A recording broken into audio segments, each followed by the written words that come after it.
Hey, hey, Hi there. nice to see you again, or see you, but hear you. I'm going to be in and out. So there's going to be some times that I will be completely not there at all because I have to Mhm. go teach and then I'll come back. So I'll pop in and out. And That's the so good just news of a don't long come. class, right? You can keep going back and forth and Yeah, you're still here. exactly. Exactly. So just don't ask questions of me because I won't be here. So, part of the time. I So, can't use you as a shining example of the prodigal student. Darn it. All right. Thanks for telling me. Hi, yeah. Dom. Hi, how you doing? People in. It's been a while. I didn't notice that it's been I mean, not that I didn't notice, but it just, I did notice that it has been 2 weeks and it seems like it was, to me, it Yeah, passed so quickly. It feels as if we just met last week, but nope, it's yeah. been a while. The way I do my work and catch up on lectures and stuff, it's usually I start rewatching the lecture, finishing what I didn't stay in class for on Tuesday, and then I work on it Wednesday, Thursday. Okay. And so this week when I went to start my work, I'm like, wait, I forgot everything. I had to watch the Uh, lecture a couple of this times. is usually the problem with this, with interruptions, in this case, what was it, spring break? Yeah, It's all over. But usually the problem is that, yeah, that it's, these are long classes, many hours, once a week. So it doesn't give you when we meet twice, you can kind of work on it a little bit more. And that's really why I really want people to work inside of the week doing their own things. But when you're at the beginning learning of an app, it's how much can you do on your own if you haven't really know how to use it too much.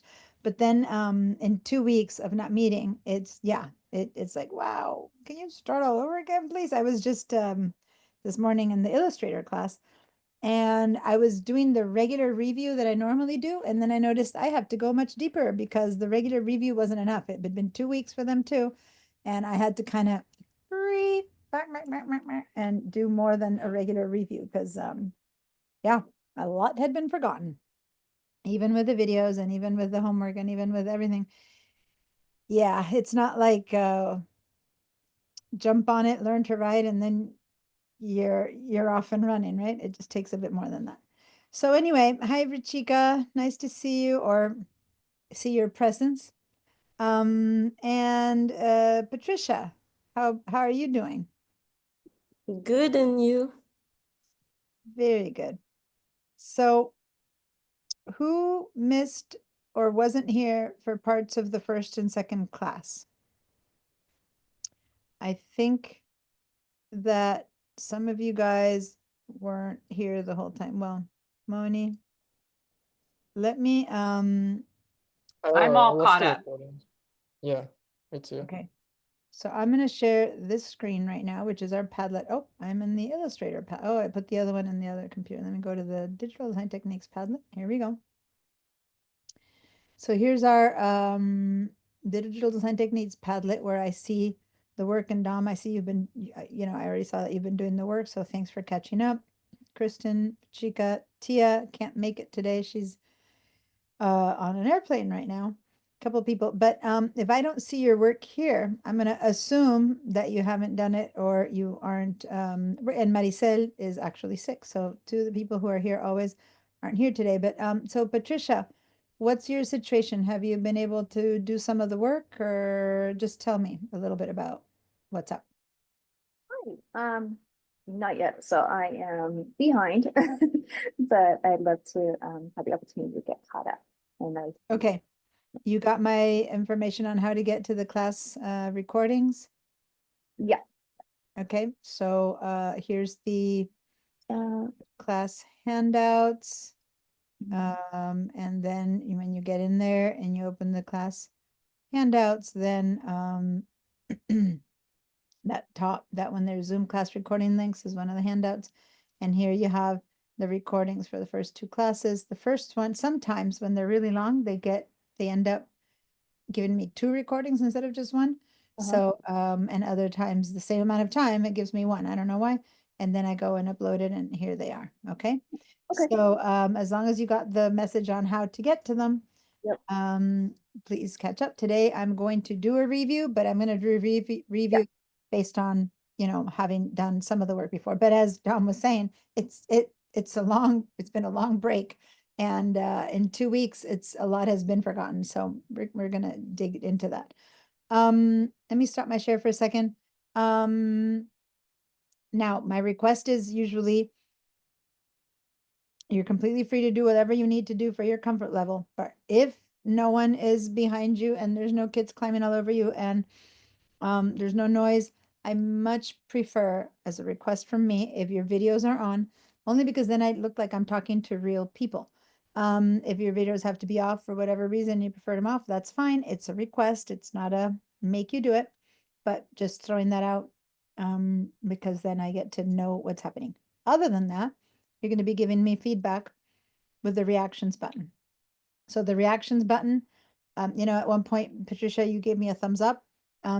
Instead of thumbs up, which disappears, we're going to be, I mean, thumbs up is great. We're smiling or laughing, all of that's wonderful, but they disappear in 2 seconds. So when I need a response, when I say, hey, are you on a Mac or on a PC?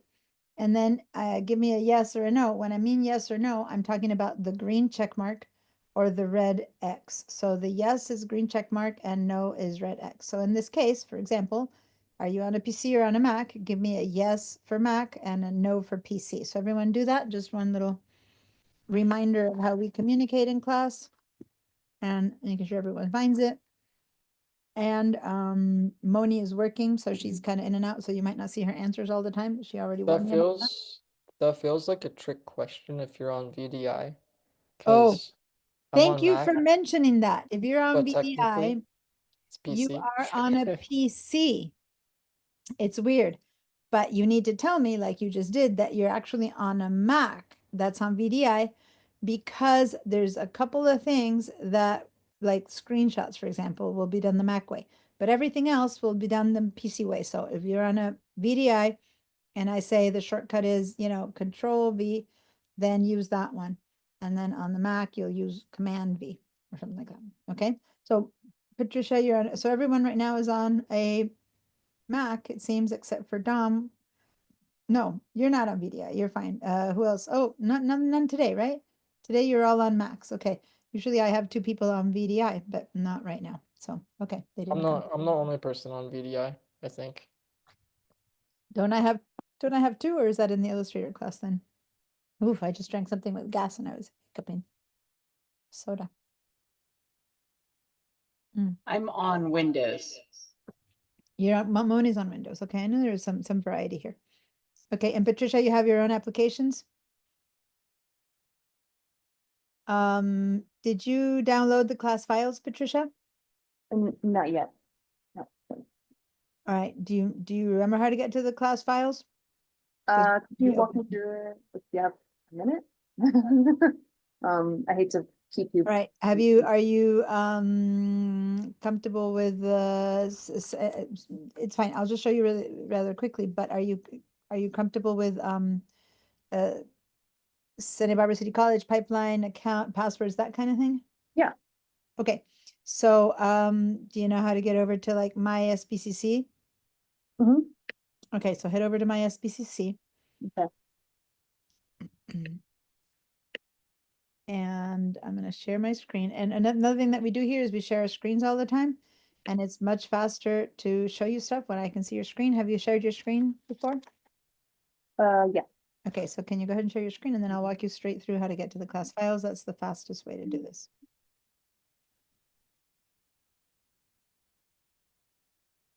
Mm. It's funny, Moni, I know you said not to talk to you, but in case you're listening, because you were before, in the morning class Illustrator, there's 3 people related to pottery. And then in the afternoon class, I have 2 people, and Kristen, she can't be here today, and Moni and I. So it's like, what's up with pottery and ceramics lately? All right. So do you need help sharing your screen or? I'm on share screen already. No, you're not. So I'm not? when you share your screen, the first step, if you have this big set of how to share your screen, and then there's another button on the bottom that says share in white letters. with the blue Okay. button. There we go. Double, okay, I've got the extra step. Okay, it's That's been, and it says okay. open your classes All too. right. No, that's Um, fine. That's why I was, okay. So now head over to, here, let me, this is why it's easier because I can point. See these three little lines right there? yep. Go there. Yep. Right, now scroll down little bit more because you need something that's right out of reach. Okay, my student resources menu, Uh-huh. right here. No, no, no, you kept going up. It's not Oh. student tools, it's student resources menu. Okay, now, student resources again. Okay, now, scroll down and, oh, right there, Google Drive over here, but it's right there. Google Drive. It moved upwards, so there, Google Drive, there Yep. you go, Google Drive. Okay.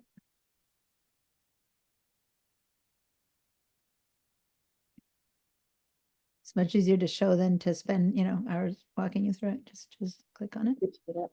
And my daughter's 7 in the background, but she's pretty calm. It's fine. Go ahead and say continue. Okay.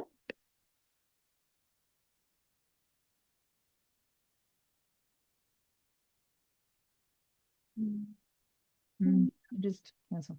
Oh, cancel. Yeah. And then go to, huh. You're not, oh, there it is. It appeared. It wasn't there before. Shared drives. I see you have done the class before. Yes. You have the files. I don't see you in the digital design techniques drive. Are you in the roster? Because you have Illustrator, but I don't see. You might not be registered into this class. I thought I Well, would. let me now check because there's always the possibility that it's mistake on the background of their side. I need to now check the roster. Okay, give me a sec, everyone. Um,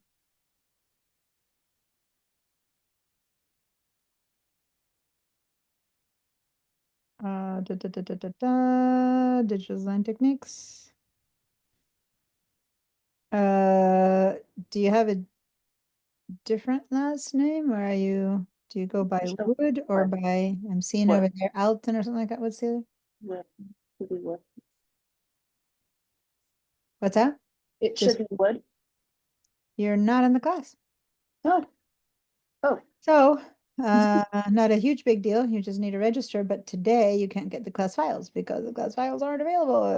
Okay. So I thought I registered for this class, perhaps. Maybe I Well, accidentally. somehow you got the link. So why are you I got the link. why are you in my roster? Hmm. That's bizarre. Did I send it to you guys correctly? Did I maybe Richika? Yeah, you clicked on today's reminder and you got here, right? Because you're Sorry? not in my Illustrator class, are you, Richika? No. Like registered but not attending? No. Because today I had made a mistake and I had sent the Illustrator people the digital sign techniques link. So I was wondering if maybe I made a mistake Okay. Maybe that's it. on the roster and sent it to the wrong people, which might explain why some people aren't here today. Okay. Oh, that's not good. Not good at all. So can y'all give me, if you need to just take 2 minutes, just in case, I'm gonna go in and catch up. Shoot. I'm gonna go and resend that link because what if I sent it to the wrong? That would be very uncomfortable that I've done that already. Let me open the digital design techniques. Let's see if you're in this roster. You're not on this roster either. But now, um,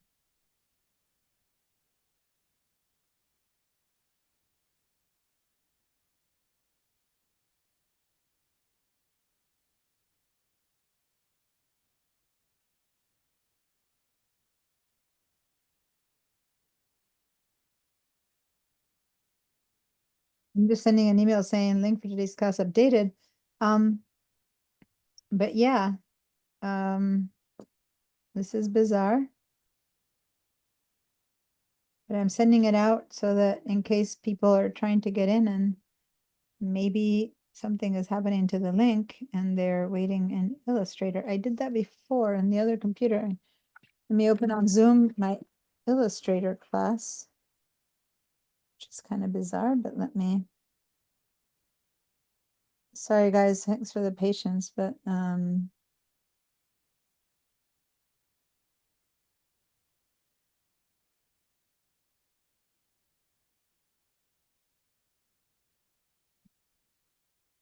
Illustrator from this morning.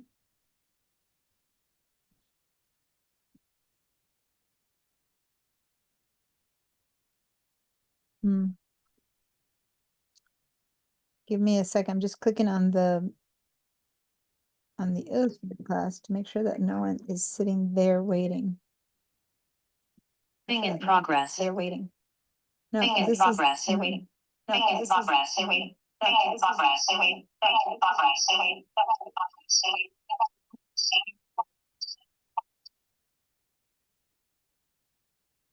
so I need to connect to my Illustrator class where people might be waiting, not to this one. Recording in progress.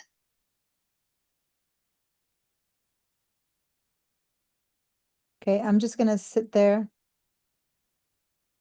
in that class in case someone Recording is trying stopped. to show up, because that's what happened today. I had him first open, so I ended up opening Digital Techniques, leaving it open until people popped in into that one and then tell them to come to this one. So I'm gonna leave that on my phone in case someone does pop in at some point, which is bizarre. But yeah, I don't know then how would you have gotten this one, but anyway, it's okay. You can definitely stay if this is the class that you're interested in. And then you just need to sign up for it after class. Okay. And your pipeline. What's your pipeline? It's Dalton, Mhm. right? Okay. Yeah. There we go. That's why I wasn't recognizing it. Could you be that on the roster you're under Dalton? I guess it's possible. No, you're not. No, that's Illustrator. Hold on. Mm. Here's someone is showing up right now, Kristen. Okay.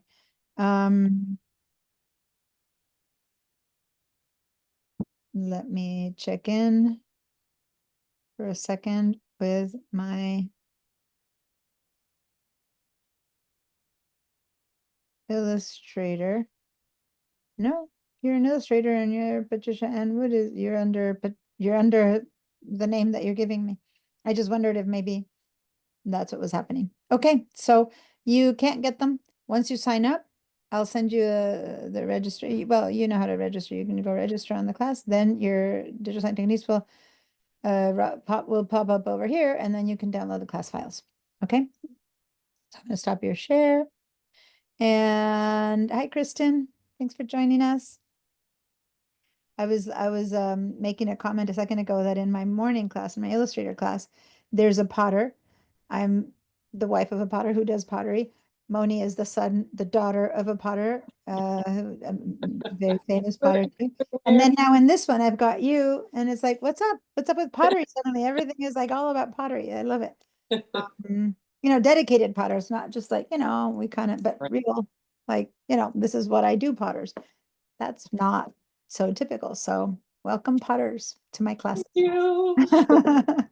So, all right. So Patricia, I'll do my best to help you. What I can do is maybe I can put in the Illustrator class. I can put a file that we're going to use and you can catch it from there or something. So stay there in that Illustrator folder. If you open it, you'll see that there's a thing called catch up. And what I'll do is I can just drop something in there for you to use today if we need it. Okay.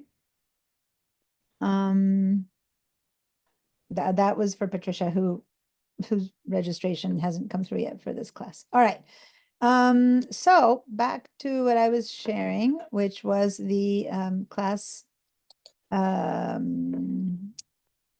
me just share my screen again.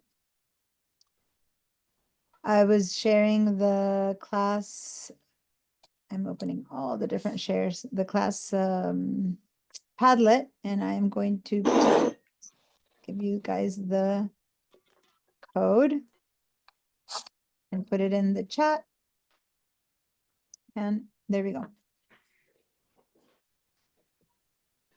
Okay, got it. Richard, I just saw your message. Thank you. Thank you so much for that. So remember that if you can't make it to the class because you're traveling, or there's 2 people on the East Coast right now and 1 person who's going to their sister's wedding, do your best, which is what Richika was just saying in the chat, to at some point during the many hours of class, try to log in, even if you can't attend the class that day, but on your phone, find the email link, log in. Wait until I make sure that your name is there, because people, when they log in on their phone, suddenly it just says phone, right? And then you log out and it's not helpful. So tell me in the chat or something, it's me, it's something, I'll change your name, register that it's you. And then if you really don't have time to stay, off you go again. But then when you watch the recordings and you've attended a class, then I can give you attendance. And when I give you attendance, then the school gets paid for the fact that you attended the class and you're learning. And as long as you're watching the recordings and attending, I'm fine with that. But if you are not watching, if you're watching the recordings without attending, then I have to drop you, and then the school doesn't get money. And so long explanation is, even if you can't make it to the whole thing, please make it for a portion of it. Okay. And if you can stay for 2 hours out of the 5 hours, definitely stay, or whatever, how many hours. We're here forever. My Friday classes are all morning and all afternoon. Okay. So I was sharing, so what I'm sharing right now is my screen. And I was hoping that you would have done some of your own work. And so here in the Padlet, and by the way, in the class handouts, when you go to the class handouts, oh, this is not what I was trying to show you guys. Can't see other people's rosters. Here we go. When we go to the class handouts, you have a link that shows you the class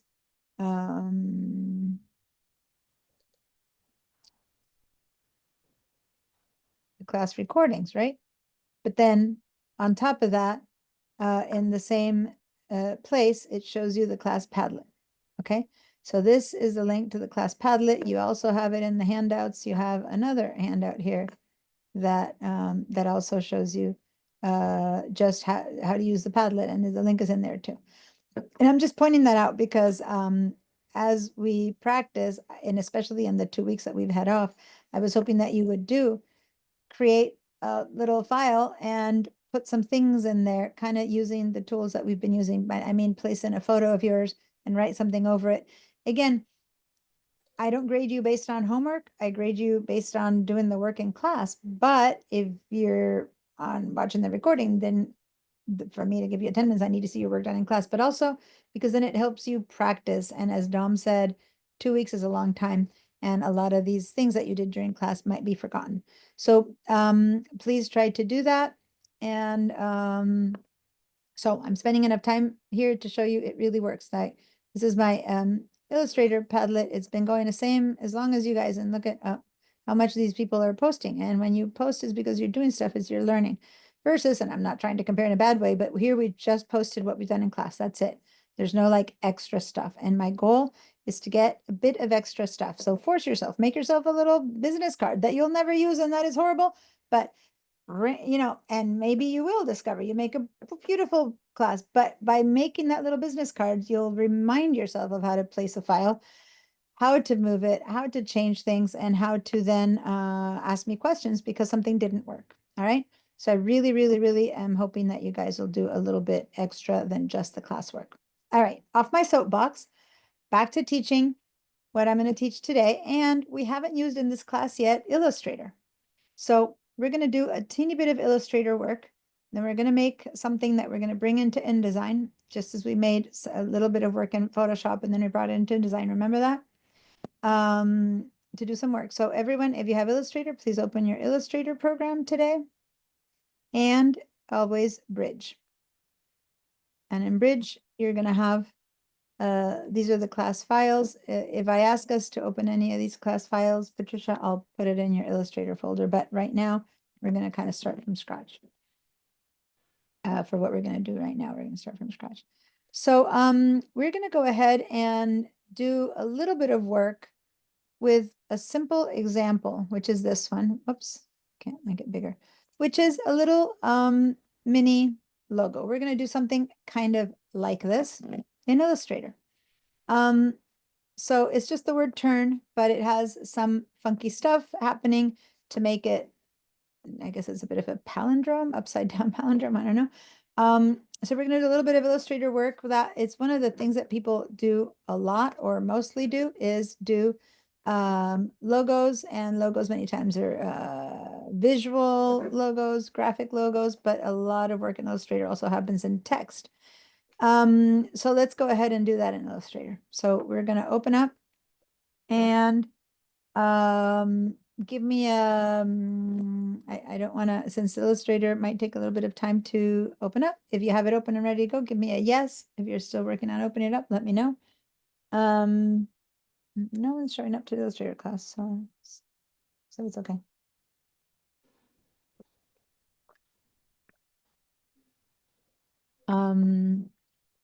Okay, I'm seeing one yes. So everyone else, if you can open up Illustrator and tell me it's open. Tom, Patricia. Kristen's away right now, and Moni is also working. So it's basically Richika, Dom, and Patricia right now. Yeah, mine's opening right now. It just Yeah, opened. yeah. That's why I'm just waiting because it's a little bit, it'll take a little bit of time. The one that takes the most amount of time is digital design technique. InDesign. Wow. InDesign takes the longest of them all. But Illustrator takes a bit more than Photoshop and photo, you know, they each take their time. I have a Especially question. on Zoom. Yes, Dom. So like, since we're connecting via VDI or like I am, does it matter what type of like computer I have on the effect of like opening softwares like that? No, it's more about your, it is a little bit, but it's mainly about your Wi-Fi connection. If you have a good Connection, strong yeah. Wi-Fi connection having your own computer, well, your computer is slow because it's slow when it's on the internet, right? But it'll be even slower if on top of that you're on Zoom. But not Yeah. because VDI is slow per se, but because you're by then using Zoom. Then you're on VDI, which is using a remote computer, and then that remote computer is being used on a week-old computer, right? So yeah, if I go to the internet on an old computer and a new computer, the internet is slower. So in that sense, your VDI is slower. Does that make sense? But you don't need a newfangled computer versus if you want to run your own version of Photoshop, yeah, you probably need a powerful computer, especially if you're going to try writing all 3 programs or 4 programs at the same time. Got it? All right. So Patricia, I'm not getting a yes. Remember, we answer with a yes or no, or at least we say something. Are you done with opening? Illustrator? I'm connecting to my VDI. Okay. Yeah. Oh, okay. So you're on VDI too. So that's 2 of you guys on VDI. I Okay. don't have MacBook, but I have a VDI. All right. So then when you and Dom are ready to go with Illustrator, we'll continue. Richika is ready to go, and Kristen has stepped out for a second. So hopefully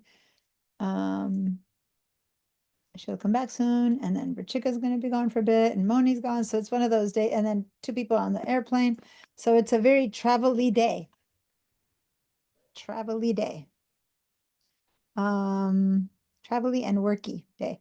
Oh my God. In my Illustrator class, there's a guy who works in finances.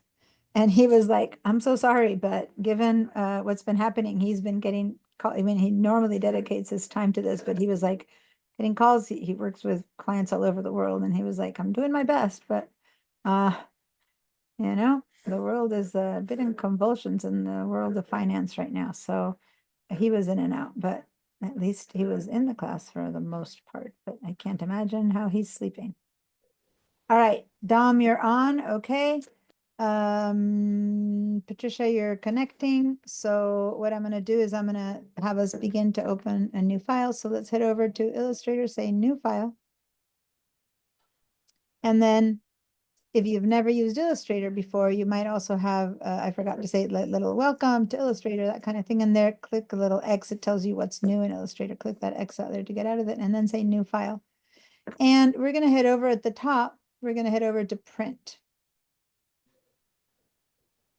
And once you're in print, I'm going to wait a little bit longer to continue with this file until Patricia gives me the yes.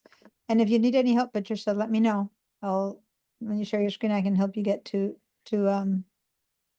now the whole point is that I'm getting that if you're on VDI, Patricia, you don't need the class files. They are there online for you. So actually you'll be fine. You won't need the class files. Okay. Just being on VDI means the class files are loaded for you. So you'll be fine. But what I was saying is that Kristen, we were opening Illustrator. Do you have Illustrator open? Okay, good. I lost track of what I was saying, but the important thing is that Illustrator and InDesign are both vector programs. So they're much more similar to each other than Photoshop. And up until now, we've been using InDesign and Photoshop, which is like vector and raster, right? And now we're using Illustrator, which is this really good in-between place. And not only is it a place where you create files from scratch, again, in Illustrator, the other potter is creating some patterns that then he's going to use as stencils to put on his pot. So you can do art, you can do all that stuff, but you can also do a lot of work with text. And Illustrator and InDesign are both perfect for laying out text. The difference is that in InDesign, remember last week, we were making big layouts, right? So this kind of thing, like lots of words, the brochure text, the 25, the 50-page book text, that kind of thing. But when you're trying to do a logo, the place to go do that, if you're just going to write, you know, the name of your business and that's all you're going to do, you can do that in any of the programs. But when you're trying to do a logo that's like this thing that I just showed you guys, this turn word, then you're going to manipulate that text. You're not going to sit just in text. And InDesign just uses straight text. Amazingly complex ways of straight text. And we can go so much further than what we've done right now and how you can manipulate text to the gazoo. But it's still working on the text that's been created by the founders, FONT, font foundries, that are basically designers of fonts, designers of styles of text is what a font is. So you're still within that parameter, you're not distorting it. Versus an Illustrator, what we're going to do is we're going to use a font and then we're going to modify it. And so that's the illustration, if you want part of it. We're going to take it out of its bounds of how it was designed, and we're going to create some illustration out of it. And that's what I mean Illustrator. So they're both vector files, but they work very differently. Caveat, we could do the same thing that we're going to do today. In Illustrator, we could do it in Photoshop. It's possible to work with Illustrator, with vector fonts in Photoshop. But the problem is it's is more limited when it comes to vectors, of course, than Illustrator, which is like the king of vectors, or that's the queen of vectors. But the Photoshop has the distinction that it works with pixels. And if for any chance you make a mistake and export that text as a pixel-based file, as a JPEG or something like that, then that text will be all jaggedy and it won't be sharp, which is a problem you will not have in Illustrator. Patricia, I'm still kind of waiting on you. Are you an Illustrator yet? Or I'm teaching stuff, but I'm waiting to make sure that you're at your Illustrator setup. Are you there? Do you need a hand?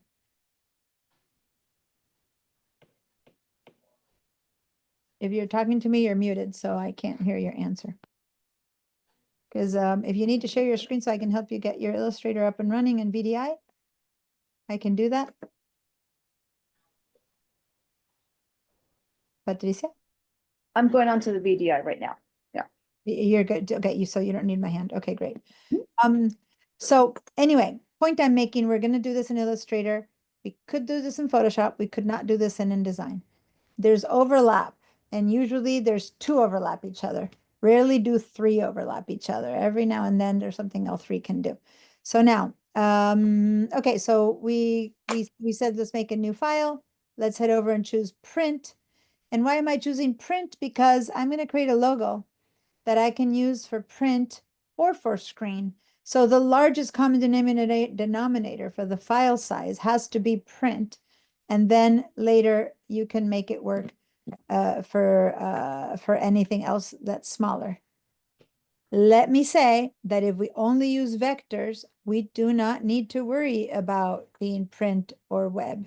Vectors, meaning we stay within font, we stay within the straight lines. It's only if we import an image, like like if we import an illustration of an apple that's going to be part of my logo, that's when it matters that you have a high resolution image brought in to export that ruler. But if you're going to create everything as an illustration, then it doesn't matter at all, because vectors have this ability to be designed as tiny as a stamp and be able to be pushed out and be as big as the side of a building, and they are just as sharp. They don't lose any resolution. It's just the photo part of it that you bring in that will be limited. So anyway, we're going to do just points. We're going to change this to inches. And let's start with a 8.5 by 11, but we're going to do portrait landscape mode. We're going to do a word, so it's a little bit longer. And let's start with a couple of artboards. So this would be the equivalent of pages. So we're going to start with 2 artboards. Actually, let's start with 4 artboards. We're going to do 1, 2, 3, and 4 artboards. So 11 by 8.5, and I changed that just by clicking on this to the portrait. We're going to go to 4 artboards, and we're not going to change any other settings, and we're going to say create. And here we go, 4 artboards. Artboards are not the same as pages in Photoshop. Normally you work with one canvas instead of calling it artboard, we call it canvas. And in InDesign, you work with pages. So a page, an artboard, a canvas are that blank beginning for each one of these programs. But Photoshop can also incorporate artboards now, and it's a whole nother creature of why you would do it in Photoshop. But an artboard doesn't need to stay the way it is when you began. You can change an artboard's shape and size as if it were shapes. And I'm going to show you that a little bit later. First, let's figure out how to manipulate shapes in Illustrator, and then I'll show you how to manipulate artboards. I need a show of hands because this has been 2 weeks for me too. And I don't remember right now. Let me clear your answers. Who has used Illustrator before? I only know that Moni has used it. The rest of you guys, I don't know. No, yes. And Patricia, have you used Illustrator before? If you can give me a no or a yes, so I don't have to wait for an answer, that would be great. So Richika, what's your experience with it? Just briefly. Comfy with it or barely or? I'm pretty good at it at Illustrator, because I took classes before during my studies, so Oh.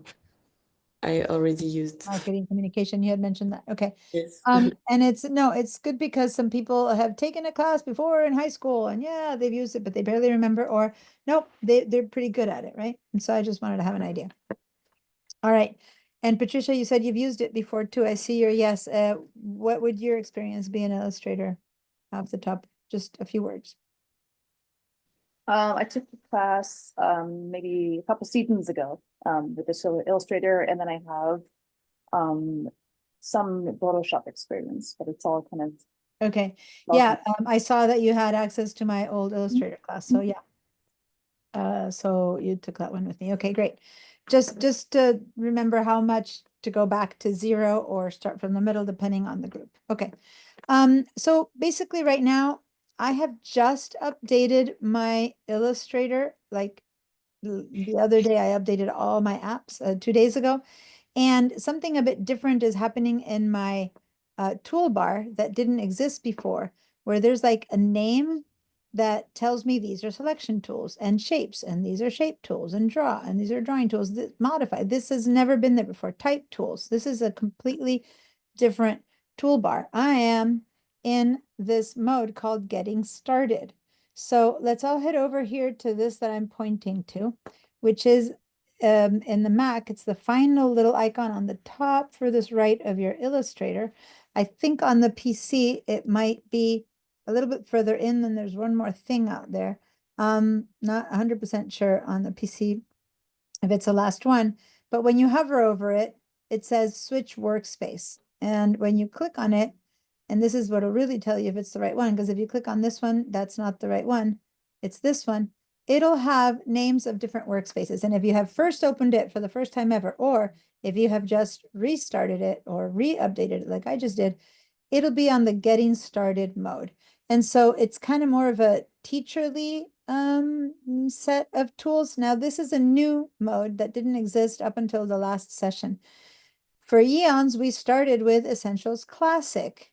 And when you do that, do you see how the whole workspace just completely shifted into a bunch of other stuff? I've had to teach Illustrator on Essentials Classic for years, and there were so many choices that it wasn't that easy to get started. Then a few years ago, they opened up Essentials, and that's how I've been teaching. And Essentials is a bit too limited for my point of view. Essentials has almost no choices. And now this new one is the getting started. Notice that every time I start with one of these, everything around me is changing. So I'm going to go ahead and, since it's our, in general, let's assume for start in this class for Illustrator, let's start with getting started. So those of you who are comfy with others and it's test yourself and move over to getting started just to see what the new choices are, just for the fun of it. Notice that I choose typography. I'm going to have a whole bunch of type tools. If I choose painting, I'm going to have a whole type of painting tools. So you kind of have to decide, what am I doing today? What's the art that I'm doing today? Let's head and get started, which is a little bit of a potpourri of beginner tools. And over here on the left side, we have those tools that I'm talking about, which have changed. Every time I changed these choices, it's changed the selections that I have over here. And the ones that I want us to start with are with the drawing shape. So we're going to draw a couple of shapes. We're going to do a couple of basic things to understand how most of the tools work. And then we're going to jump straight into typography. So let's go and grab this rectangle. And let's just kind of click and drag to make a shape. Now, if you just clicked, then you'll get this message saying, rectangle, what size do you want it? And so if you were to say 2 by 5, you'll get a 2 by 5 rectangle. I'm going to undo that, Command or Control Z, get accustomed to undoing a lot of stuff. And instead of that, we're going to click and drag to draw the rectangle we want instead of making it by numbers. Okay, so if you just simply click and you get, well, what do you want? It's a do by numbers, say cancel, or if you did do it and by clicking, you said okay, then do Command Z until you're back to nothing. And now click and drag and make yourself a box, any kind, rectangle, a shape. It came out with what seemingly seems to be no fill, but in fact it is filled, and it's filled with white. It's just that since the background is also white, it's like you're seeing white on white. We'll see later a bit more about that. But for now, let's click on the fill over here and let's give it a color, any color, I don't care, a color that shows us that a fill. Now this is a swatch. These are called swatches. Sorry, I didn't mean to click on it twice. And these are swatches, color swatches. We're going to stop at one of those. And then right underneath that, we have a stroke. And a stroke is the border, basically. Now this has a little black stroke. You can barely see it. It's so thin because it's 1 point.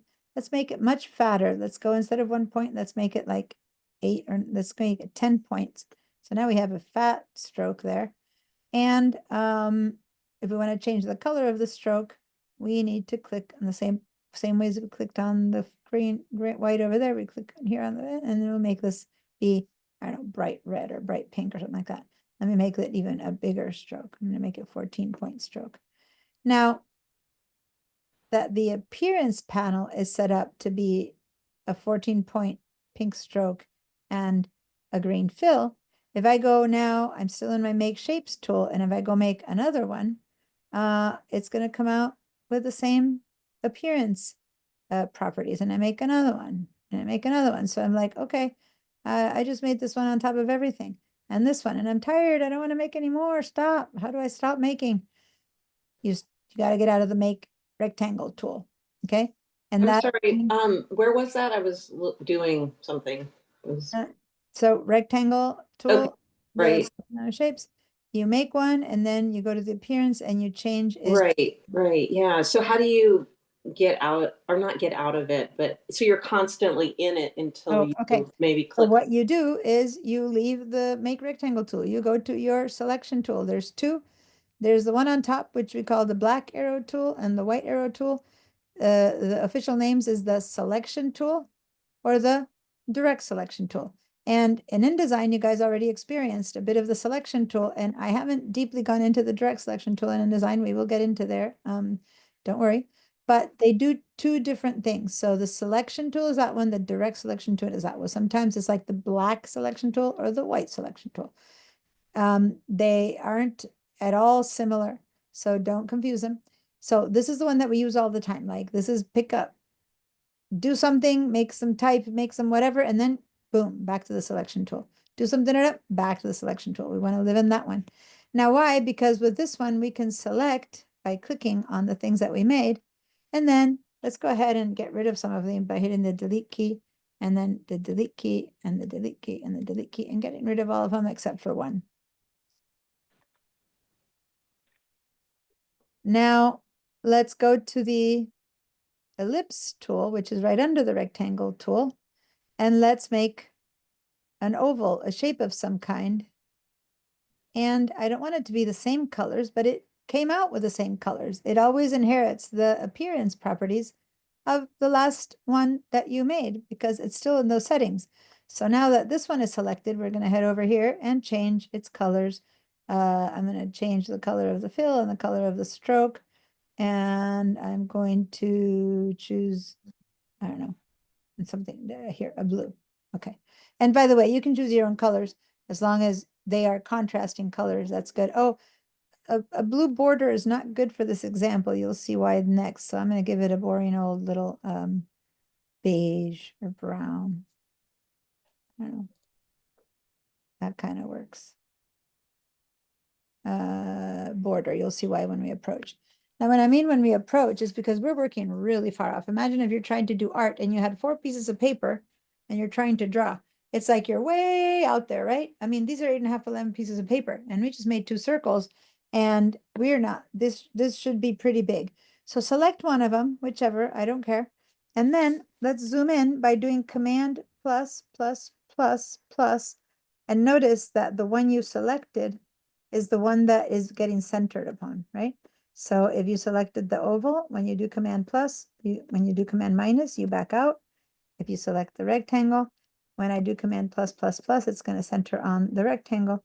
And now I'll back out again. So let's go ahead and zoom in. And then if you're kind of sideways there and you want to put yourself back in the center, we use the space bar, the hand tool, and we click and drag ourselves back. So now I've got kind of my page centered in front of me.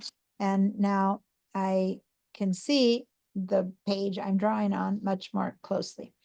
So all of this is review of what we've done in Photoshop and in InDesign, right? Zoom out, zoom in, Command minus, Command plus, select the difference now. And we did select tools and change the colors of text, and InDesign using the appearance panel, it was very similar. Now, stop me, since this is kind of a review of tools, even though you haven't used Illustrator yet, it's kind of more like beginning to run through stuff. Please stop me if there's anything that you need me to repeat, okay? Especially people completely new to this. But if you're not new to this and you've done it a while ago and I do something that makes no sense to you, instantly stop me and go, excuse me, there's just a few of us. You can just speak up. What I don't see too well is the chat. So if you write the question and someone sees a question coming in, they just did that in Illustrator, said, oh, Dot just asked you something. Please read it out to me because I might have missed it.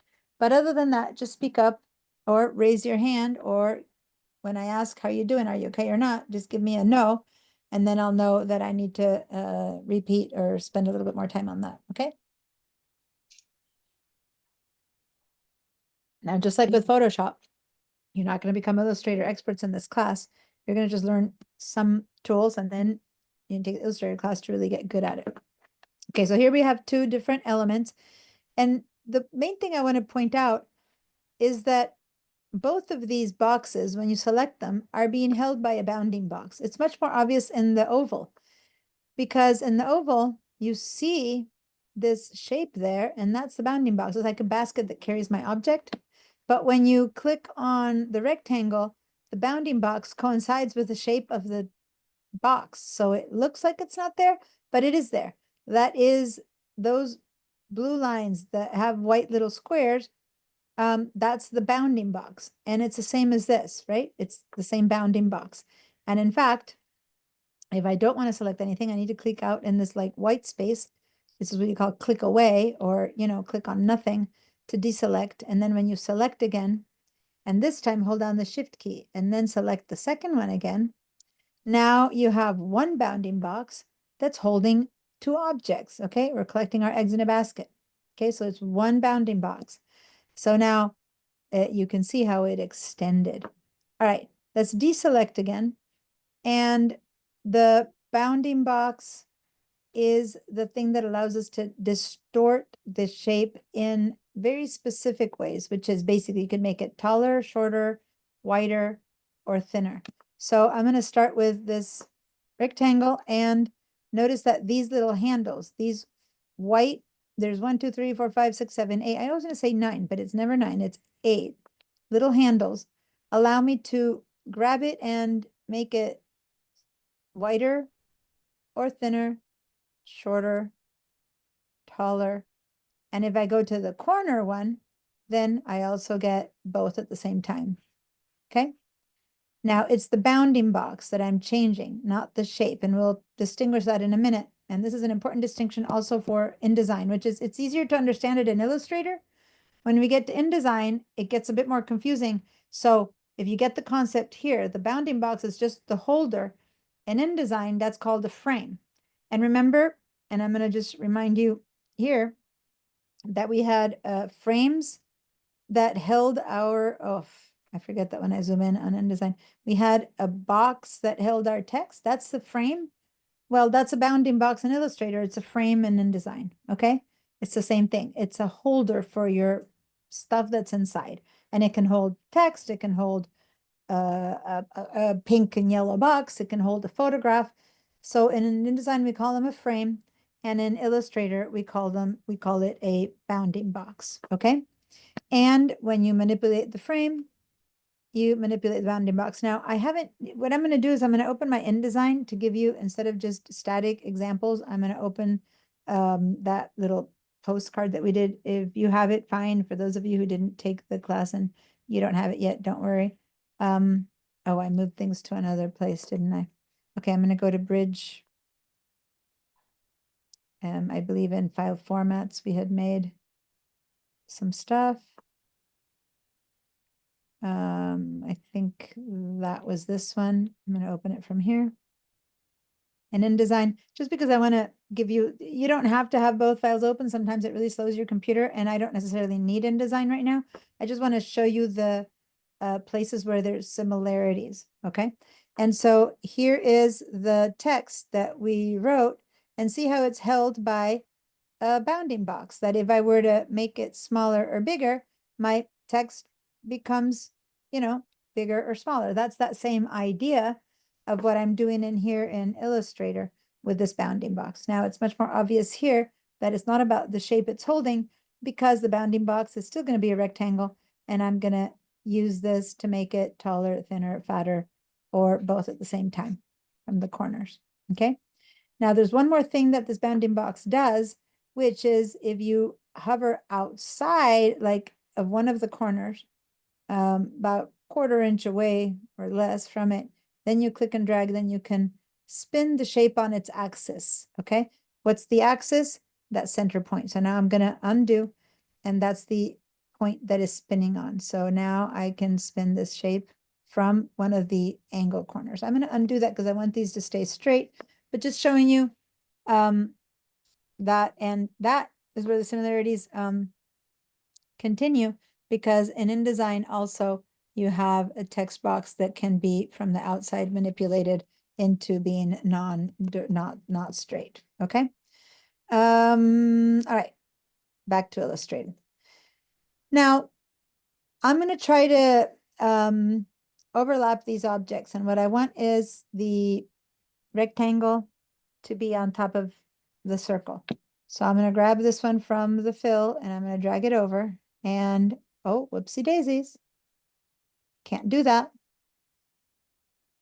In fact, I have the bounding box going over it, but nope, can't do that. Okay, how about try if I put this one over that one? Nope, nope, I can't do that. So objects have a position on a level. Imagine a stack that you're creating. And then that stacking level, the first one I created is at the bottom, the next one is above it. So boom, unless I change that stacking order, I can never have the circle go under, I call it a circle, whatever, the oval, the go under the rectangle. So one of the more important things that I want you guys to learn is how to find a way to change those in a controlled manner, because all programs have a way to saying, you know, arrange up, down, and whatever. And if you have 400 elements, that's impossible. So the way we do that is with layers. So let's head over to the layers panel right there. Properties, layers, libraries. And I want to see both properties and layers at the same time, and I can't. I have to go back and forth, back and forth. So this layout doesn't work very well for me. So I'm going to grab the layers panel and I'm going to just tuck it in this little pocket. But careful, because a lot of people watch. I'm going to grab my layers and my mouse. I'm going to put it on the letter L, kind of closest I can, right? And I'm going to drag it over. And the moment my mouse touches this, a lot of people let it go. And then you have this whole nother big thing. And I didn't want that. I'm going to put it back in there. So what I want you guys to do is to wait until you get a little blue line right there. Right there. See a little line in that spot, and then let go. And then you're popping that little tiny icon there.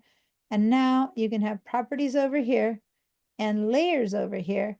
And it'll open up as a little sidebar, a little flapping flag. And then once you have your layers in the right spot, then I want you to grab the bottom here, because we're going to have many layers. We're going to just drag the bottom down a bit to make it longer. Okay. All right. So now I have my layers and my properties, and I can see both at the same time. And that becomes really handy. And you can have more expanded things, but then you end up losing up real estate when you have a small computer. So I don't have that section on my screen, where you're able to drag it there. The panel, the library, the layers over here. Like, Yeah, extra little column. I'm not I Yeah. don't seeing. have that one. Oh, so if I reset getting started, reset getting started. You don't have that there? no. Oh, how funny. Okay. I'm going to go ahead and get rid of it, which is weird because when you reset, it tends to go to the beginning settings. So go ahead and do that. Reset getting started. Oh, there Yeah. it is. Okay. It should pop up if you say reset getting started, but it's possible. Did you try that, Dom? Oh, so it popped up for a split second and then disappeared. All right, so share your screen. There might be something else in the way or something happening.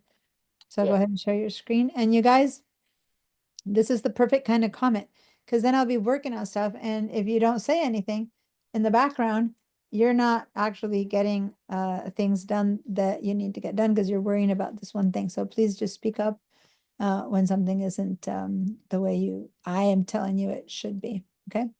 All right, so show me that again. Show me going over here and saying reset.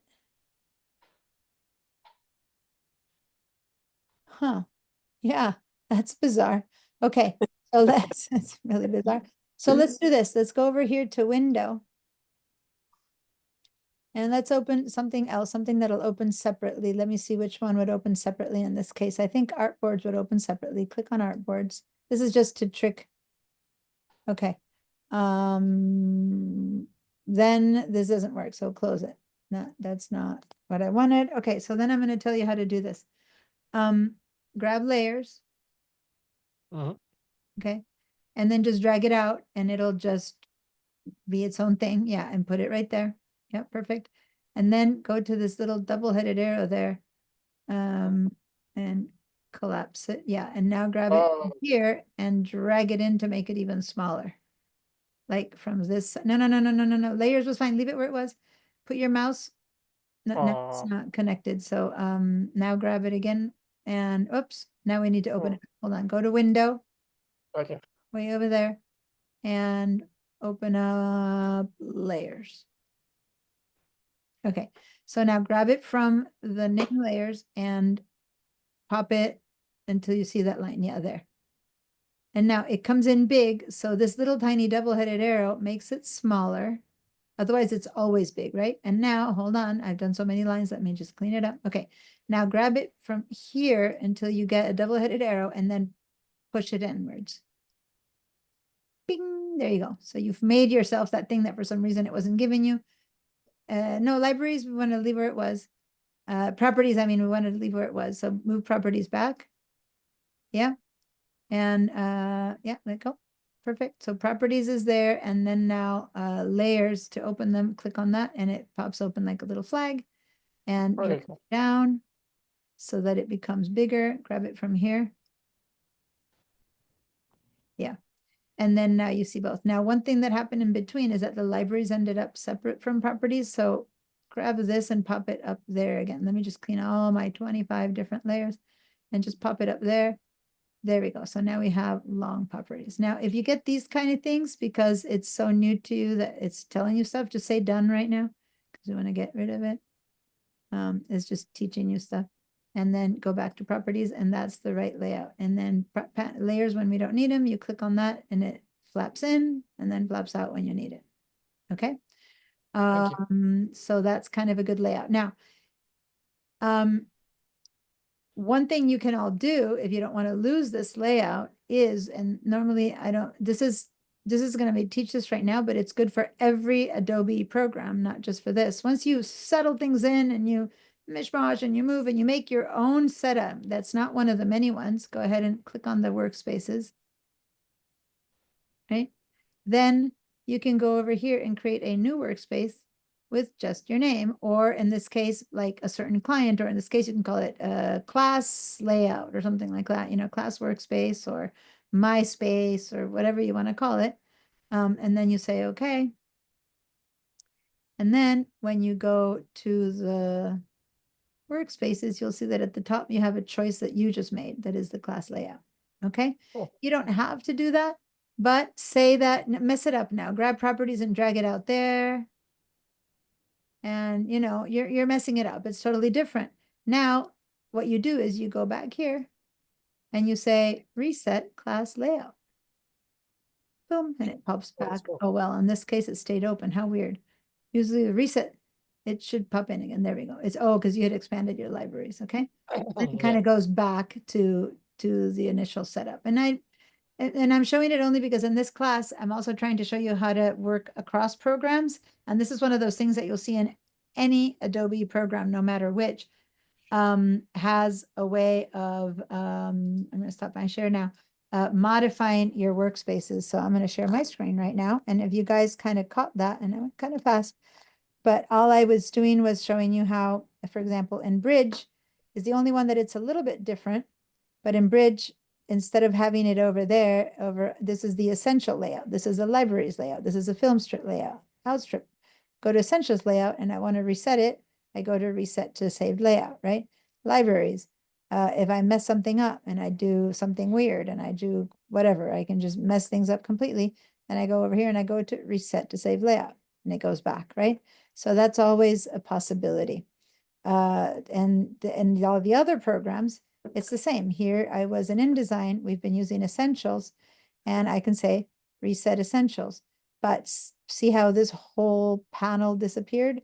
That was a panel that I was using that I was liking when I was teaching you before. And I don't remember right now what I had popped open. I had told you guys to open certain things. I think we had opened the links and it appeared over there. And I think we had opened links and one more thing. I can't remember what the second thing that we had opened that we had. Oh, layers.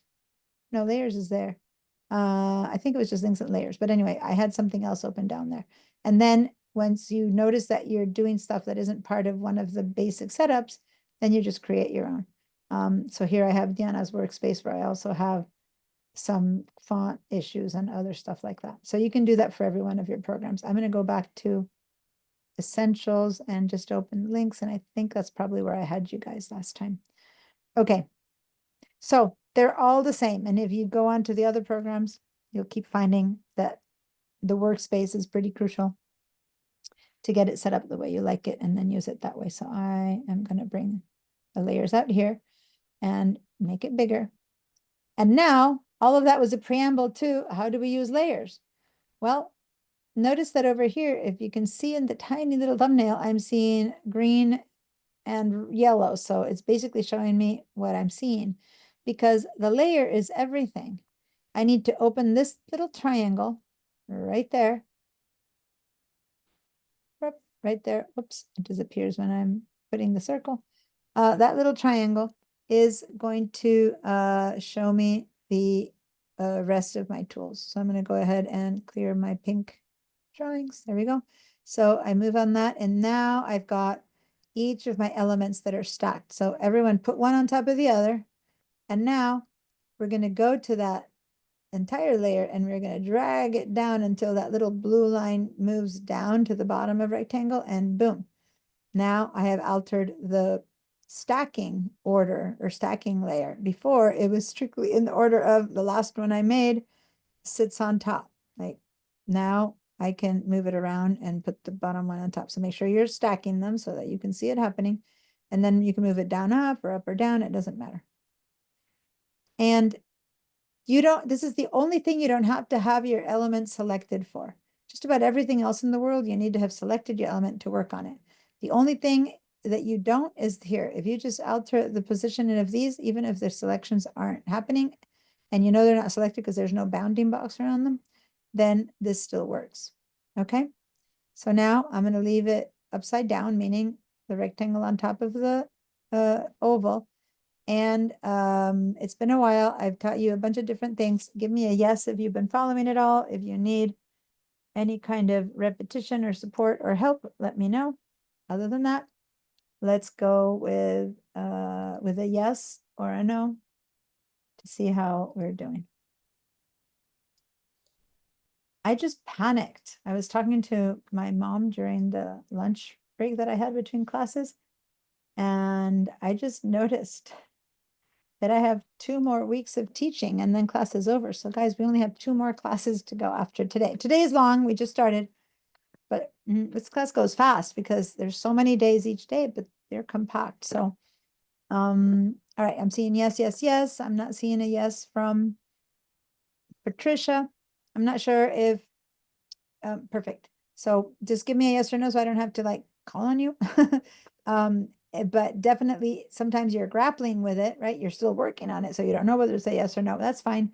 You can just, I'll wait another minute or just give me a verbal yes. There's so few of us. When I have 25, 30 people, a verbal yes means nothing. I don't know who spoke. But when you guys speak, I know exactly who said yes because there's just 5 of us. Okay. All right. So as opposed to, and this is important too, selecting. Up to now we've been selecting by clicking, right? And when you click in one or the other, you select them. Look what happens in the layers. When I select one, I get a little blue box right there. That's my orange one, right? When I select this one, I get the little blue box on the rectangle. You see that? So selecting the layer does nothing. And if those of you who know Photoshop, I'm always like, select the layer, select the layer, select the layer. Well, not here. Not here, nor InDesign. And InDesign, by the way, and I'm going to just keep popping it open to show you, this is identical. This is exactly the same. Here are the little boxes and here are the layers that you can, overlap. So if I were to put this text over here and I've now just upside down, now the text is hiding under the photo, okay? So the reason I'm popping this over to show you is because I want you guys to see that it's the same, but there's so much we need to do, so I don't necessarily need you to practice it. Just know that there's absolutely no difference in what I'm teaching you. You have to open the layer one. This is all one layer, even though there's 2 objects. They happen to be 2 different objects, but you drag them up and down, and they're either on top or below, thus in this case, hidden. And there's that little blue box right there that tells you which one is selected. So now in Illustrator, you have a blue box and a button. Because it used to be a button and then they added the box to make it look like an design, but they left both. A lot of the times when these programs were so different and when they try to make them the same because they came originally from different manufacturers, then they keep the grandfathered thing in, and the grandfathered in it used to be a radial button, and then for image design it was a square. So now you have both. So if I want to select this one from here, instead of from visually seeing them, if I want to select them from the layers, I need to click on that little radial button or somewhere in that area where the box should be. And then I'm switching my selections from one to the next. Do you see that? How the bounding boxes are flying from one to the other? Okay, so that's another way of selecting elements. Now, why would I ever want to do that? Well, in this case, I'm going to go ahead and I made my rectangle bigger than my circle now. Well, my circle or my oval is still there, but I can't select it visually because I can't see it.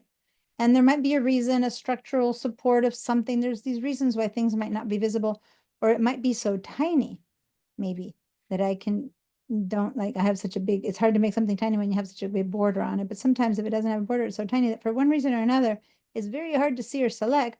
Well, then you can always select it right there. See how I'm selecting it, even if it's hiding? See how I'm seeing that shape? So, and then I can go and grab it or move it or do whatever I want. So in this case, I'm going to just pop it on top and there we go, right? So, yeah, so that's another way of selecting. Now, everything I'm teaching you is the basics of moving stuff around in Illustrator, but all of this applies to Illustrator and if you use Photoshop, to the vector portion of Photoshop. And I'm going to briefly show you that because I'm not going to go around to teaching you the vector portion of Photoshop, but I'm going to make a new file, which we rarely make a new file in Photoshop. We always start with a created file because it is about photos. But if I make a new blank file, I can do that. And then we do have some vector tools, and a few of those vector tools down here. This is an example of vector tools. I'm going to make a little shape. And again, just to show you the similarities versus the non-similarities, when I create that, actually, okay. Let me actually undo that. I'm looking not for the vector tool, I'm looking for the shapes. Where are my shapes? I don't have, what's my workspace? Photography doesn't have shapes. Okay, I'm going to go into essentials. Okay, here are the shapes. I'm going to sit and hold, and here I have a rectangle, right? So I make a rectangle. Then over here, I'm going to have the appearance, and there it is, fill with red. Okay, so it's not the same. It is, and as I said, this is a little bit different in Photoshop than in InDesign, but I can select it and then I can work on it. Here I also have a fill. Here's a stroke. I can give it a stroke if I want that's green or something like that. Anyway, so these are here. I just gave it a big stroke. So it works a little bit differently, but it is ultimately here's the same box, you know. So you can do vector things in Illustrator, but sorry, in Photoshop, but it isn't as easy, and you're much better off doing vector stuff in Illustrator and text in InDesign and just art in Photoshop. Okay, so back to Illustrator. Hello. Photoshop, why are you not letting me go to Illustrator? I'm getting that flashing thing that you were having. Oh, how funny. Okay, I'm going to close Photoshop then. Quit Photoshop. Don't save. I have no idea why it was persistent. Okay, so here I go. We are going to, I'm going to command minus to back out a little bit, space bar to move over. And let's add some text in here in page 2. So I'm going to space bar and drag myself to page 2. Okay, so that was just a little bit of the basics of moving around and doing stuff in Illustrator. All of that I showed you exactly the same in InDesign, similar-ish in Photoshop. And now let's go find our text tools. So over here in the bottom, you see that it says type. And there's two type of text tools. And I'm surprised that the first one they're showing you is that one, which is the area type. And the second one is the point type or just point. Normally, the one that's used the most is the bottom one. So it's interesting that they put the top one on top. But anyway, area type is identical to InDesign. So in InDesign, we started some text by choosing the type and drawing out a box, and we started writing, right? And the font, the text stayed inside of our frame, right? And I'm just showing that's what we did in InDesign. You made a little frame and you put the text in there. Okay. Illustrator, it's this area type that works like that, the top one. Okay. So I'm going to create which is why it's weird that it's the top one. Huh. If it makes you feel any better, mine are side by side. Oh, if you click on this little arrow right there, they go side by side, but it's still the first one, which is bizarre. But see these teensy weensy little arrows when you had a small version of it, they don't fit, you can do that. And when they fit, you can do that. So it depends on how big your resolution is. If you're seeing that all your tools are running out and you don't see the last few, then you click on that little double-headed drawer and then they pile up. But still, the first one is that one and the second one is which one, which is weird. Let's start with the top one first. Sorry, with the one on the right first, which is just regular point type. So we're going to start with point type, and I'm going to just simply click. It's point type. And when I click, you see that I get teensy little letters. It's hard to see, but it's selected in black with white letters, and that's why it's kind of inverse negative. But it's saying lorem ipsum. I'm going to go ahead and instead of writing anything, instead of doing anything else, so once again, I'm going to do that again. When you first click point type, it's called point type, simply click in little tiny letters, it says lorem ipsum. Just to make it a bit easier, I'm going to go down either to this little quick contextual bar or over to my properties panel, and I'm going to make the font a bit bigger so that we can see it a little bit, but not too much bigger. Maybe 21 points, 24 points, just so that you can see it a bit bigger. So it says lorem ipsum. Now, since it's selected, if I click in, then I'll have to delete it and do stuff. So don't do anything but start writing. And I'm going to start writing the next thing that comes out of my mouth. And I want you guys to do whatever comes out of your brain. I want you to do this and keep writing until you look up and see that your text is no longer in the house. Or in this case, no longer in the canvas. So all you need is to have a couple words out. That's all.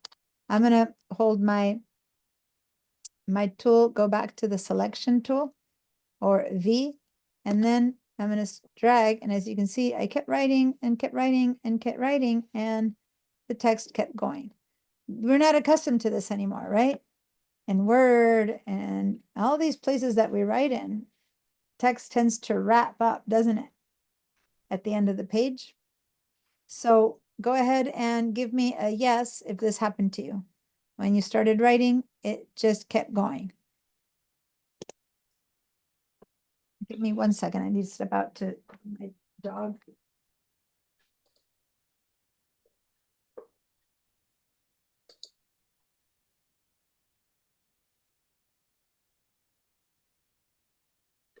Right.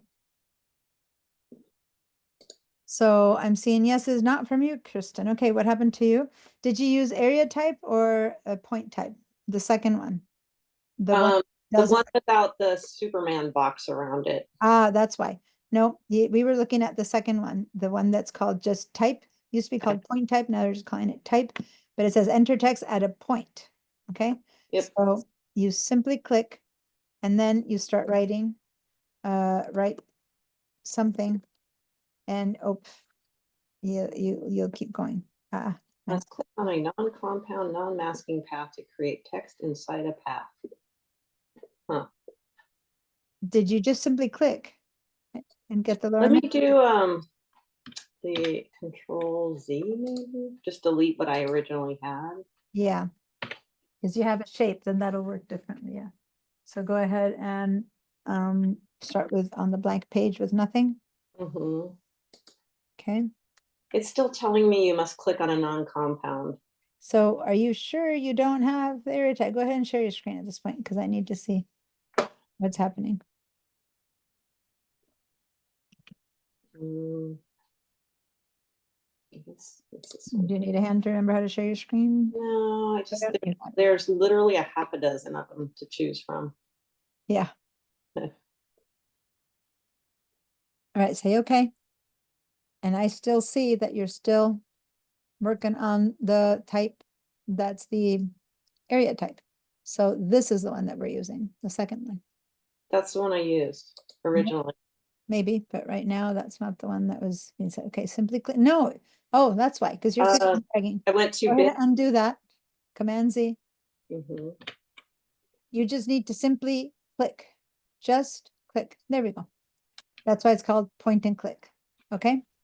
This is point type. You're just clicking and writing, and then keep writing, Okay, keep got it. writing, and So I keep made my writing. box big, and that was the problem.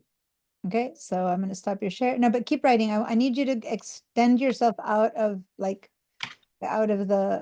page. Okay. So everyone, make sure to extend out of the page by at least a word or two for this example. All right. Cool. Is that good with everyone? You all kind of went out of bounds. Now that's the stuff that we're not accustomed. Now the other thing we're going to do with that same one, okay, we're still using the type tool that is not like in the Superman, like how you said that. Now it won't get out of my eye, the Superman shape. We're doing Yeah. the non-Superman shape. We're doing the type. And now we're going to click and drag and make an area box. And now Can you share your whole screen? bunch of, oh, thank you. I was happily working, so now I need to redo that. Here we go. All right, illustrator. Okay, here we go. So that's point type, and it has a certain good and bad things to it. So I'm going to show you about that in a minute. But now the other type that you can get out of there, again, same tool, same tool. The only difference is what we do with it. We click and we drag. And when we click and drag, it fills up with placeholder text. You guys remember that in InDesign? I don't know if you remember, but I'm making you remember. We went into the type box and we made a box, and it didn't fill with placeholder text. It just gave me a cursor for me to start writing. Or I did this. I have us go up to type, fill with placeholder text.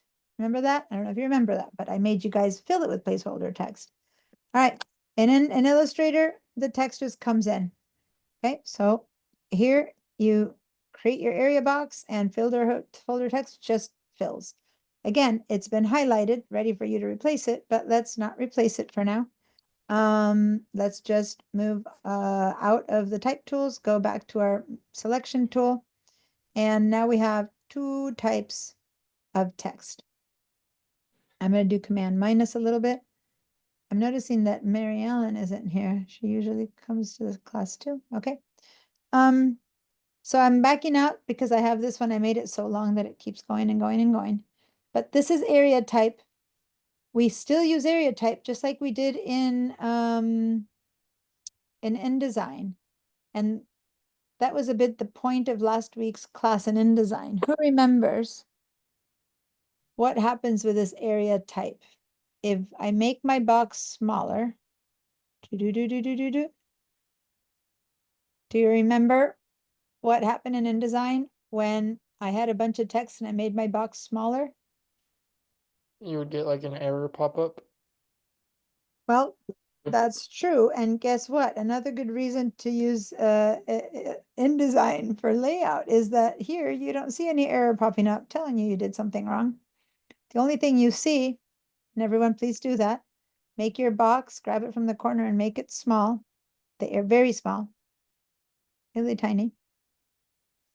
And then there's that little red box. Who remembers what that little red box there meant in InDesign? There's an error.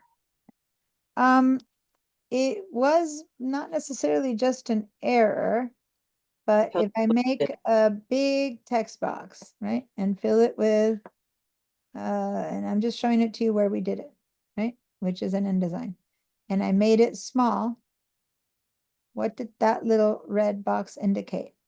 You guys remember? I'm going to take you to your work. What was this work right here that I'm demoing? Was it the overset text? Overset text, yeah. So we were doing is that we have more text than what the box is showing, right? And over here is Kristen's example, and we had a whole page of text, remember? And when we Mhm. made the box small, we had a little red box. We would pick the text up from there and then continue it somewhere else. And then we could see the text continuing. Remember now? Yep. All right, so here we are in Illustrator. We had a whole bunch of text. We made the box really small. And same thing, there's my little overset text. I'll click on that little box right there and boom, my mouse now has the rest of my text. See that? So now I'm going to click and drag and the thread is continuing. Now I'm going to pick it up from here again. This is total remind. We're making small boxes, okay? Because we might have that much text. Pick it up and then continuing it over here. So I have a little tiny bit more left. And I'm going to pick it up from there and I'm going to put the rest over here. And I probably don't have much more. I still have some more. And remember that we colored the text, one of them, right? So let me color this little batch here red or pink. And then we started making this box bigger and it would go in there and smaller. It would go over there and even smaller. And so right now I'm just using my selection tool. This one's smaller and now I have pink over there and pink over here. You guys remember this, or do I need to be, if you remember it and it's working like, oh yeah, just like InDesign, and I remember 2 weeks ago, I'm a genius, I remember that stuff, give me a yes. If you're like, oh, that was so long ago, I remember vaguely what you're talking about, but I'd like a bit more of a description of it, then give me a no, and you know, I'm more than happy to go make a little more of a review. Patricia? If you missed last class, you might not remember this from the last time you took Illustrator. So basically, I'm just going to do it really a quick example again. When you make an area box, and I made it kind of biggish, it fills automatically with text. This time I'm going to leave that text. I'm going to move back to my selection tool and make it small. So all that text, whoa, is it break time already? All that text is hanging out somewhere. And it's called overset text. And that little red box there is where it's hanging out. And I point my mouse really to that very exact little box and I pick up the rest of the text. And then I make another box and the rest of that text pops out, except for that since I had even more, there's still more over there. I pick it up again right there. And then I can put it out here until I finally have laid out all my text. And at the very end, I don't have a red box anymore. That means that's all the text that I had. But this text, when I click on it, it shows me the threads. Okay. Oh, pick that up. Ah. I'm gonna make it big enough. Oh, it's still not big enough. I make it even bigger. There. Until it's so big that I have no more overset text. Okay. And then that is followed in here, and this is followed in there. And now if I make this one bigger, then all of this fills that one up. And then if I make this one smaller, then it goes down again, okay? So that's the whole point of overset text. And area text is for paragraphs, for things that follow, continue on page 2, for that kind of stuff. That's area text. If you got area text and it's working, let me go ahead and let's save this in Illustrator. Let's save this file and put it in our class files. And I'm going to call this one practice Illustrator basics. Oh, I'm yelling at someone. I didn't mean to do that in uppercase.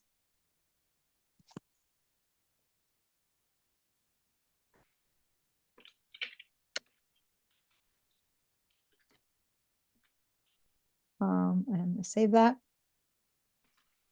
Do you remember how to save inside of VDI? Where to save it, Patricia?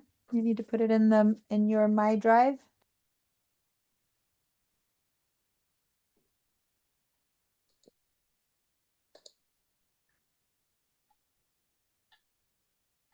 Right. I'm going to clear your answers. Patricia, I'm not hearing from you. I don't want to keep calling on you if it makes you uncomfortable, but I do need to know whether to keep calling on you. So try to give me a yes or a no, because I don't know if you didn't do that or if you just didn't give me a yes or a no. So Right. we save to Creative Cloud if we're on VDI. If you're on VDI, oh, that's true, Kristen. I knew there was someone else on VDI. I was asking earlier on and you weren't here yet. And I was like, there's someone else on VDI. Yes, so you need to go to My Drive. And in My Drive, hopefully you've already made a folder for digital. So I'm going to go to File and then Save. I'll save. And then I get two choices. One is save on your computer, and the other one is save. Oh, save on your computer. Save on your computer. Okay. And then you have to go find it's probably there from last time, but if it's not, then you have to go to your Google Drive. And then My Drive. And then My Drive. And in there, we should have made already a folder with your digital design technique stuff. In My Drive. Do you see it or not? I did. I think I need to file formats. Maybe Oh, okay. So you left, because we worked inside of the originals. Okay. So in that, we don't need to go all the way into the file formats, just in the general folder. Okay. Just save it there. Basic Okay. Illustrator practice. Yeah, all the other stuff, we kept going to the file formats folder because that's where we had the files that we were linking to. Mhm. But yeah. Google Drive. Okay. So Patricia, I can,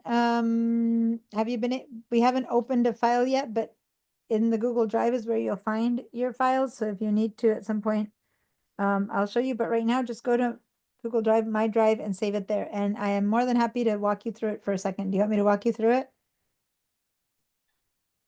Because otherwise in VDI, if you don't know how to. Yeah, go ahead. I'm just, Okay, so then share your screen for a second.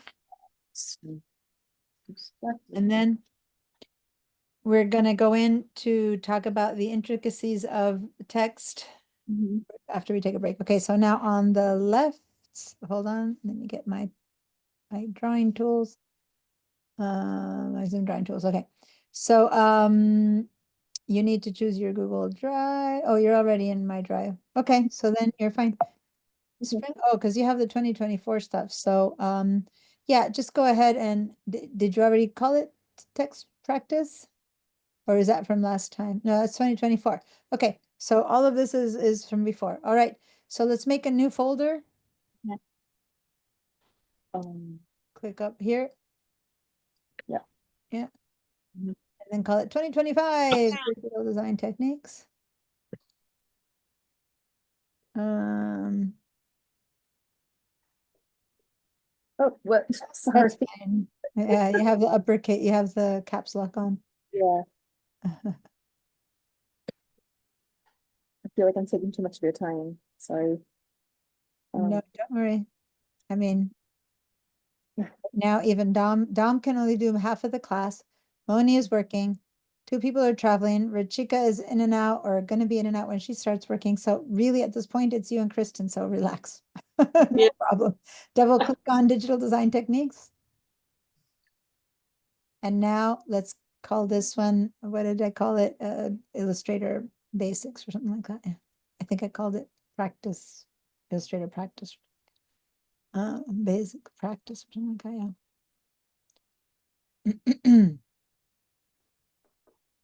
Okay, and then say okay to that. Down at the bottom, right there. Cool. Great. Stop your share. And I shall continue. Yeah, we all have, everyone has exceptions to the rule, which when there's, 30 people, people pop in and out. But when there's 5 people, it's a bit more obvious what the ins and outs are all about. But I keep plowing forward, and as long as you keep watching recordings, it's all good. All right. So this is basically what you learned last week is happening here, right? So it's the same. So that's area text. Area text works exactly like what, and I'm going to put it down here for a minute. Area, maybe I'll leave it here. I just want to pick up this one, the one that is not area text, and bring it down here. Okay, so let's leave area text up there because this was review. Not review because we did it in InDesign, but it's basically exactly the same as an InDesign. And if you need more of this information, then when you watch last week's recording, you'll get much more detailed description about this because we did quite a bit of practice about this.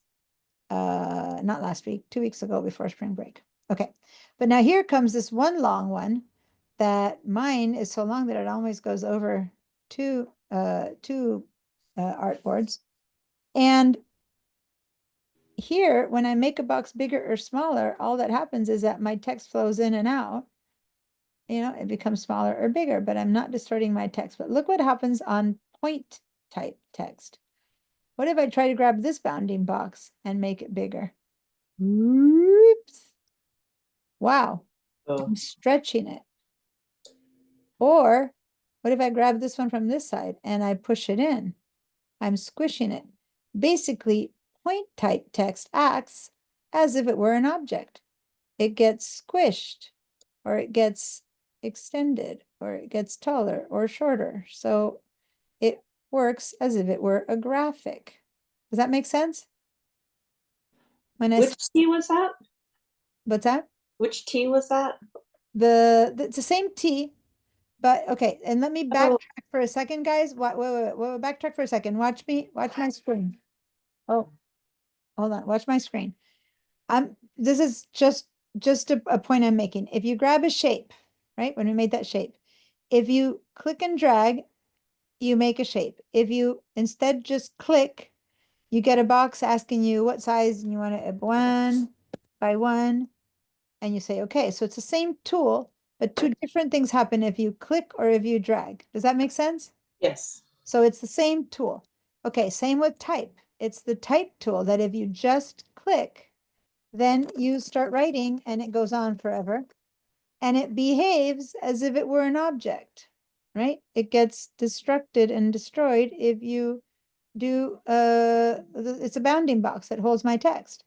Versus this is an area box that the text flows and wraps inside or out of.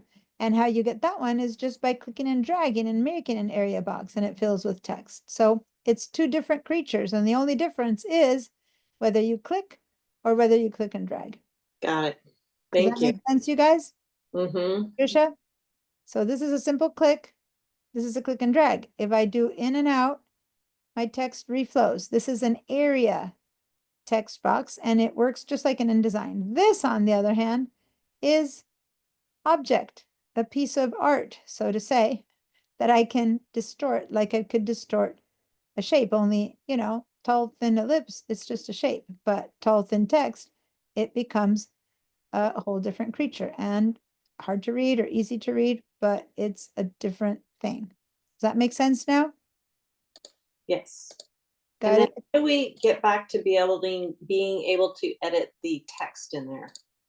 Yeah, so we're going to talk about now how to edit all of these versions and what's good and bad about this and how do we handle this if we made it by mistake and we want it one to be another. But I think, and I'm looking at the time from what's been happening, I think it's break time. So we're going to come back and spend a lot more time in text. Go ahead and save this file. And let's not forget, and I have been forgetting, so please, before we go on break, we need to post on the Padlet, and that is unfortunately by people leaving without me reminding them because I forgot to remind them. People haven't posted the stuff we did today. So here's the Padlet. Please click and go to the Digital Design Techniques Padlet and do a screenshot of what we were just doing and post it. So we were just doing, and I'm gonna just do this first is what we were doing. And then the layer, I'm gonna just point out our layers in the next screenshot, layers and objects. And then we started doing area text versus point type text. And then we also did threaded text. So believe it or not, and you guys don't know what you've been learning, we've learned, or at least gone through quite a bit of stuff that again is the beginning understanding of what's all about. So please go and do your screenshots and then post a little bit of this work. So first we did objects stacked in Illustrator on the same level. We use layers to change stacking order.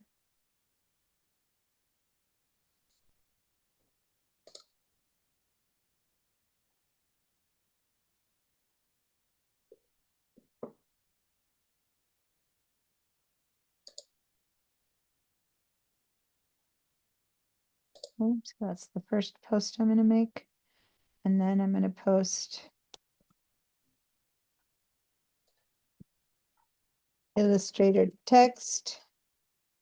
You have point type and area type behave differently.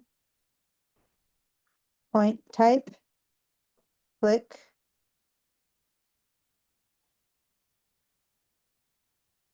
Does not respect wrapping, and if you pull on the bounding box handles, it stretches or compresses as if it were an object. Distorts. Area text is when you click and drag your type tool and you create a text box within which you see placement, Latin text. This text will behave the same way as in InDesign. You can pick up, you can wrap the text differently as you make the box larger or smaller. And if you have overset text, you pick it up from the red box and create a threaded text box. See InDesign example. I'm just saying because I already explained it all in InDesign. And I am going to put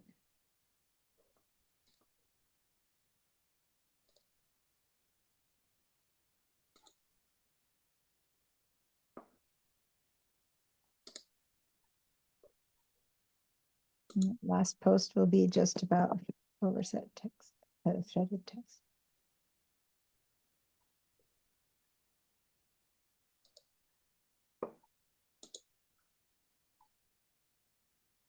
Okay, so now I've just posted those main three things. stop my share and hopefully you guys can post some screenshots. And let's take our first break. It's 4:16. So take a break for 15 minutes. Be back at 4:30, actually 2, it's about to change, 4:32 p.m. All right, see you guys in 15. Okay. All right.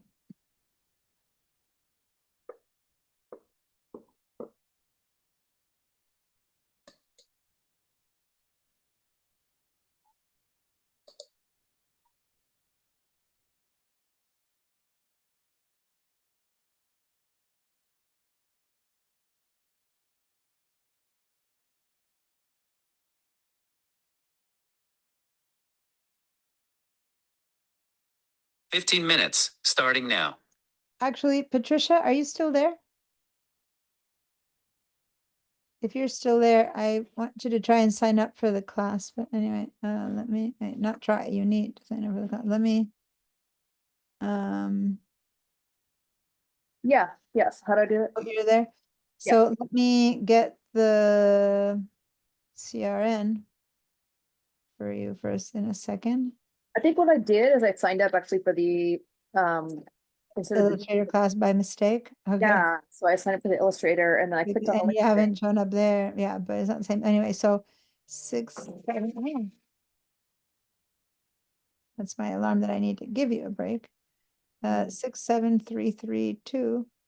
CRN 67332.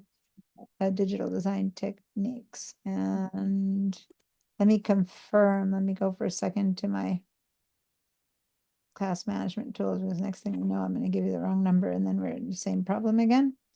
So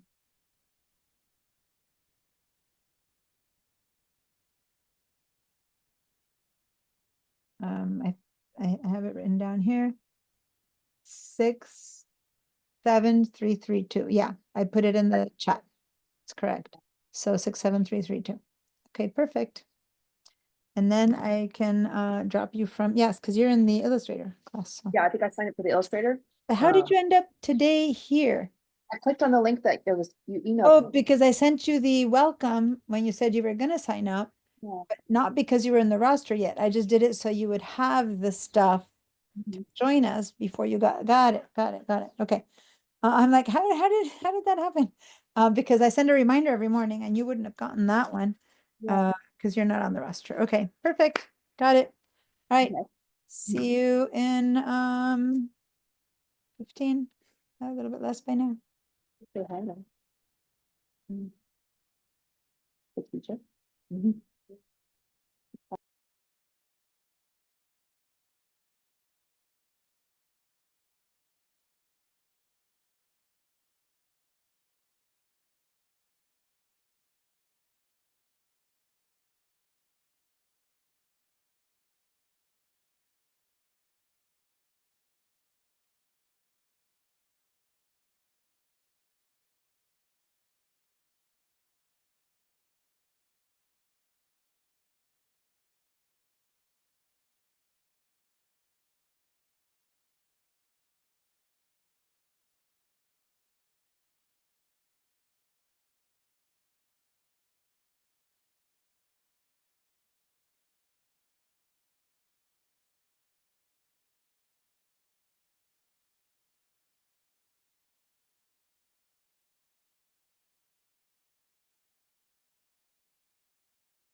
All right. Hello, hello.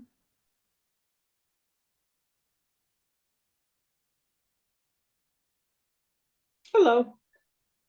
I had a problem with Padlet and I don't know why. Right. I wasn't able to, I share your use this, screen so that I can see if I can figure it okay. out while we talk. Let's see, where is the Zoom?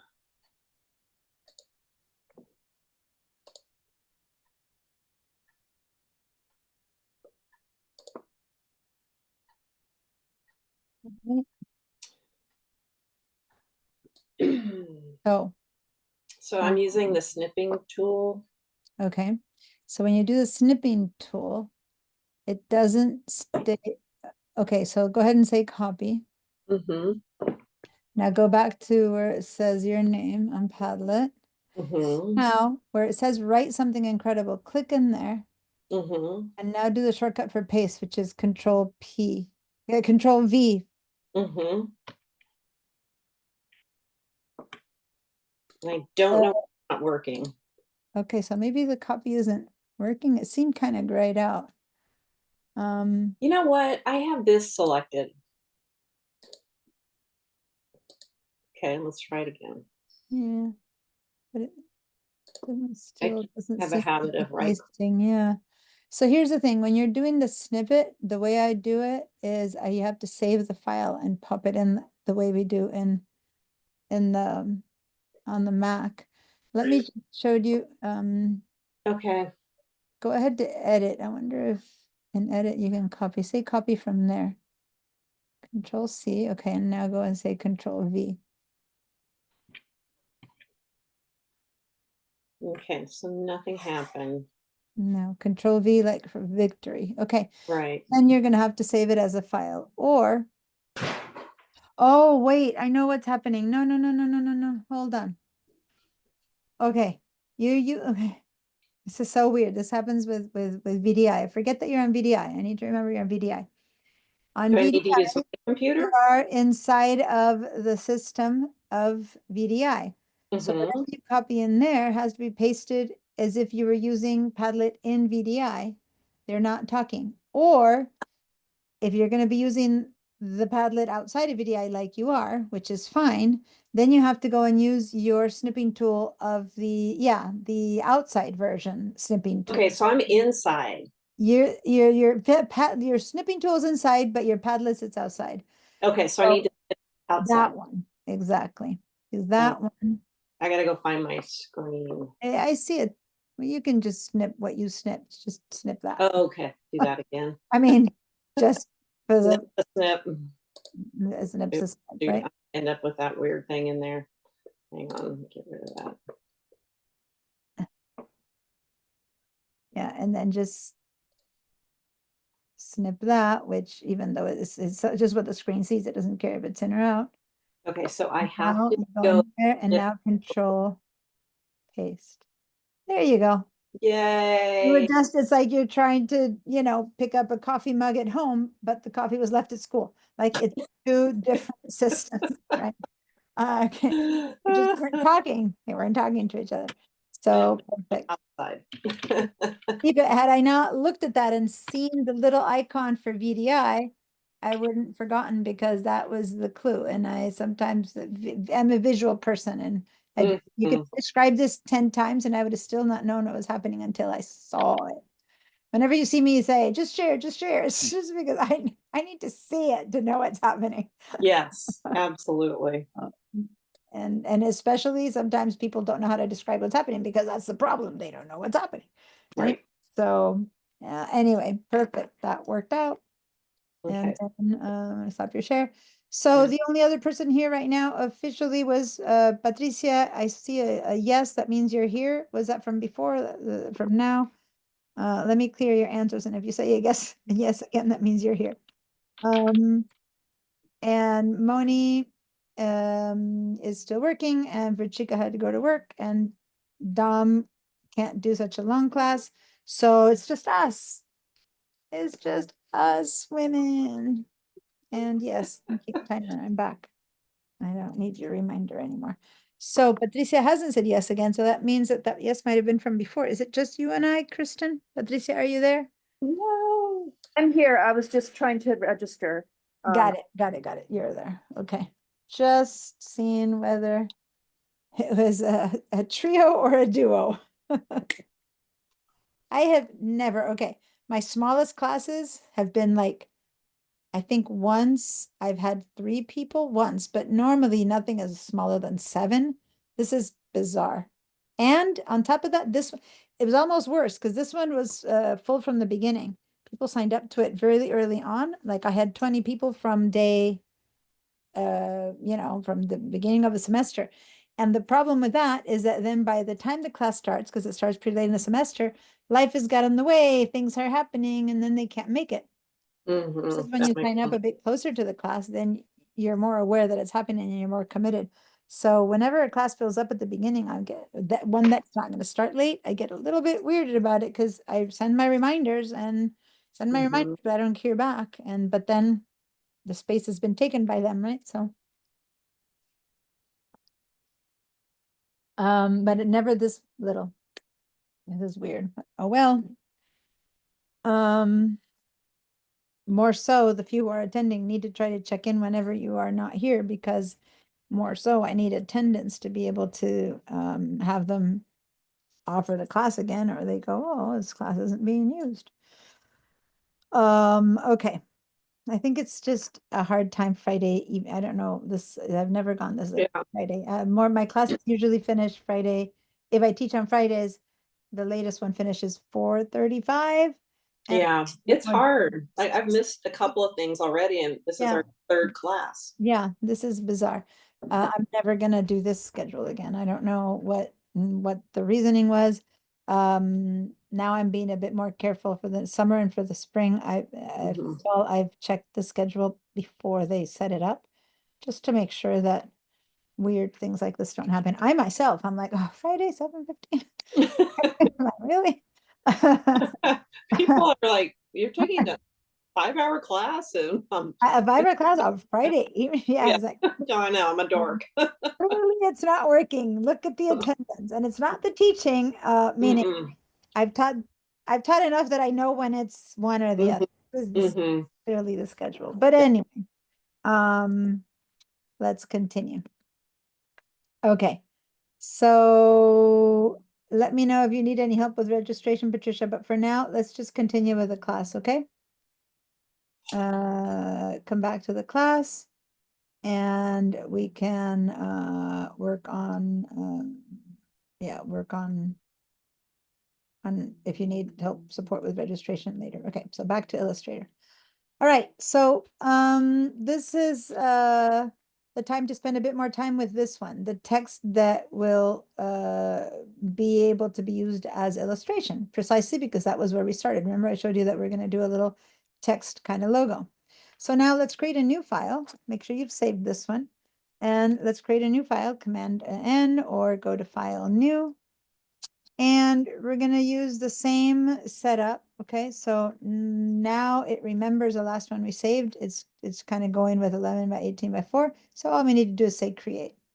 And we start with a blank new file. You were on letter and then create. On letter, and it was landscape, and it was 4 artboards. So since it remembers the last one you created, it defaults to just about every tool in Adobe wants to default to the last time you used it. So the last time you painted with green, when you start painting, it starts with green. The last time you used a font, Chancery, when you start writing, it writes with font Chancery. It kind of tries to conserve the settings you had before, including we opened this document and it opens again with. Okay, so, but it's not doing that for me. Oh, okay. And it's giving me a box and it says, let's start something new. Start with your own Well, document this thing, settings. right? But if the basic default setting is recent, Right. and the top one is going to be, if you look over here, it says 11 by 8 for an artboards. If you don't have that, then if maybe you went to choose something else and you're starting to go to recent, that last one should have those settings. If that doesn't have those settings, go ahead and share your screen because I want to see what's up. Okay. So let me stop my share. There we go. Go ahead and share. Yeah, you're behind a lot of stuff. There we go.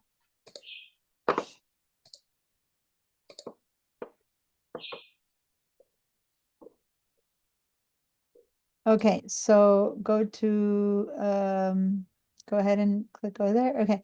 So you're right. Go ahead and say close for a second. Well, by now it wouldn't matter because it wouldn't. So if this was your last one and you say file new, the first recent, hello, hello new. I'm gonna do it. I'm gonna do it again.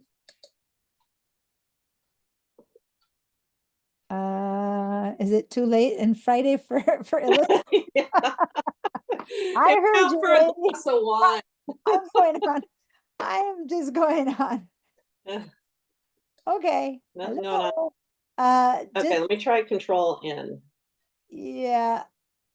Oops. No, Oh, it you does opened- that. oh, it's just that you weren't in BDI. Okay. Like it wasn't considering you're in BDI. Okay, so Okay. go ahead and do a little, and I hope you don't fall out. It could be because we took a break that it's kind of getting you, but yeah, try that one more time. And if not, I'm going to ask you to refresh the page. Nope. Okay, so go ahead and refresh and hopefully it keeps you in the desktop. And if it doesn't, yeah, it just needs you to log in again because it's taken too long. And it's just like, hey, VDI, you left me behind. So you need to refresh your VDI. Not sure where my phone is. So do you have a logo for your business? I do. My daughter designed it for me. Love to see it. Yeah, actually, I'm a moment away from publishing my newly designed website, which is, it's simple. That's the best. It's right in front of me. As the website designer who hasn't made a website for her husband. Yeah. Busy, busy, busy. One, Who two, had to, on his own, seven. cobble together something that doesn't look very good, but because she was too busy to Yeah, it. yeah. Well, I'm gonna Mea say culpa. she actually graduated in graphic design from San Jose State, Oh, but I nice. kind of wanted to do it myself because I didn't want to have to keep relying on her. Yeah, and of course. So, yeah. And It's it good. falls in line with what I'm doing here too. Just, I don't know, using the computer and thinking, I don't know. Wait, I don't want to go full screen.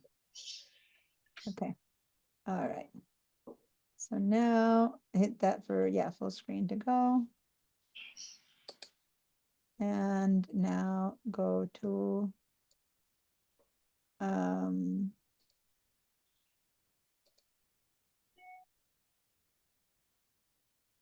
you know what's full screen is your VDI. That's what's happening. Not necessarily just like your whole VDI went full screen. So now you have bridges tiny. Now it's all kind of weird. Yes, it is weird. I don't know. Because you only undid the VDI from, so this is your actual computer, what you just showed. So yeah, let's just stay inside of InDesign. I would, for now, I would still go. All right, just leave it there, but just go to File New. Yeah. But yeah, everything else kind of stayed underneath in full screen mode. Okay, Okay. it's just File New to make sure that it's working, that's all. All right.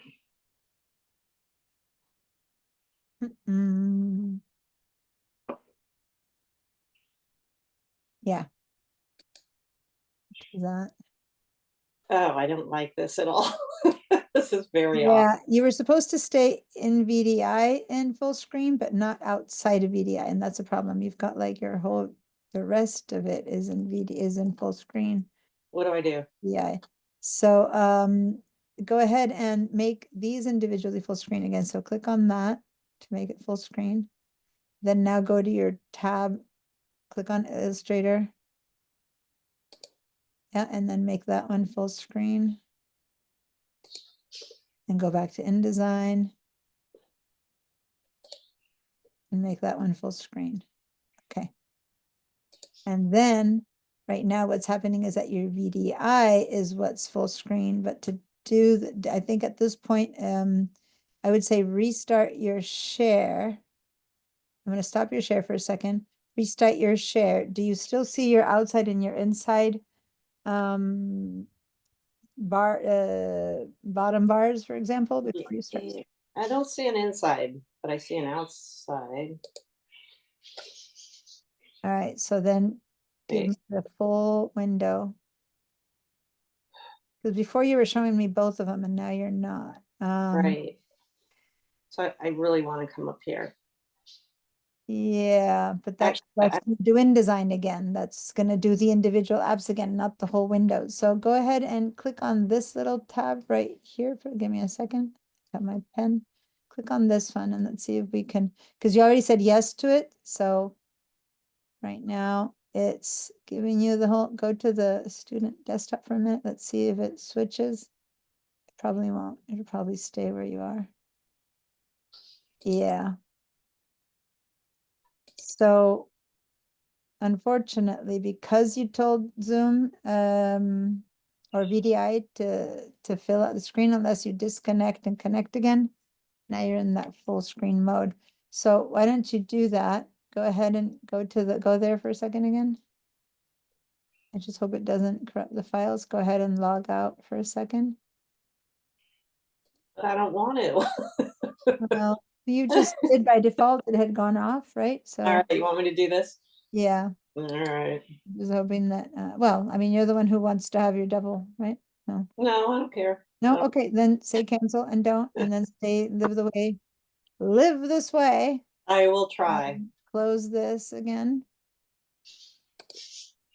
And then let's go back to Illustrator. Okay, so now, for better or for worse, this puts you at living inside of VDI. Let me see if I give you the code in the chat, if you can see it. And click on it and see if it, where it takes you to that. Can you find your Zoom enough to see that? I just put the Padlet code in the chat. Can you click on it? Did it appear anywhere for you on Zoom? Or is Zoom hiding from you? Yeah. 450. Yep. There we go. So now that is the rest of your, so pull that in, and that's your other you. This is your outside you, so to say. And right now, the only way to Everybody's getting along. in order to conjure this one up, you'll have to like click on this screen or something because you don't have access to it here. All right, back to Illustrator then, and Okay. you just click on the link each time you need to go there. Okay, back to Illustrator, click, there we go. All right, so let me stop your share and start mine again. Okay, but so when I go file new, I still am not getting a new. Oh, that was the whole point, I remember. Yeah. It's still not working? No. All right, you might need to restart Illustrator. Go ahead and share one more time. I'm sorry. We ended up getting in this other thing and I forgot that that's why you were first Yeah. sharing, because the file new wasn't working. You might need to actually like log out of Google, log out of, share the screen, because if you're going to do that, I want you to do it well so that you can actually not. Yeah, I'm gonna have to log Yeah. out. I don't know how to find you anymore on Zoom. Let me do this. Oh, wait, let me try that. Hit the escape key. Yeah, okay, I Get did. out of full screen mode. Did that work? No. I'm going to write in the chat again. Exit full screen, press and hold. I'm going to write hi again. Oh, there we are. Yay. Okay, I'm good. All right. But are you still not opening a new? There we go. All right, so now we're sharing again. All right. And I need to find this. Illustrator. And then I went up here. Is not, let's say new, or yeah. Okay, just try something different. Let's go say file. And then go down to open recent files, just to see if there's something there. No, the fourth one, go up again, yeah. And then go to like practice Illustrator 1. This is the one you're in. Let's see if that, perchance. So that's the one. Let's see, and if not, we can go to another. I'm gonna go ahead and play.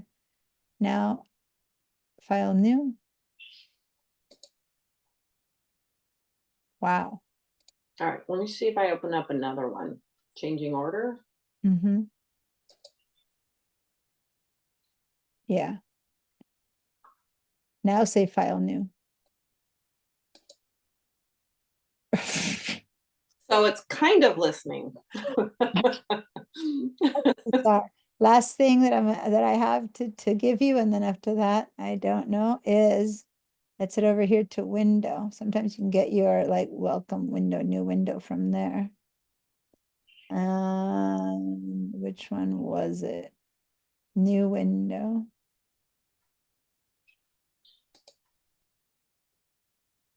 Okay, so that's you gave two changing orders. Go to practice Illustrator now. See if you can do new window there. I'm just giving it another try. Go back to window now and say new window to that one.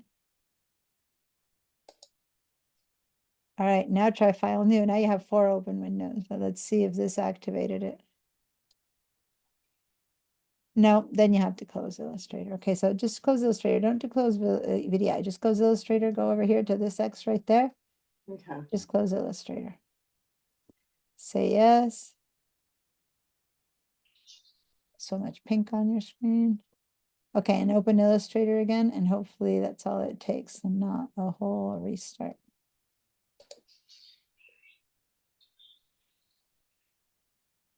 It takes a moment.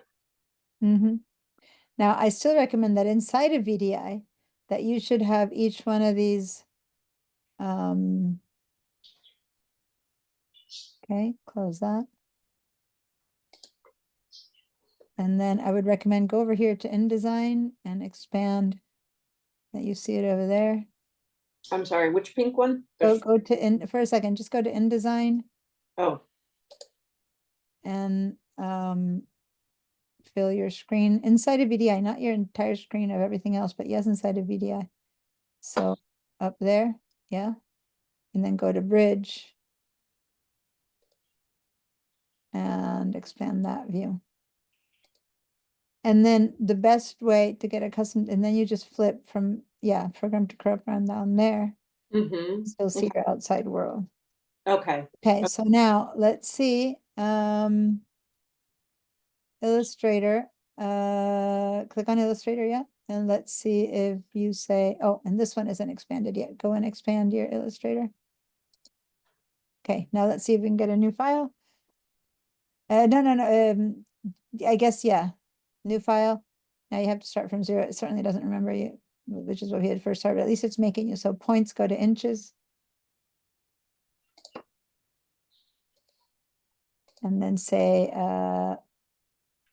why isn't it even 8.5 by 11? That's so weird. Because it's my Oh, computer. you're in A4. You're in A4. Go to letter. Better. There we go.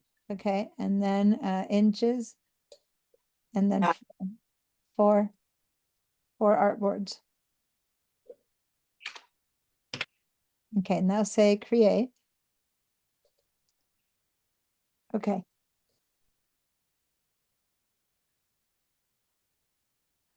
All right. Oh, you forgot to do the, but that's okay. Now let's try file new. I really need to see, say file new. Okay, now it's working. And now go ahead and change the orientation. And then say open or create, yeah. Good. Now you can get rid of the other one with this little X right there that I'm covering up. Tabs up there. And now you're back. Now you're good. All right. Okay. It was I don't know, that was weird not being able to do it. It was like it was kind of frozen, but not really. It was bizarre. Hmm. Anyway. All right, still with us, Patricia? All good? I would understand if not. Yes. No, hey, everyone takes their time doing what they need to do. I helped Patricia, now I'm helping you. And I have to say, it might seem tedious for you, but in comparison to waiting through 30 people, which I do help differently. I don't like do every single thing for them. But yeah, Mhm. this is still okay. Yeah, I hear you. All right, so let's head over to the type. I just want to make sure, Patricia, either give me signs of life by saying yes or no to know if you're there. Yes, yes. You're there, okay, or speak up, yeah. Signs of life. I need to make you speak. It's just that either give me a yes and then I won't make you speak, or say yes, that's all. It just helps to know that there's still 3 of us. And that I need to check in to make sure that it's all working. Okay, so now type tool, the bottom one again, still the same one that we've been using, okay? And this time a single click. And before we do anything else, let's write the word turn. Lowercase, turn. Turn. Now I'm going to zoom in by doing command plus, plus, plus. And then I need to leave, by the way, at this point, my type tool. Whoops. I need to leave my type tool, go out of the type tool mode back into my selection tool. And then I can do the space bar to move over there. And oh, I ended up writing that twice. Okay. So last time when we wrote, so I just zoomed in so I could, not have to be way out there. So I'm zooming into one whole page. Still turn is really small. So last time when we wrote something, I had you guys first click, and so I'm grabbing the type tool again and click. And then before we wrote anything, I had you fix that and change it to like 18 points, remember? And then we started writing. But this time I told you to just write even when it was tiny, right? So how do you handle it when you're writing, when you can barely see it, when you're done writing the word you want, which we wrote? Now we have to leave the type tool, select it, and now we start treating it kind of like an object. We select that shape without the type tool. Type tool is only for writing. So for writing the initial sentence, or if I need to make a change because I made a typo and I wrote earn instead of turn, right? But other than that, we leave the type tool, we select the shape, and now we can go over here and make it much bigger. So I don't know, I'm going to make it 72 points or something like that, which isn't even that much bigger, but about yay big. Okay. Now, 72 points is as big as it gets right there. But what if I wanted it bigger? Oh yeah, I can make it bigger, but I need to type in the place that says 72 points. Now I've been pointing over here because for eons, this is the place that we went for type. Before that, before we had this essentials menu, we would go up here. But now there's one more place you can go, which is in this contextual tab right there. So if I just was writing and I wrote something, then this, I had moved it out of the way, right? But this is actually the place where I can also now, since I have type, this is showing me things I can do with type. If I had a box, the contextual tab will tell me things I can do with my box. Does that make sense? It changes to the tools that I need. Now, when I select my type tool, this contextual toolbar is showing me basic type tools. So I can choose to go over here, or I can do it over here. But none of this goes beyond 72 is the max that it gives you automatically. So if you want to write it over here or over here, you need to type, you need to click in there, and let's write 200. And nothing happens until you hit the return or enter key. Boom. Then it turns into 200 points. So anything beyond 72, you need to type it in. Okay. Now I'm going to save. So Command or Control S, and we're going to turn logo is what we're going to write. And we're going to save it in the, well, you guys in your My Drive Digital Design Techniques folder.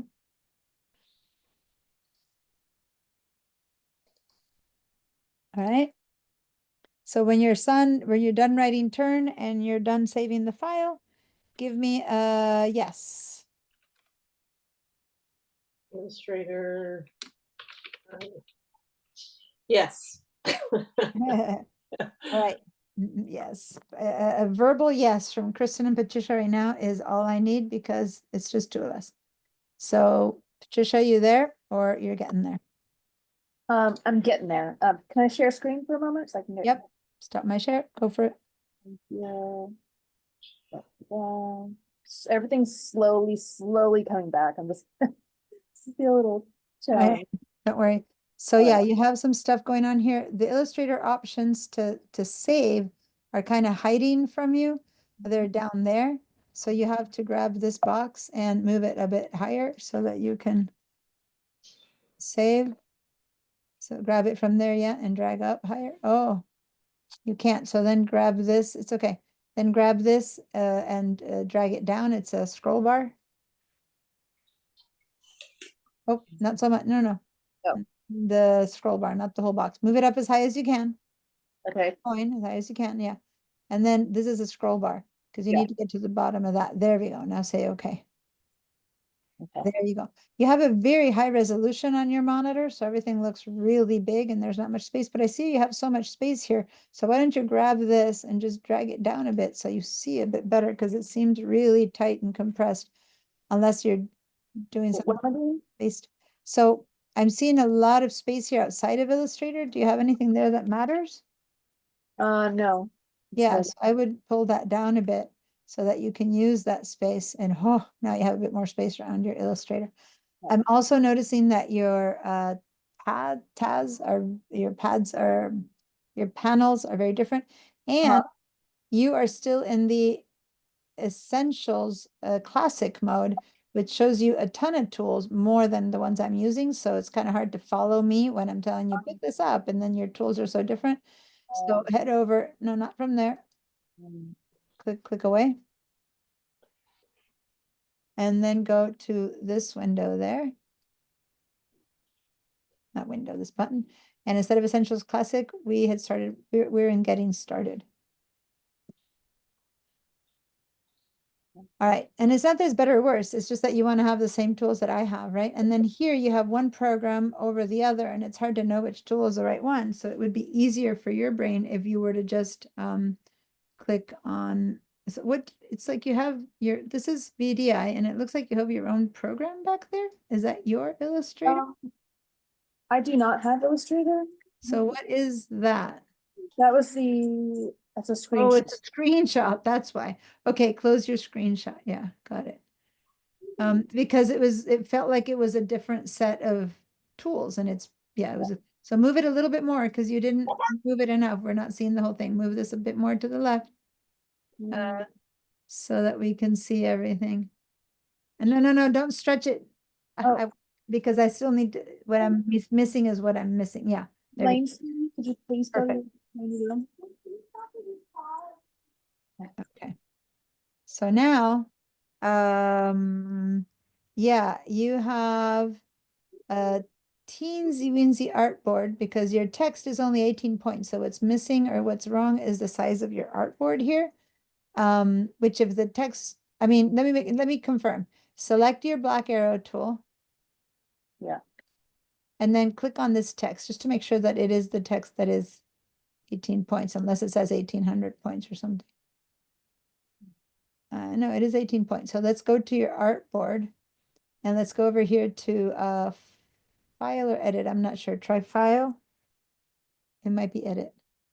Document setup. Oh, no. It was file. Document setup way down there. And no, okay, cancel. It was then under edit. No. Go back to file.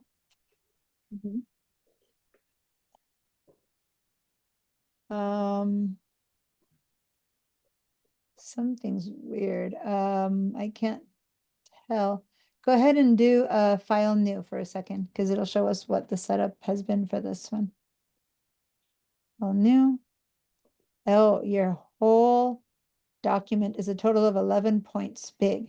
So when you write something in 60 points, I it's don't know why I put 11 by, I was thinking of the. yeah. So instead of points, you need no. That's fine. You need to Inches. change from points to Yeah. inches. Okay. Okay, now change that to a letter or go over here and click on letter so it gets you the normal size by default. Phew. Now go to Yes.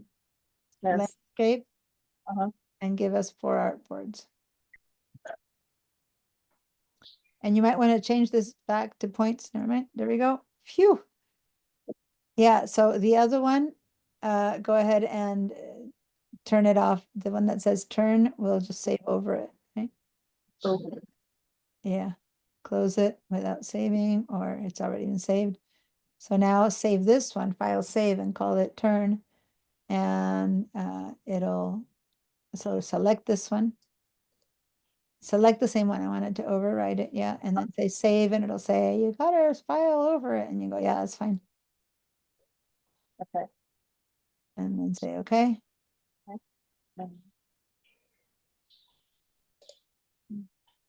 Down here. You mhm. were like over outside of the norm before. And so that's why we couldn't, over here. Your mouse is way on the left. Go over here for the okay. I have the Zoom. Oh, there. In the way. Oh, In the way. yeah. Okay. You don't need to see us too much. You can go to the Zoom windows and go to the top where it gives you like little boxes and make it small. Got it. Got it. Got it. Okay. Yeah. Perfect. Now we're set. Now Okay. go ahead and use your type tool and click in here. Don't click and drag, just click and write the word turn. Lowercase. Cool. Now let's go back to our black selection tool and we're going to go do the rest. We're going to treat it as an object. And now here is where I wrote 200. Oh, It goes only to 72. the So I went ahead and put 200 in there. Perfect. And again, you could have done it over here or over there. Those are the Oh, two okay, places where we can do it, right? In the past, you did when you took the class before, this didn't exist. Oh, okay. Writing Okay. it down there. So this is this contextual tab. Cool. We're all on the same point. So I'm going to stop your share. Share, oh, not from there, but from here. I'm going to share mine.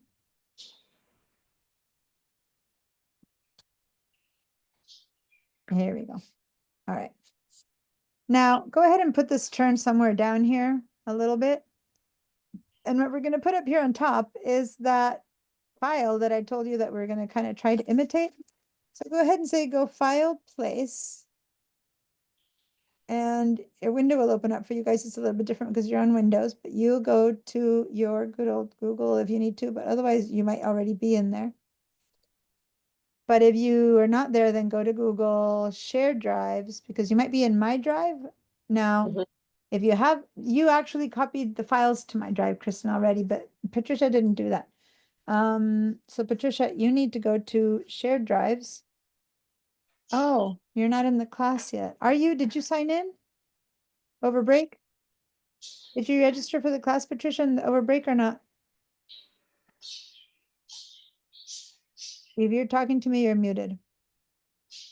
Because you might have the files if you got. Did not successfully yet. I'm just trying to find where I put the CRM code in. All right, so do you mind, Kristen, for a second? That way she has the class files. No, that- not at all. I'm gonna go grab But- Jack. I'll be right back. Okay, so go ahead and share your screen, Patricia.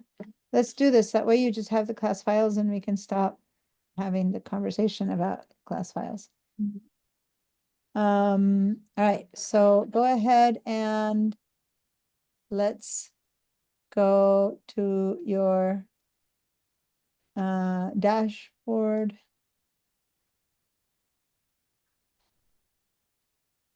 Okay.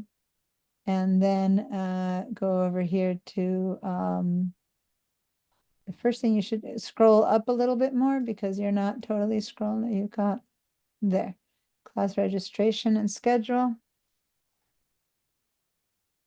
And then go up and a bit higher, a bit, yeah, registration. Yeah, I got that far, then I think I just got confused. I don't know. That's fine. Register, add or drop classes. It's a very confusing system.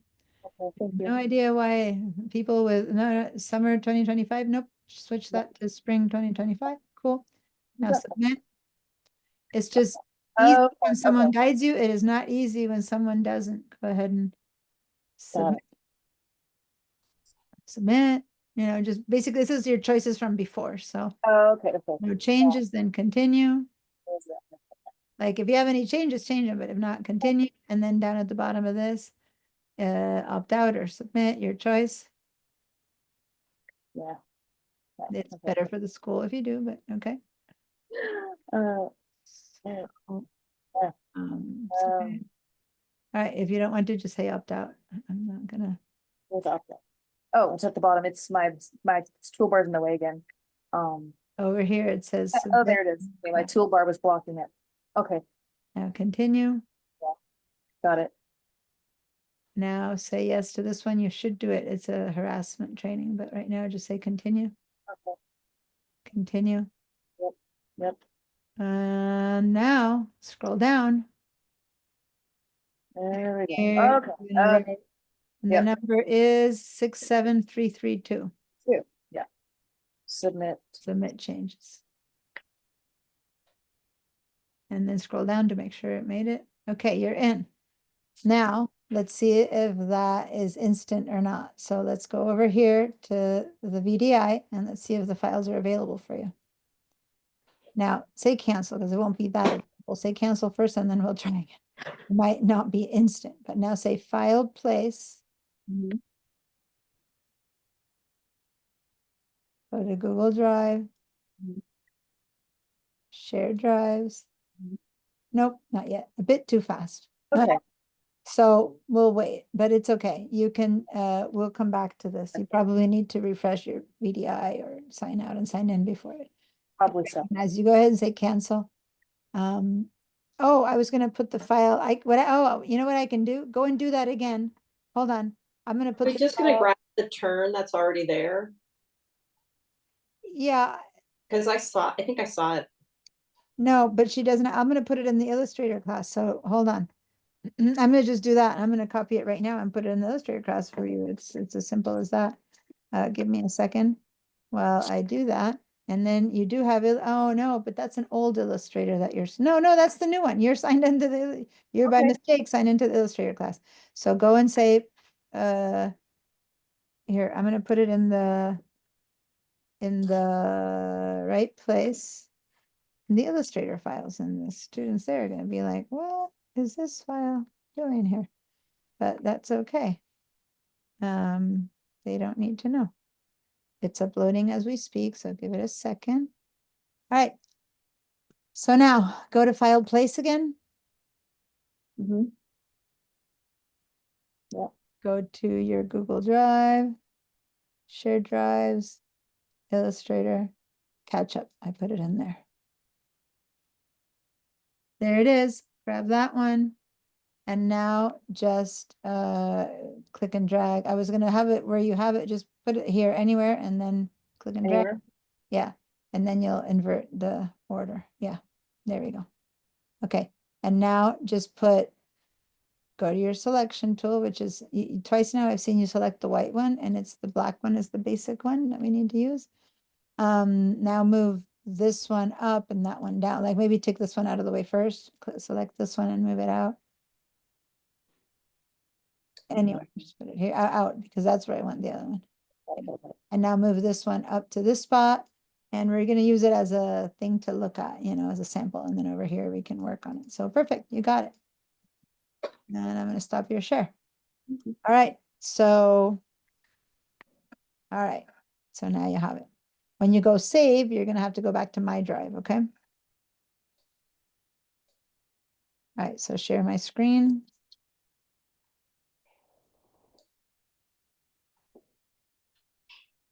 And I myself had not yet opened it. So here we go, place. And I'll put it, oops, somewhere over there. Okay. And then this is my one that we just made. So I was going to have them both on the same page, but yeah, it doesn't matter. Whoa, whoa, whoa. Make it, that's kind of how I was going to have it. Okay. It doesn't matter. Point is that this says turn, but it's a bit of a play on words. And so we're going to use this and learn more about text and end up, when we're done with that over there, we're going to put it over here. We're going to have our version of turn over there. But meanwhile, we have two other artboards to play around with. So let's leave this turn there, which is the one we're starting with. And let's make a copy of it to put it here. And the easiest way to make a copy, and this is the same for Photoshop, Illustrator, and InDesign, is not to copy paste, believe it or not. Some of you guys copy paste really well. And yes, it's not a bad idea. But you can also hold down your Option, or in the case of you guys who are on PC, it's called the Alt key, but it's the same one, it's Option or Alt key.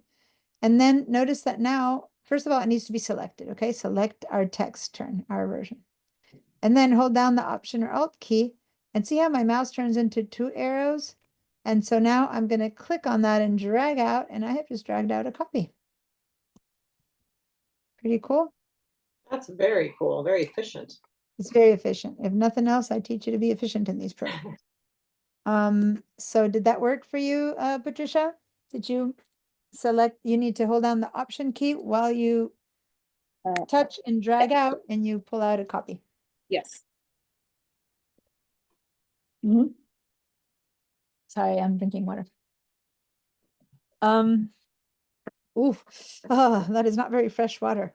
I like fresh water. I think that bottle's been sitting here. Okay.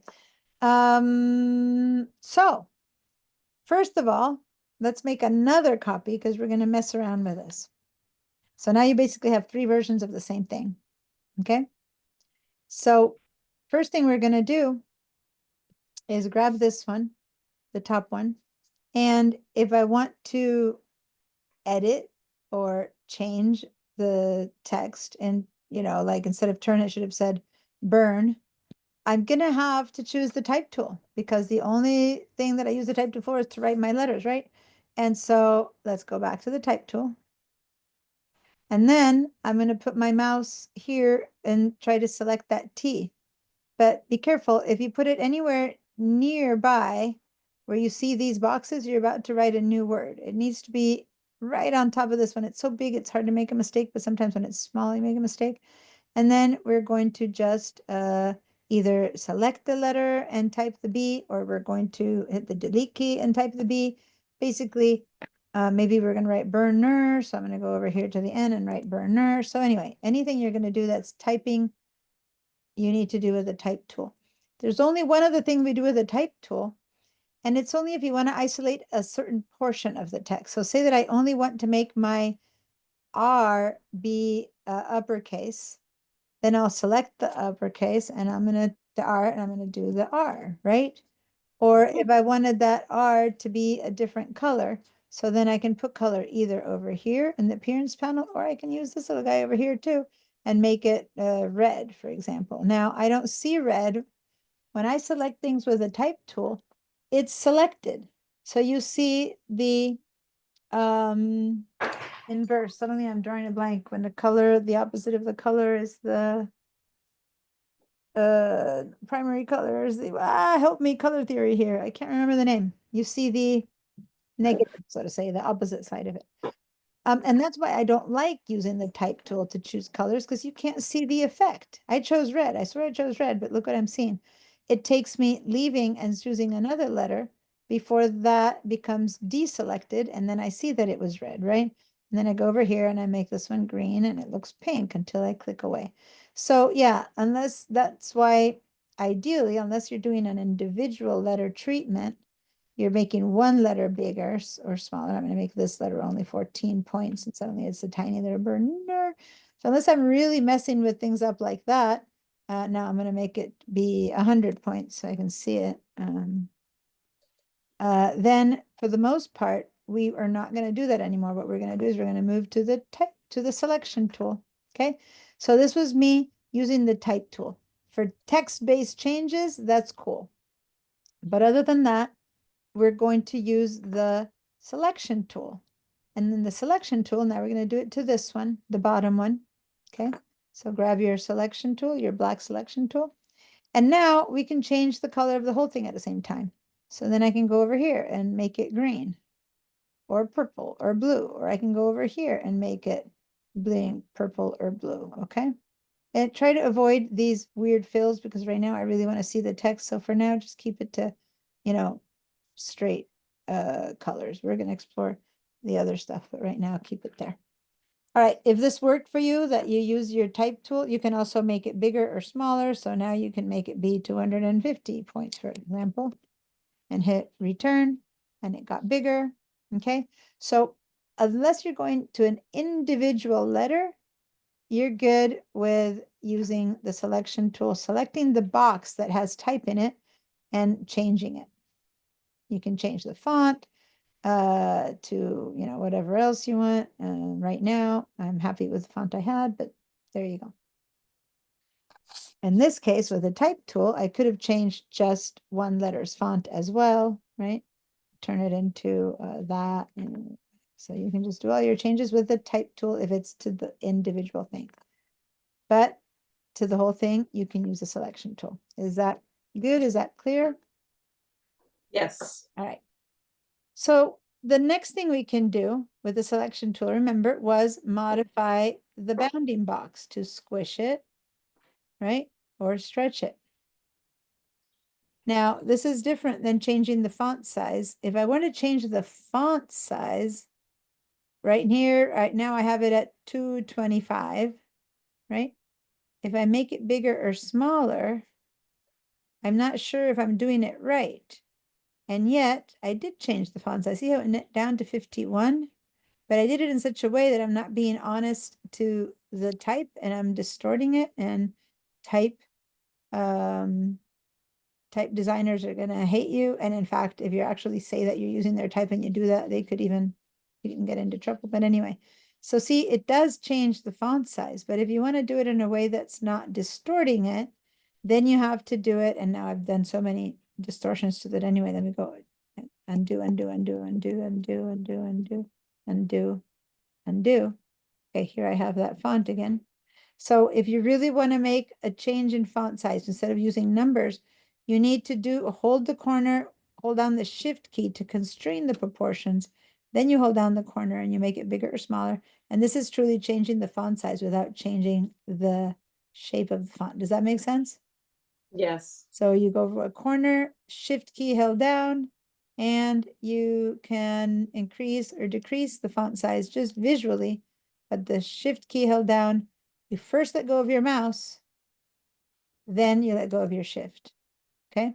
Because if I were to make that bigger like that, and then I let go of my, hold on, I need to, if I'm doing this suddenly, and then I let go of my mouse first, then by the time I let go of my shift key, it distorts again. You see that? So the shift key is crucial to keep it non-distorted. So I first let go of my mouse, then I have my text. All right. So this is, remember, point text. And again, just reminder, any of this that you do to area type doesn't, no, it just redraws, rewraps. Okay, so none of this applies to area type. This only applies to point type. Yeah. Okay.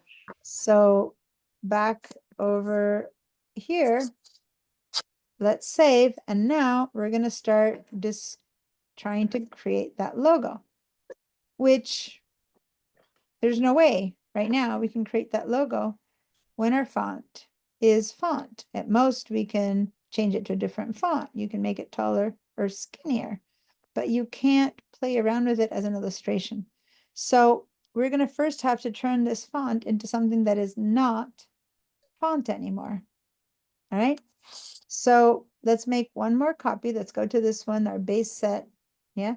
And then hold down the Option key and drag out another copy up to here.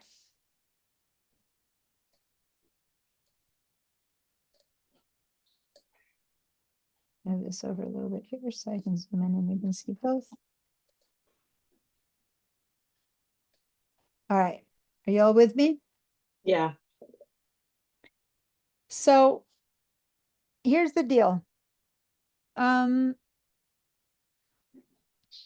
Before we can do this well, I need to show you a little bit more of image manipulation. So let's go back to Practice Illustrator Basics. Let's go back here where we had our first two shapes, okay? And let's zoom into that. Select one shape and then Command plus, Command plus. Is there a file like recent? Because I have to go back. Oh, you don't have, yeah, file recents and you had the whole, it's okay. So forget that. Let's just go over here. It's okay. Let's just use this one. It's so easy to make a shape. Let's go to rectangle. I Make have. a shape, fill it with a nice bright color. And let's zoom into it.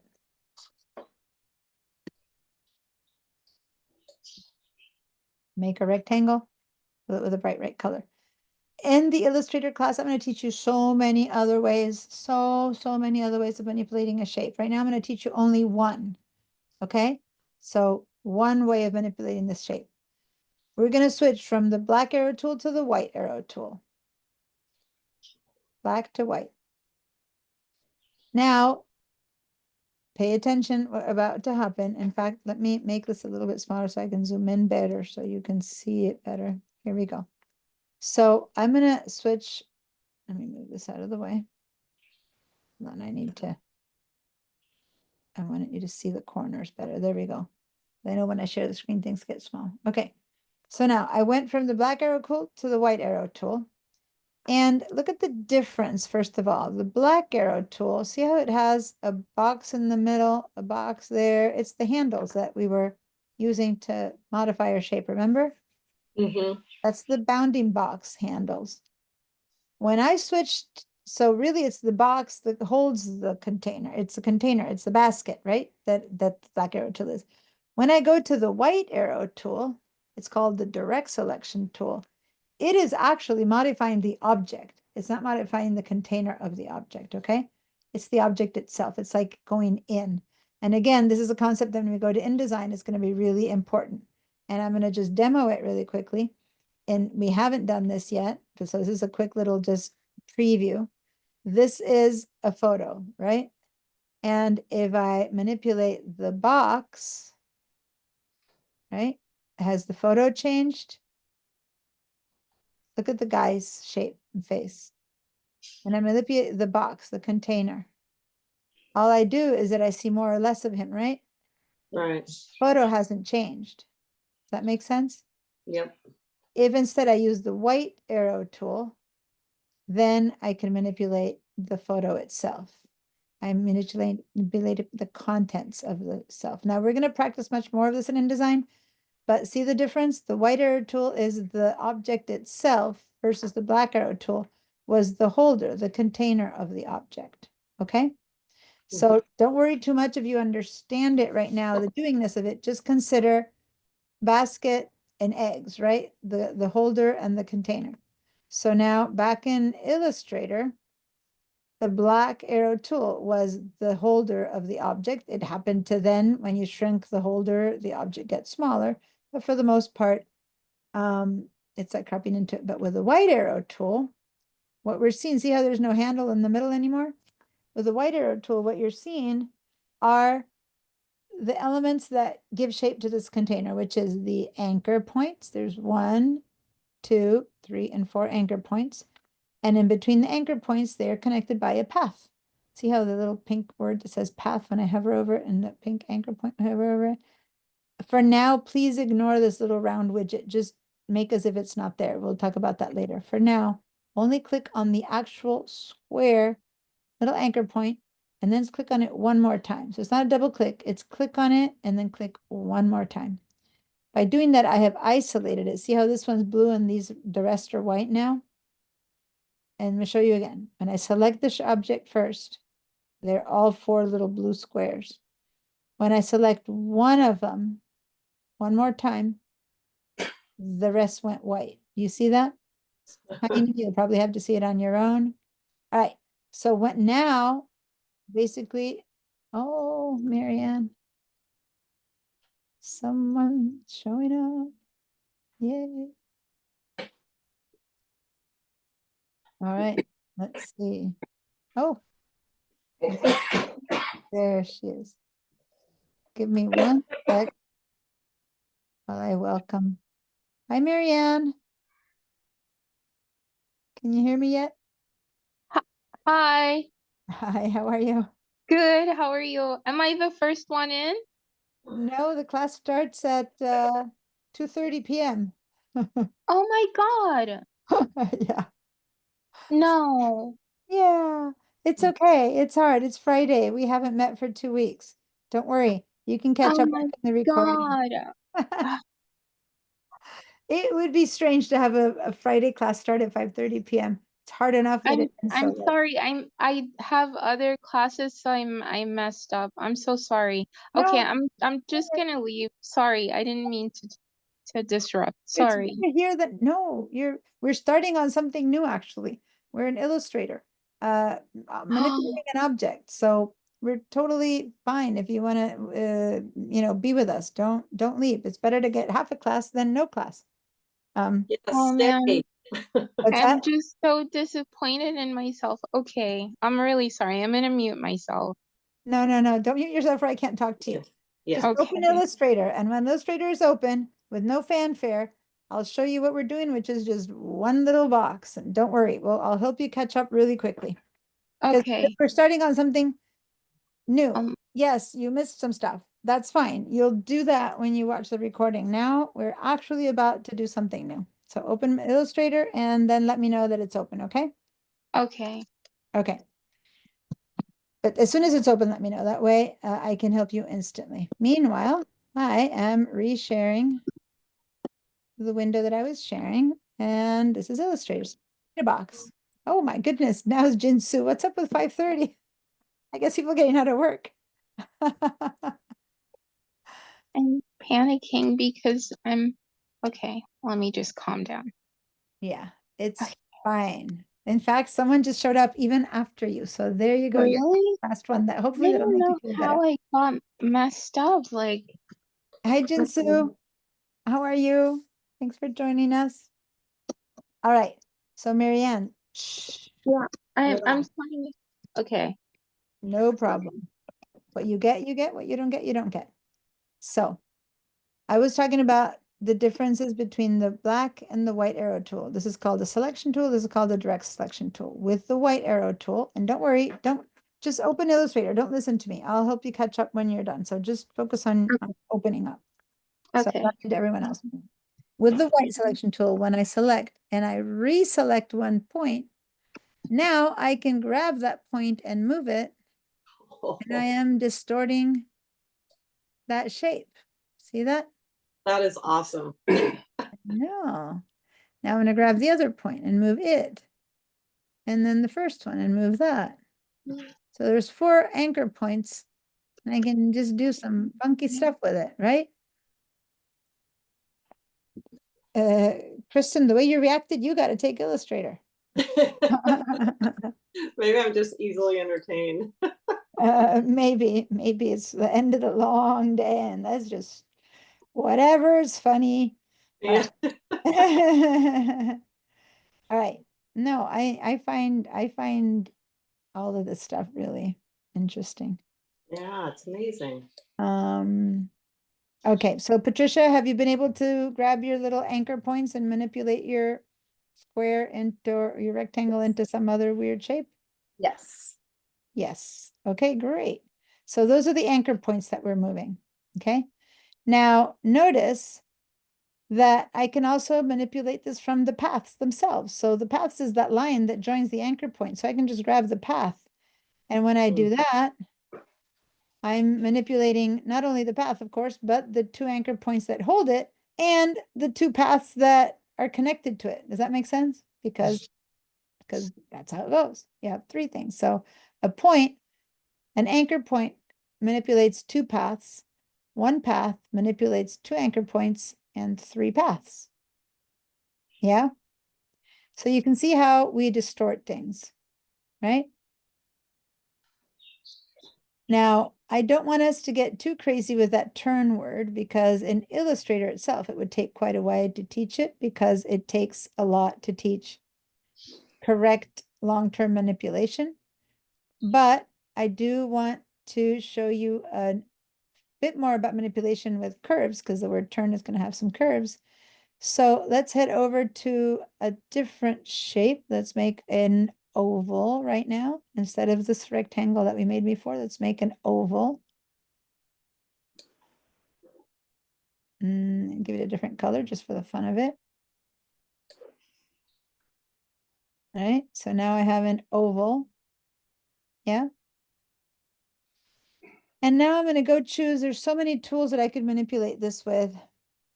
First, I'm going to use the same white arrow tool. And if for now we can stick to that one, it might be easier. If not, I'll show you some other tools, but let's go to the white arrow tool, same one. And again, the black arrow tool gave me the bounding box, remember? the box that held the container. The white arrow tool just gives me the anchors, but these anchors are a bit different. They're more complicated because they make circles, they make curves. So when I click on this anchor point, it also appears to have little antennas, little handles, okay?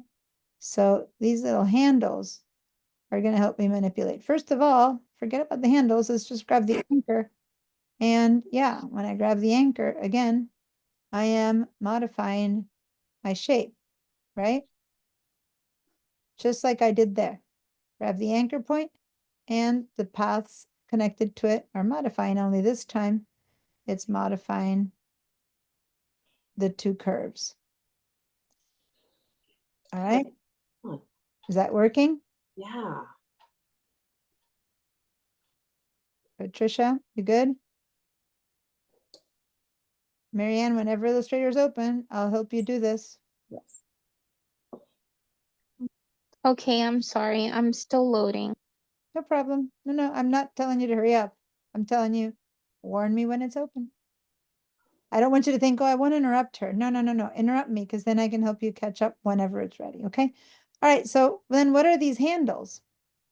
Well, the handles are going to help me control those curve positions. So I'm going to grab, it's like a seesaw. I'm going to grab one end, I'm going to pull it up and down, up and down. Pretty cool, huh? Yes. Yes, Kristen, you need to take Illustrator. I see my students, some people are like, oh, and others are like, yes, and they brighten up. This is so different. And you're a maker, so yeah. Yes. All right, so seesaw, seesaw, seesaw. Now, what happens if I pull it out and in, out and in? So these handles work in seesaw mode or in out and in mode, out and in. Now I'm going to curve it around, pull it out, right? So you can do bizarre, messy things, and controlling these, getting a real handle on them, so to say, is going to take a bit of time. And this is not an Illustrator class, so I'm not going to teach you to completely control them, but just showing you that they can be manipulated by going up and down or sideways or out and in, and that changes the angle of the curve, right? The concavity, I guess, I don't know. That's what you get versus the position of it. All right, so Patricia, how you doing with that? You're good? Good, thank you. All right, and now we have our two little objects, and I'm not expecting it to look like anything. And if the first time around with handles and curves, and it does look like something, then you're just some like super duper genius or something, because these are not like the most logical things to start with, but it gets the job done. We got curves. Now, sometimes you have an object that has both curves and rectangle, shapes, and we're going to work with some of that, in which case what you're going to have is a hybrid point where on one side you're going to have a handle and the other one won't. And that means that on one side you'll manipulate a curve and the other side will have a straight line. So for now, just be there. Oh, I think I got Marianne too upset. Oh well. Jinsu, yes, we are recording the class. So, oh, I never turned on the AI companion, did I?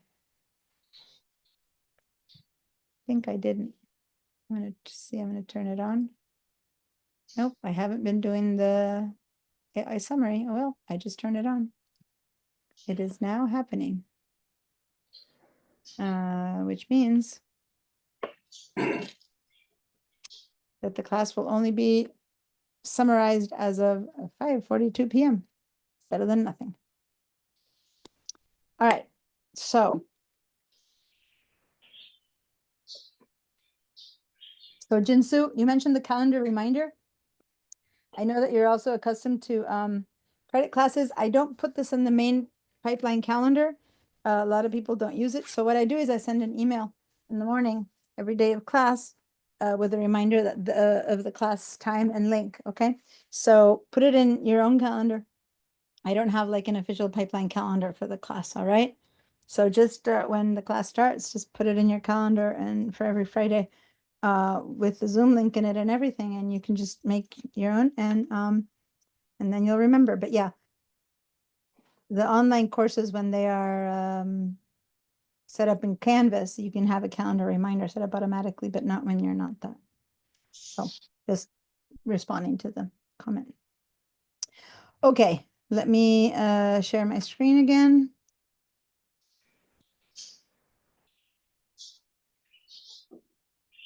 And here we go.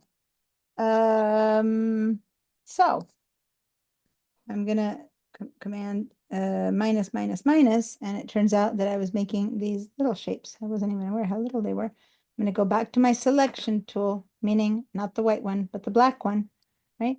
And I can select them both, and I can make them bigger because it's the container. The container is holding two of them, okay?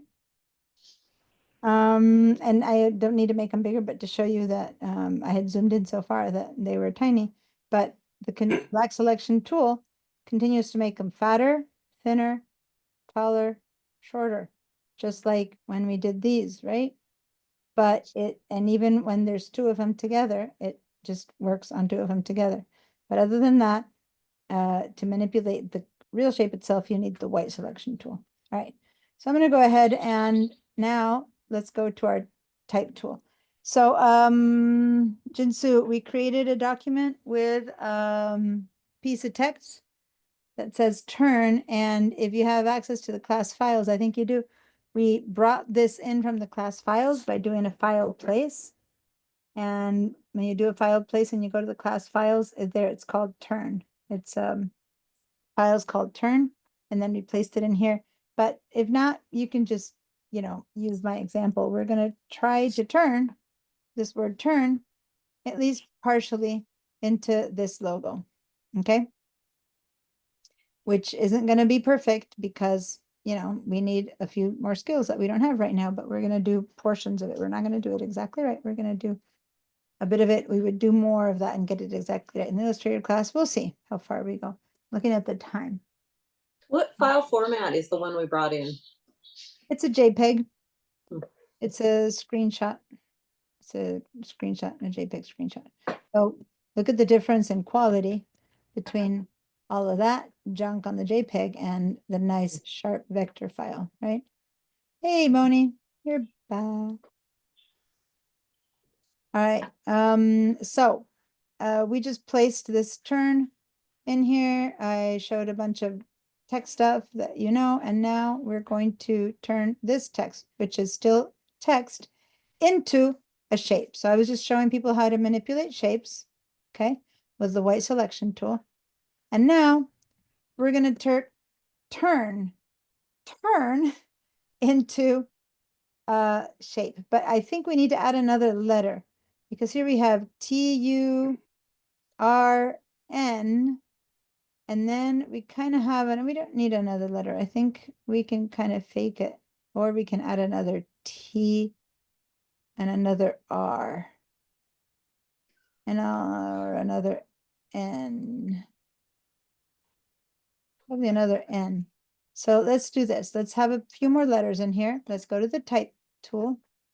Let's click in there. And you know how we turned the word turn into burner? Now let's type another, let's type a little space and let's type another N and another R and another T, because I think we might need it. Okay. So now we have stuff that we can use to make our logo. And I'm going to go ahead and make a copy of this to have it handy over here, even if it's a bit smaller, so that we can know what we're heading towards. Okay. Is everyone with me? Yes. I used the type tool to go in here and click and drag and just typed a couple more letters that we might need or we might not need, but I think it would be better if we have them. Otherwise, we're going to have to duplicate them later, and it's easier to type them in than to duplicate them as an object. All right, Patricia, you with me? Yep. All right. Now, this is no good for us as text. If we want to manipulate it, you can't. Go ahead and grab the white arrow tool and try to grab that N and nothing happening. Nothing happening. It turns into a type tool. You can't manipulate type. You need to turn it into non-type. You need to turn it into shapes that are just shapes that happen to look like the letter T, shape that looks like the letter U, right? So we're not going to have type anymore. So let's go ahead and go over to the type. And we're going to say create outlines. Mac people, PC people, I can't show you the top one, but I'm going to the type menu and I'm saying create outlines. So I'm selecting this text, make sure that's and then type and create outlines. All right, so now that we did that, it doesn't look too different to start with, but if you click away and click in there again, now, I don't know if you can tell, but there's like a little blue line around all of these shapes. First thing we need to do is we need to ungroup. So you have either the contextual type tool is going to say the word ungroup, or you can find it here in the properties panel. Either way, you can click on ungroup. When you click on ungroup, it should say group. That means it's been ungrouped. Now click away. Now you can grab each one as an individual letter. I'm going to undo what I just did because I want to keep them in line. I'm showing you that they are now independent creatures if you ungroup them. And if you got them into outlines and you have ungrouped them, let's play around with these three that are extras and this is working. Then you first need to click away. So when you first ungroup them, there's still a group. And even if you ungroup them, you have to click away, take away that selection. Then you can go back and you can work individually with each one of these letters. If that's working, give me a yes. Kristen, Patricia, Jinsu, I'm not sure if you're opened up and ready to go at that yet. Moni? I'm Yes. I think I had at some point turned off that little bar and I can't remember. How do I make it come Okay, back up? go up to window and contextual taskbar. Ah. In Photoshop, it's way down at the bottom. In Illustrator, it's kind of up there. Huh. Oh, there it is. I see it. Contextual Thank taskbar. you. And it's contextual in that it changes all the time. Now the properties panel is also contextual. Right now, it's not, it's showing me things about the document. When I select an object, it shows me appearance, so it's contextual again, meaning it changes in the properties panel. But I guess people didn't want to go all the way there and have all the choices. What they wanted is a couple of the most, important choices down here. And so it's like a in situ, right next to you kind of contextual taskbar, just to make things even easier. Don't stand up and go to the fridge, have the robot bring the drink to you. Basically. All right. So now we're going to see if with what we've learned, and again, I'm not expecting miracles. Well, maybe from Moni I am. She's an old hat at this. We're going to see if we can turn some of this into that. Okay. And again, in my Illustrator class, where I've spent a lot more time telling people how to manipulate the objects, I do expect it to be finished. But here, get me something like it. So I'm going to walk you through it, though. So I'm going to want to walk you through some of the steps, because now you have some of those hybrid angles, the anchors that we didn't have before. So, oh, one more thing. I forgot. Let's be okay, but let's duplicate these because we want to be okay to mess it up and be able to go back to the one that we did. So let's select all of these and then How'd you do that? You're what's on that? the And then option and drag so that let's keep a set kind of out there so that if we mess up our T and it doesn't look like a T anymore, we can grab it from there. Does that make sense?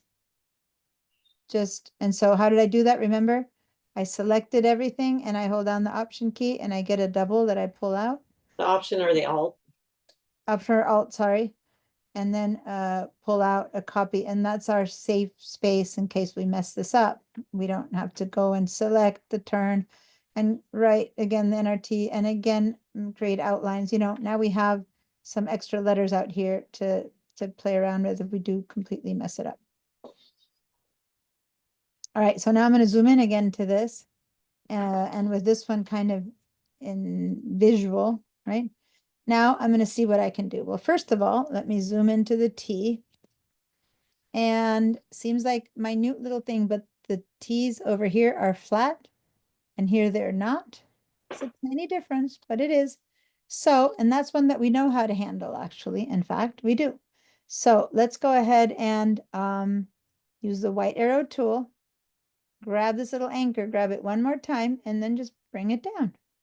That's exactly like what we did with this shape, right? Grab that little anchor and move it over a teensy bit.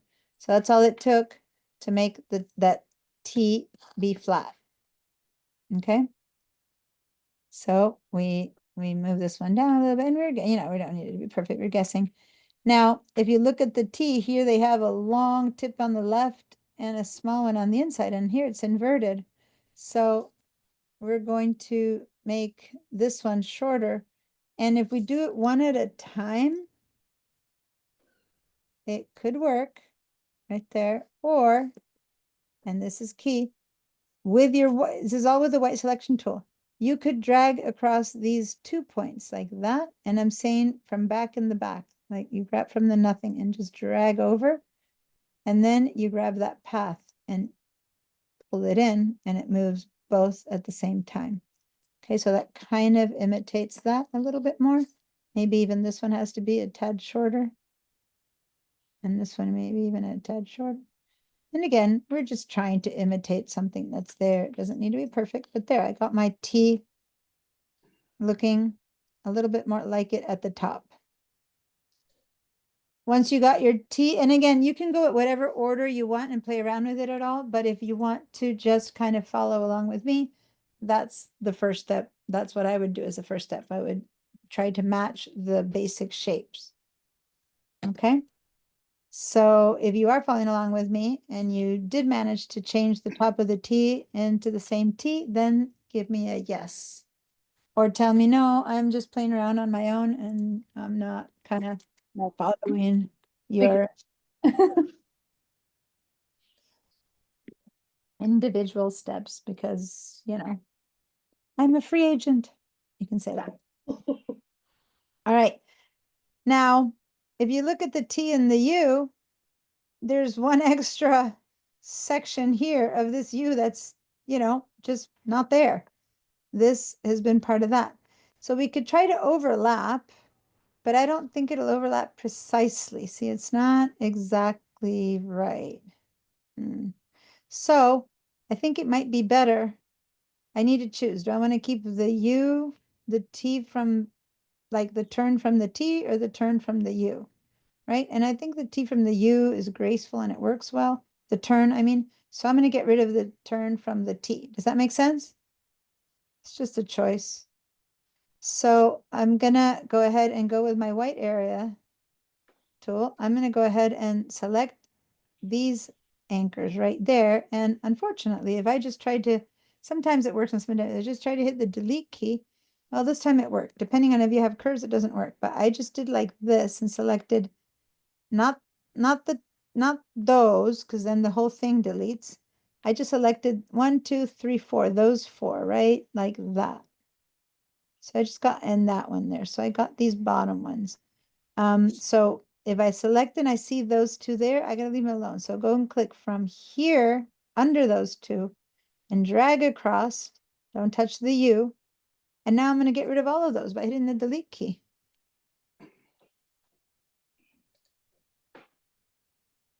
And now I'm gonna see if I can put them one on top of the other, and looks like that's kind of gonna work.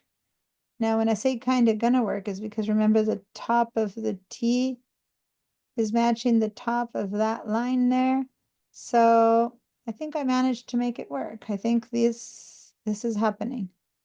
Almost happening, because then I have the bottom of the N is a bit not there, but I got the T and the U. But if I move it, they're 2 separate things, right? So once I have it at that point, I might want to join these. But I'm going to wait until you tell me that you got here. Whoops. That you got here. Because I'm expecting people to be in trouble at some point, if not anytime very soon. If not now, then at very time very soon. So tell me, is all good or are you in trouble? I'm having a hard time doing what you're doing. Um, Let me answer. Jinsu is asking about having an action. Are you asking me in Illustrator? Because at first you said, is there a step recorder about the calendar reminder? And then you're asking an action recorder. Hopefully you're asking about an action record.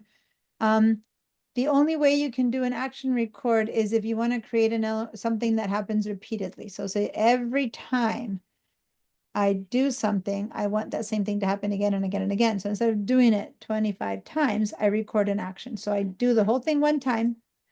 Meanwhile, my actions are getting recorded. And then I select something else and I just apply the action and all of that happens to it, which doesn't apply to this at all because each one of these things is an independent, like handmade thing. I'm going to do one thing to this, and then I'm going to have to do a different thing for the R and for the N. There's nothing repetitive about this. So actions are for repetitive tasks. Does that make sense? And actions are great, but they're for repetitive tasks. There's nothing repetitive about this. We're doing a completely handmade set of choices, okay? Does that make sense, Jinsu? You got it? Oh. Step recorder, action recorder. Student can repeat. Oh, no, I can't make an action for you to repeat it. First of all, because you need to learn how to do it yourself. And second of all, if I record an action, it's an internal action to my Illustrator, and it only works for me. And unless I export it as an action and you import action and all your settings are identical to mine and you have the same exact thing, then you press a button and it does it for you, then what's the point of being in class, right? So in that sense, yes, you can go and buy actions. People say, I'm selling you all my actions to create, the perfect sunrise. And they have a perfect sunrise. And then you buy that action and you put it on your sunrise, and it turns out it doesn't work because your sunrise had different colors than theirs, and then yours like looks messy. So yes, you can use actions for some things, but for the most part, you got to learn how to do it yourself because actions work only with the exact same settings, right? So certain actions make sense, batch processing, things like that. But other than that, you just got to learn to manipulate the shapes on your own. So I would never make an action of this and help you just press a button and press go, because then you're not learning Illustrator. You're learning, you're just doing it. But my goal isn't the logo, my goal is the process of the logo. So I prefer a badly made turn logo, but that you learned how to do it, than a perfect turn logo that you can't repeat when you want to. All right. So, but no, yeah, actions are a very valid tool, just not for this. All right. Is that the same hand, Moni, or is it a different question? So I just was thinking before, maybe this isn't good for me to say, but it seems to me that the T and the U at the beginning can be then used at the end as well. Yeah. So And then that you're you only don't, left with the R, but we're not done with the U because look at the ending of the U. It yeah. still needs a little bit of another piece of letter. But yes, this is, if what you're pointing to is this, let me get the marker.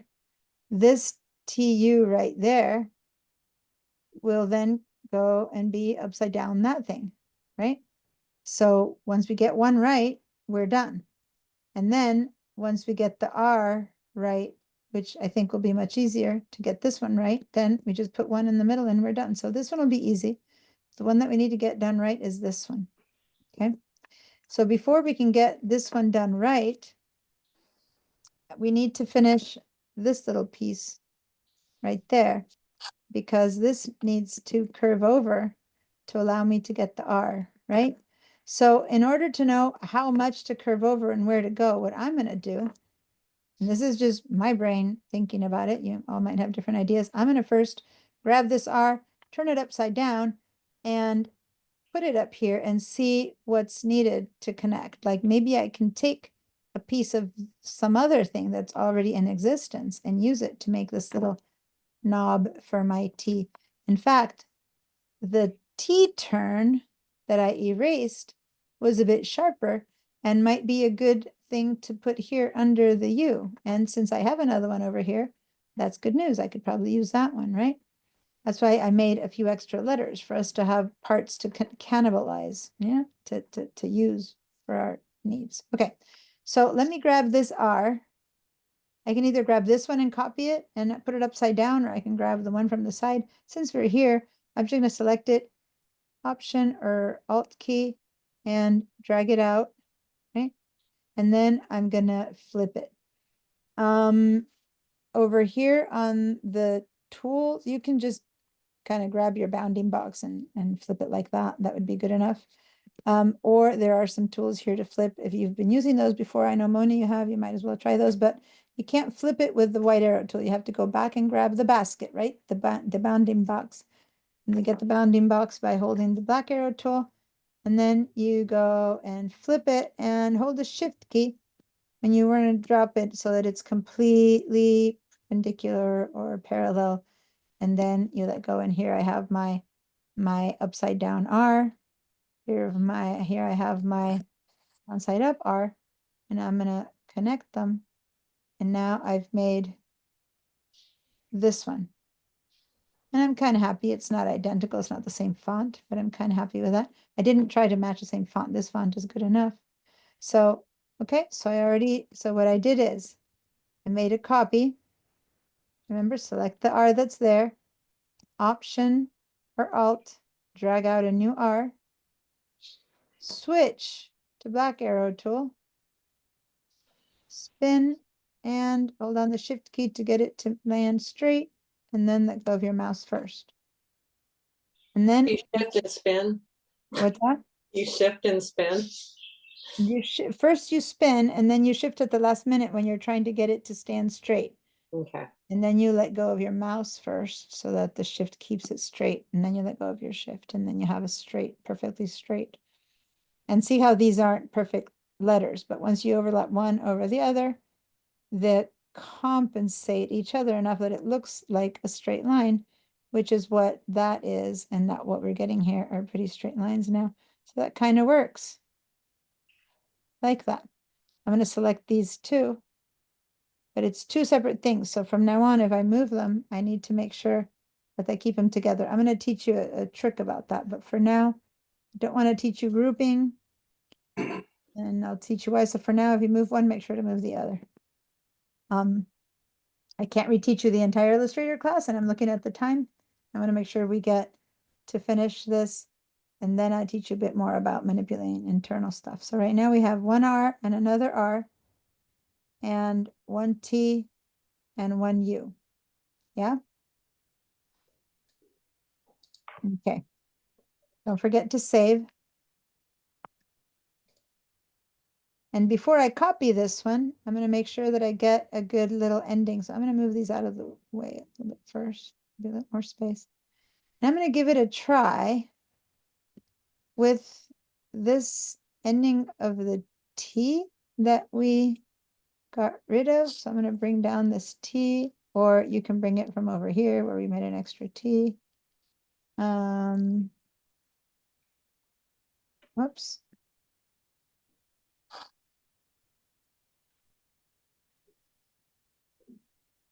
Oh, I ended up leaving it at there. Let me see.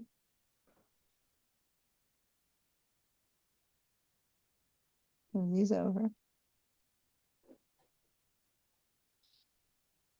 Let me see how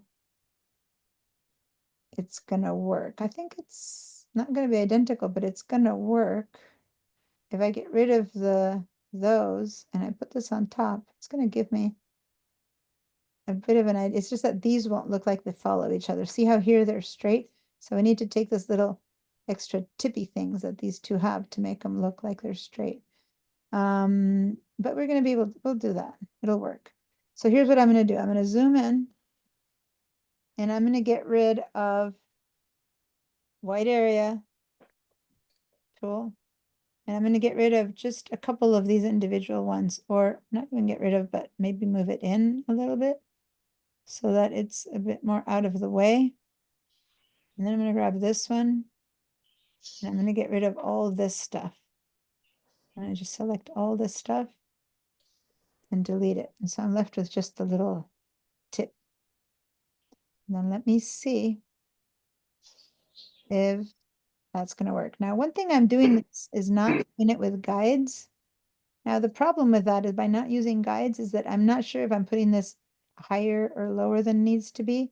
So see how right now there's a pink line showing me the end of the T of the U and this. It's telling me that they have the right size. I could have put my own guides, but again, I'm trying to simplify things. A guide would mean a line here showing me that this is where the bottom of the letter has to go. But Illustrator is pulling up this thing called Smart Guides. And when I hit the right spot, pay attention that there will be a pick line right there showing me, right, that I'm hitting the right spot. And you need to, there. And I'm going to now let go. Oh, I moved it over a bit. There you go. I think I'm kind of happy with that. So again, how did I do that? I grabbed the T and I selected all the top bits and pieces only by doing that with the white area tool. If this were with the black area tool and I select it, I select the entire shape and I delete everything. But with the white area tool, I can select all that and hit delete and it'll delete everything up until those two anchor points. Then I grab that little bit and that's the one that I'm using here. Okay. And what I did with this, so this one I'm going to get rid of right now. What I did, wow, computer's heating up as the sun began to hit it. How funny. Sun is coming in. And then what I did here with this one is I just grabbed the little bit that was sticking outwards and I brought it in to hide it, right? So now I can put this in its place and I wait until I get confirmation that these two are on the same line. And I like that. I'm going to save that. I'm going to bring these two. And I'm going to put them as close as I can. And I'm going to now have to modify these so that they look good. Are we doing anywhere and have questions? I don't want to just do the work. I want to help you do the work yourself. So I'm happy to now work on this. But first, are you stuck somewhere on the T's, on the U's, on the curves? Can you help me? I'll share my screen. Yep. Let me stop my share. Thank you.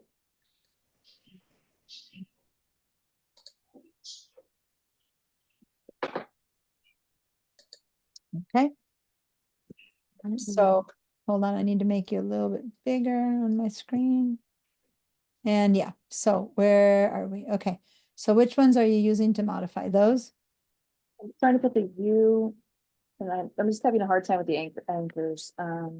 Yeah, hold on. You're way too far to do anything. And let me just say that the font that you're using there Yeah.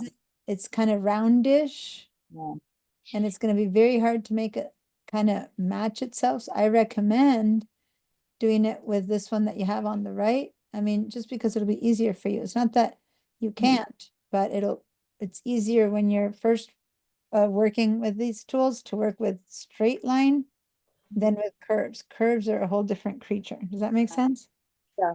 So if I were you, I would go to this word and turn this one, make a copy, first turn this one, go to type and make it outlines.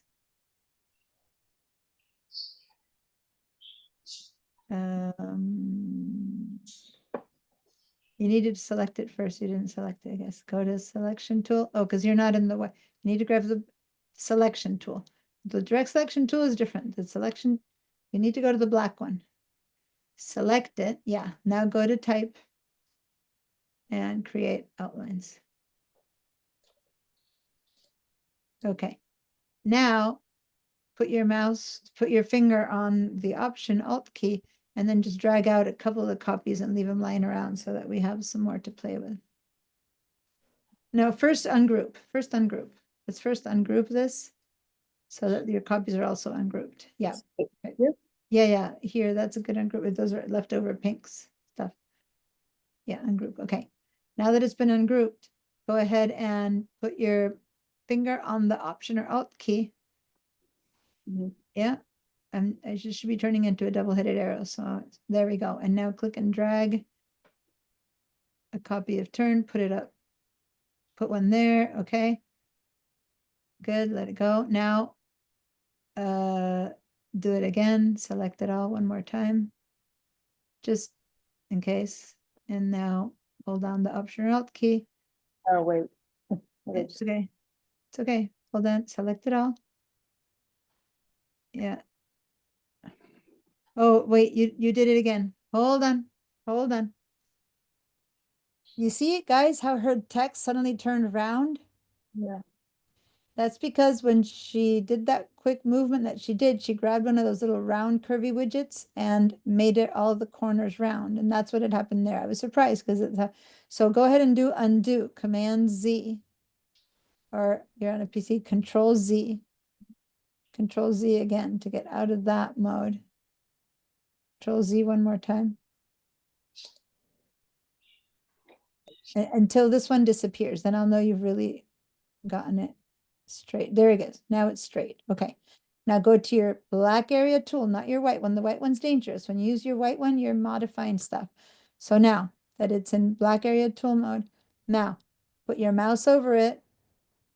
Now touch not the white, but the black. Touch a letter. Yeah. And now hold down the Alt key and drag upwards to make a copy. And then pull it up there somewhere outside. Perfect. Now let go of your mouse. And now, wait, from that same selected area, put your mouse again, put your finger again on the Option Alt key and drag another copy out from here. But you got to select the letter, not the gray. Wait, what? Okay. Put your mouse over the U. Yeah. Hold down your Alt key. Yeah. And drag again another copy. Yeah. And again, I'll leave it kind of hanging outside so that it's not in your way. Like put it somewhere else. Okay, so now you have a lot of copies. Now, if I were you, I would move two of those out of the way and then just leave one that you're working on. Don't use the handles, you'll distort it. Just select. Yeah. Select the whole thing. Perfect. And move it out of the way. When you go grab it, you're grabbing it from white. You need to grab it from text. Okay. You have to not touch the one on top. And select your turn word. You were fine. It's just that then you first selected it, but then you went back and you clicked in the middle to move it. And the middle is nothing. You need to click on the letter, or it's like you're deselecting again. Okay. So now select from white, start dragging there. Yeah. Yeah. Let go. Oh, but you went too close to the top one. So you got two. So start from bottom here and just, yeah. You don't need, okay, something I haven't taught you in this class yet, you guys, but let me just show you. You don't, okay, that's good. Move it out of the way. Just drag it somewhere, but this is where you stop. This is okay. This is where, hold on. 1 second, let me show you something. Don't do anything. You don't need to select exactly all around the word, which is what's happening. And when you do that, and this is something, Kristen, you know, then you get too near to that one, right? And so it's been really hard to do. All you need to do is grab a little bit of it. So do your selection like that, and you'll see how all 4 letters will work. So put your mouse here, pink. Yeah, and now click and drag up a little bit and grab. No. Just where my pink is. Just where my pink is, just here. Yeah. Click and drag. Yeah, that exactly. A tiny little rectangle that touches. Look, perfect. Let go. That's enough. That grabbed the object. See that? And then you don't run the, now when you go back, stop, because this is where you're getting it wrong. You're trying to grab this by touching nothing. Yeah. It's like grabbing a donut by its donut hole. You need Yeah. to go and grab the letter, grab some black part. Mhm. And now you can drag it out of the way. Okay? So perfect. And maybe grab it again and move it a little bit further over, and then we're going to work on this one. That's so hard. And again, no, hold on. Yeah, exactly. Just the bottom. Perfect. This time you did it on your own. Great. Now, somehow you must have zoom stuff here, right? That you're not moving it over there. So then move it over there. I don't know. Just get it somewhere out of the way. Because yeah, I think you have all your zoom is here. So we see empty space, but you don't.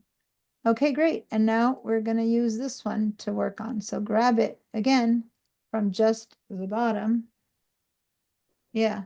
And then move it down into some empty space. Perfect. Great. And it seems silly, but what you just learned is learning to manipulate shapes. Those two things that I just taught you are really important, right? So don't feel like, when I say, no, grab it again. It's just, I'm really trying to make sure that you see how to grab. Now let's grab the T only. So to do that, you need to first move over to the white selection tool because we're going to begin to manipulate shapes internally. And watch, can you zoom in? Don't do anything. Go Command plus, plus, plus, plus. Command plus, plus. Your control, sorry, you're on PC, control. You're on VDI, control plus. Control plus, there, stop right there. So this is where it got dangerous because when you hover over them again, you're on your right, go ahead and hover over one of these with your mouse. Mhm. Yeah. Okay. So you just did something to it. So you need to do a Command Z. You need to undo because you just did something that I caught you doing, and that's why I stopped you. So do a Control Z. I'm sorry. I mean, Control Z to undo that. Okay, perfect. Now, click away first. Click away means click somewhere to oh, you're in your zoom tool. So what happened is you zoomed in when you clicked away. I thought you were in your selection tool. I asked you to get the white selection tool. You grab the zoom tool. So now you need to smoosh your way in again. So hold on. Yeah, move it all the way to the forefront. Ah, Yeah, you went backwards. You did a reverse on your VDI. So now you need to sign in again. It's okay. As you do it immediately, it won't. So just log in again. Yeah, you went back. You used this backwards arrow. So it popped you out of VDI. Don't worry. Just grab the code. Go to your phone. yeah. Be right Whatever you used. And meanwhile, the rest of you keep working at it, okay?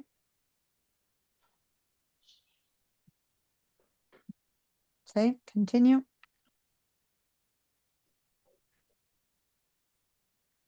And hopefully it'll have you still. Okay, student desktop.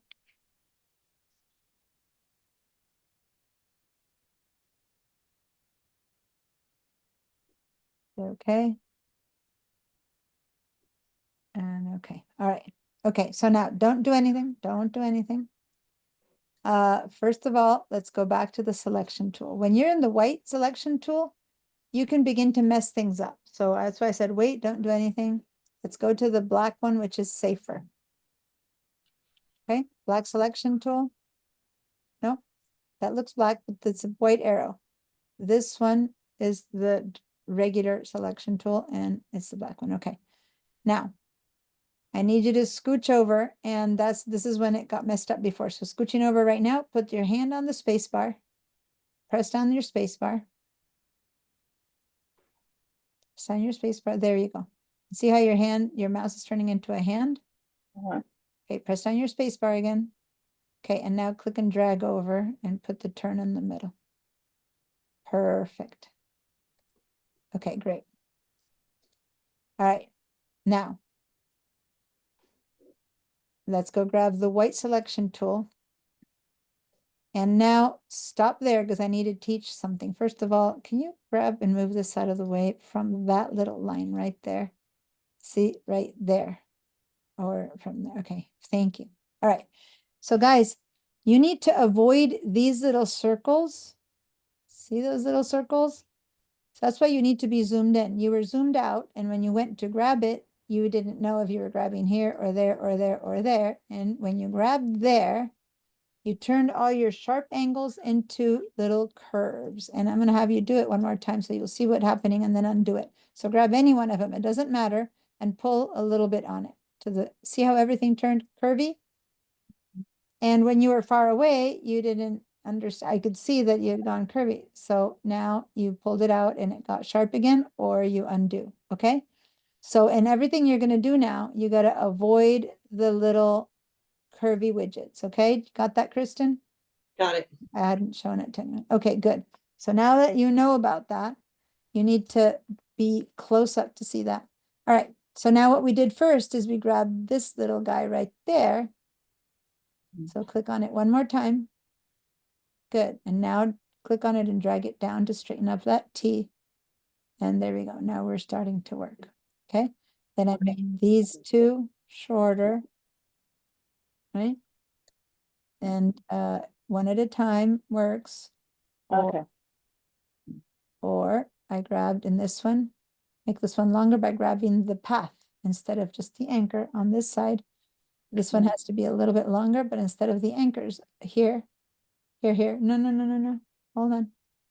You can then do whatever you want, but for now, instead of grabbing the anchors on this point, this time, which is what you did there, you grab two anchors. This time, grab the path right there, the end line. Yeah. And now click, and now click one more time. You need to isolate and then pull that one out a bit longer. Does that make sense?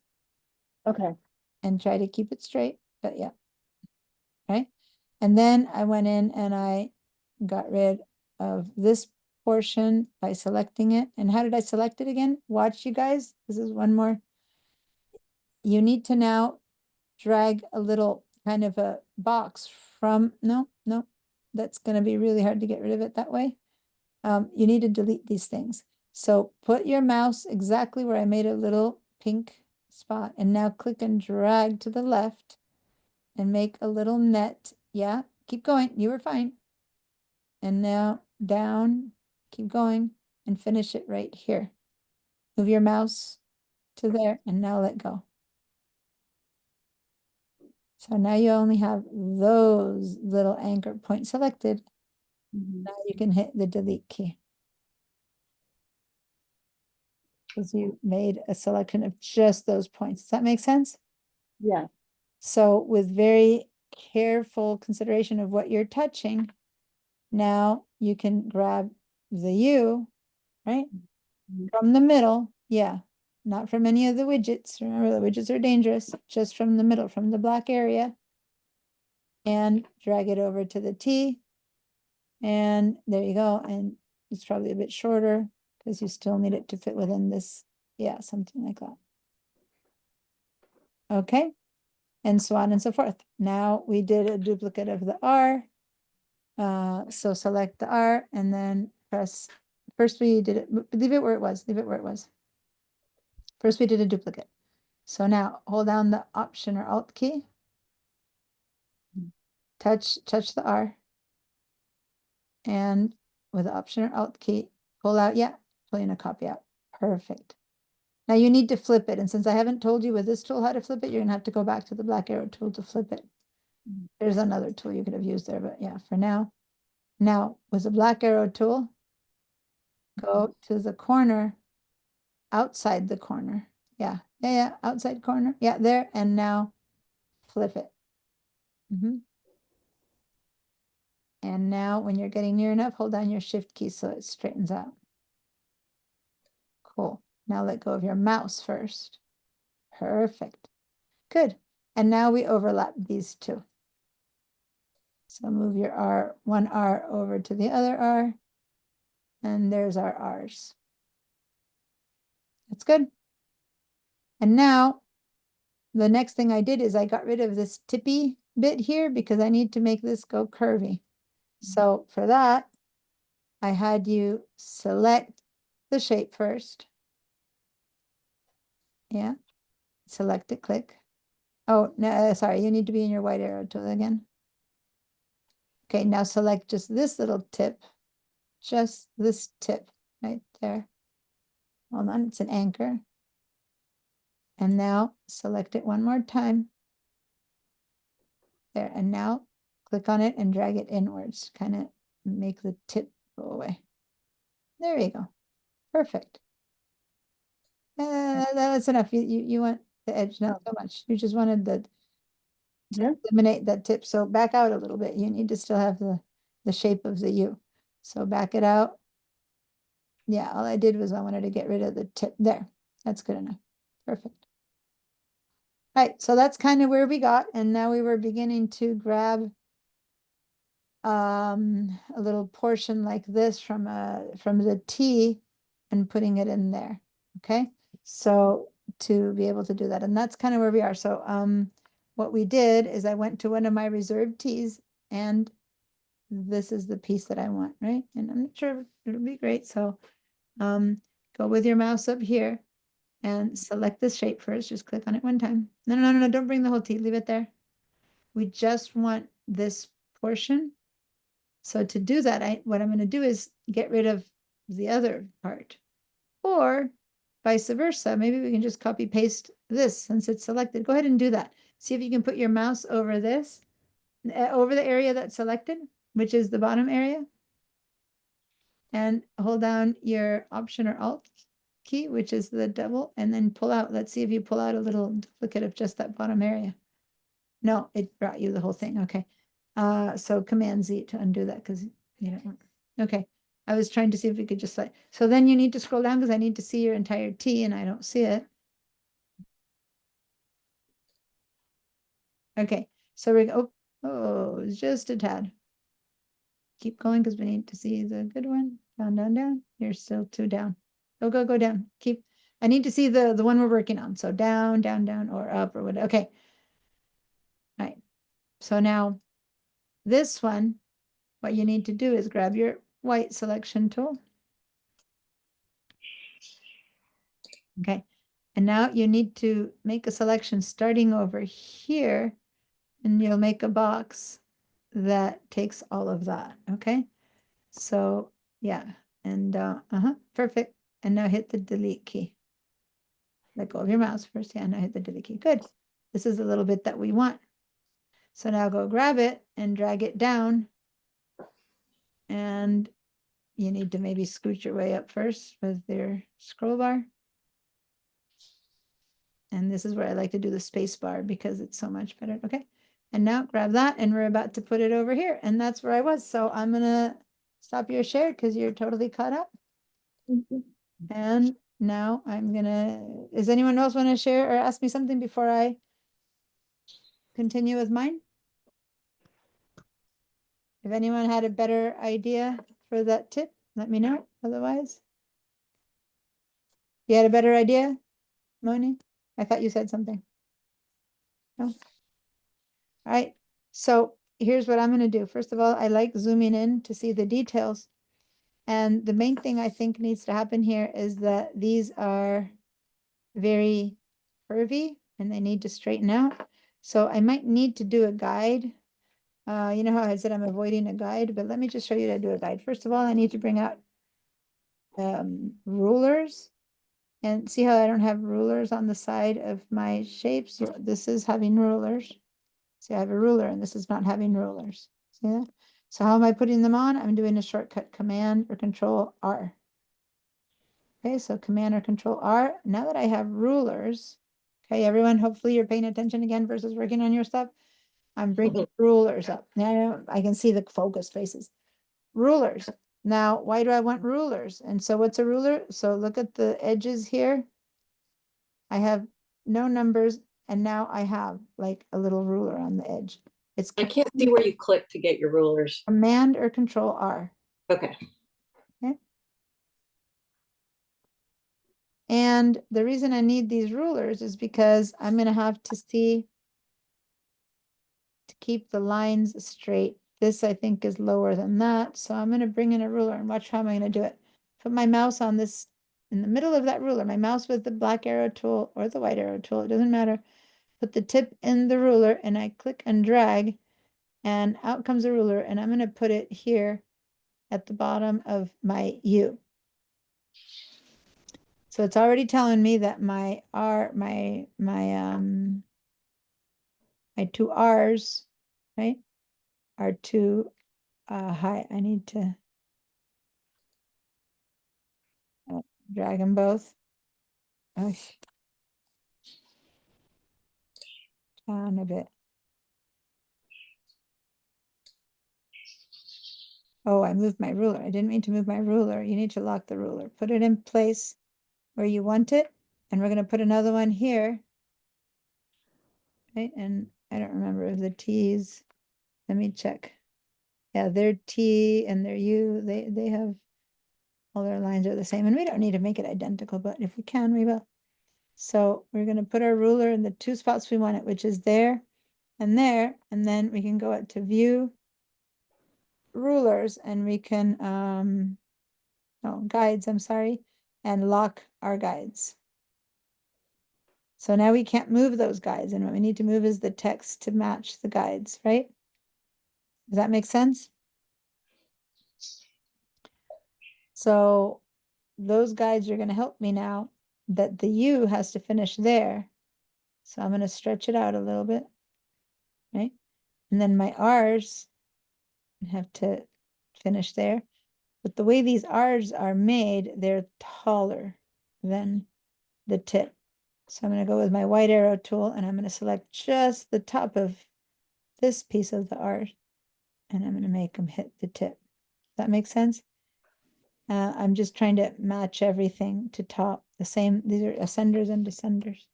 So it's hard to see, but I'm trying to make sure that everything is at the same level, touching that guide. And it looks like I might need to bring these down a bit, grab these four down a tiny tad. So now everything is on the same line, right there, right there, right there. And this is where you run into trouble because this is curvy. So I'm going to bring this in a little bit.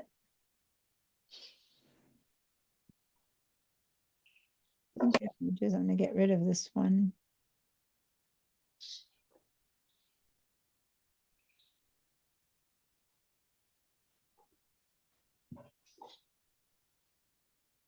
And I'm going to bring this one in, make them straighter.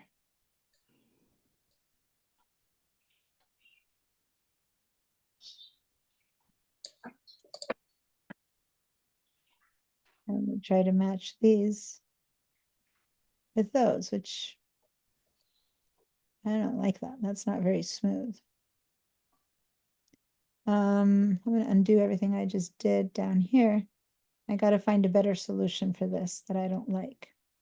So I think what I'm going to do is I'm going to get rid of the tip of both of them and let's see what happens if I delete that. No, that's a mess. How about that? If I delete that, oh, that's a mess. Okay, so I can't get rid of that because that has no other anchor. Mhm.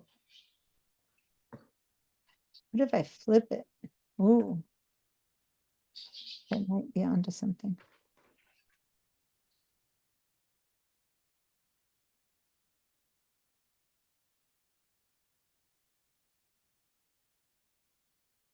I'll tell you what I'm doing in a second. Yeah, I'm getting the better side of this.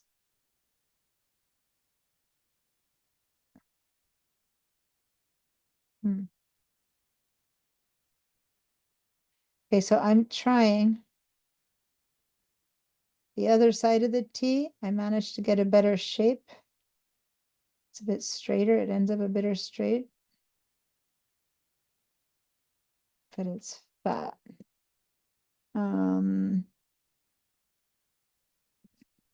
So here I did something that I like, but I had to invert. You know how we had grabbed the T tip? I was using it that way, but it ended up kind of like at a little whoops. and I didn't like that, so I inverted it, but I'm wondering if I have something else that looks better.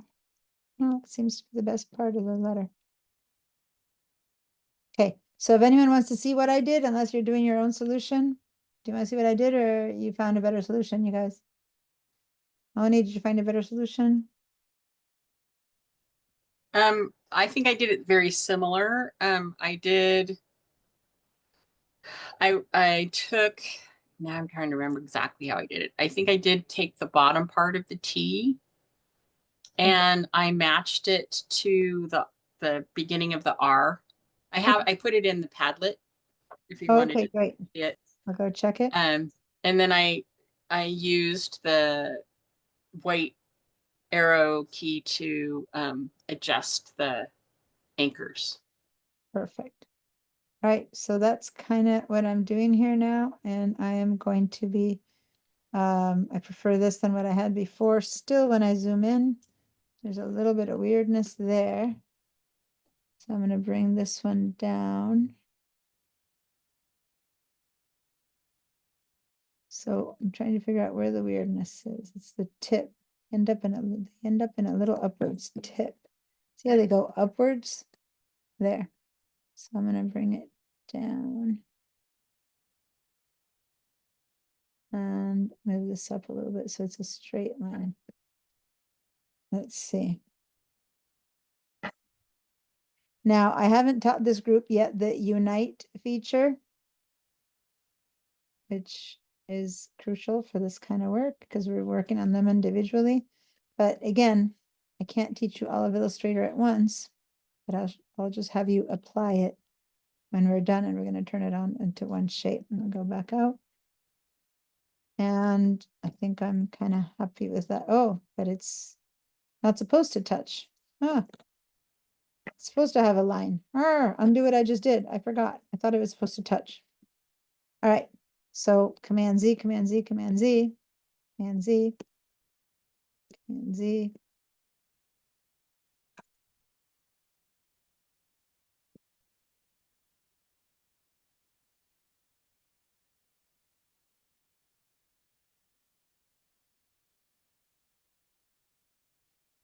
I just had,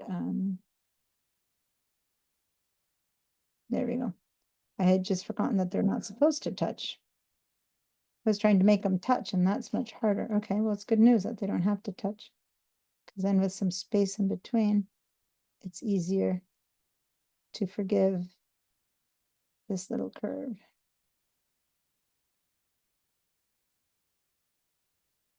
That art was supposed to be where it was, and I missed it. Like, by doing that. I like that new tip that you had about grabbing several of the anchors and moving it with the path. I hadn't done that before. Mm-hmm. It's always something to learn.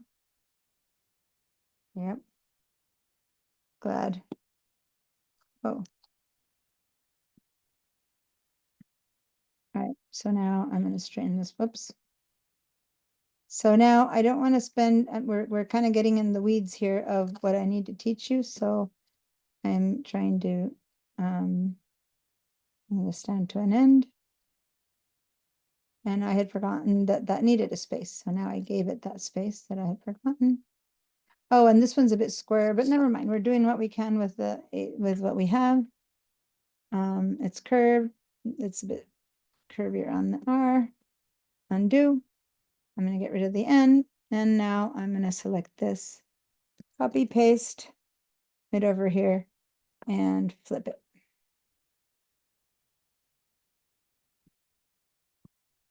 Put it over there. And there we go. That's about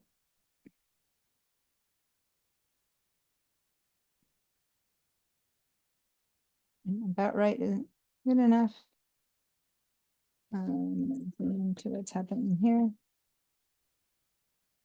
Because I need to modify this tip.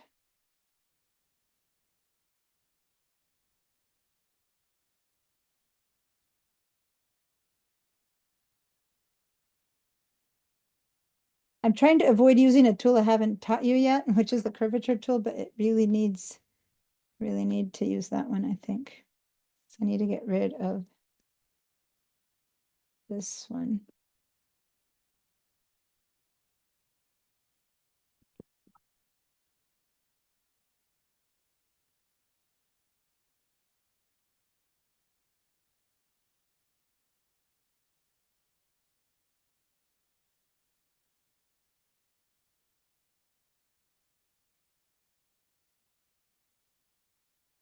All right. Kristen, do you have any questions? I want to stop. I'm looking at the time.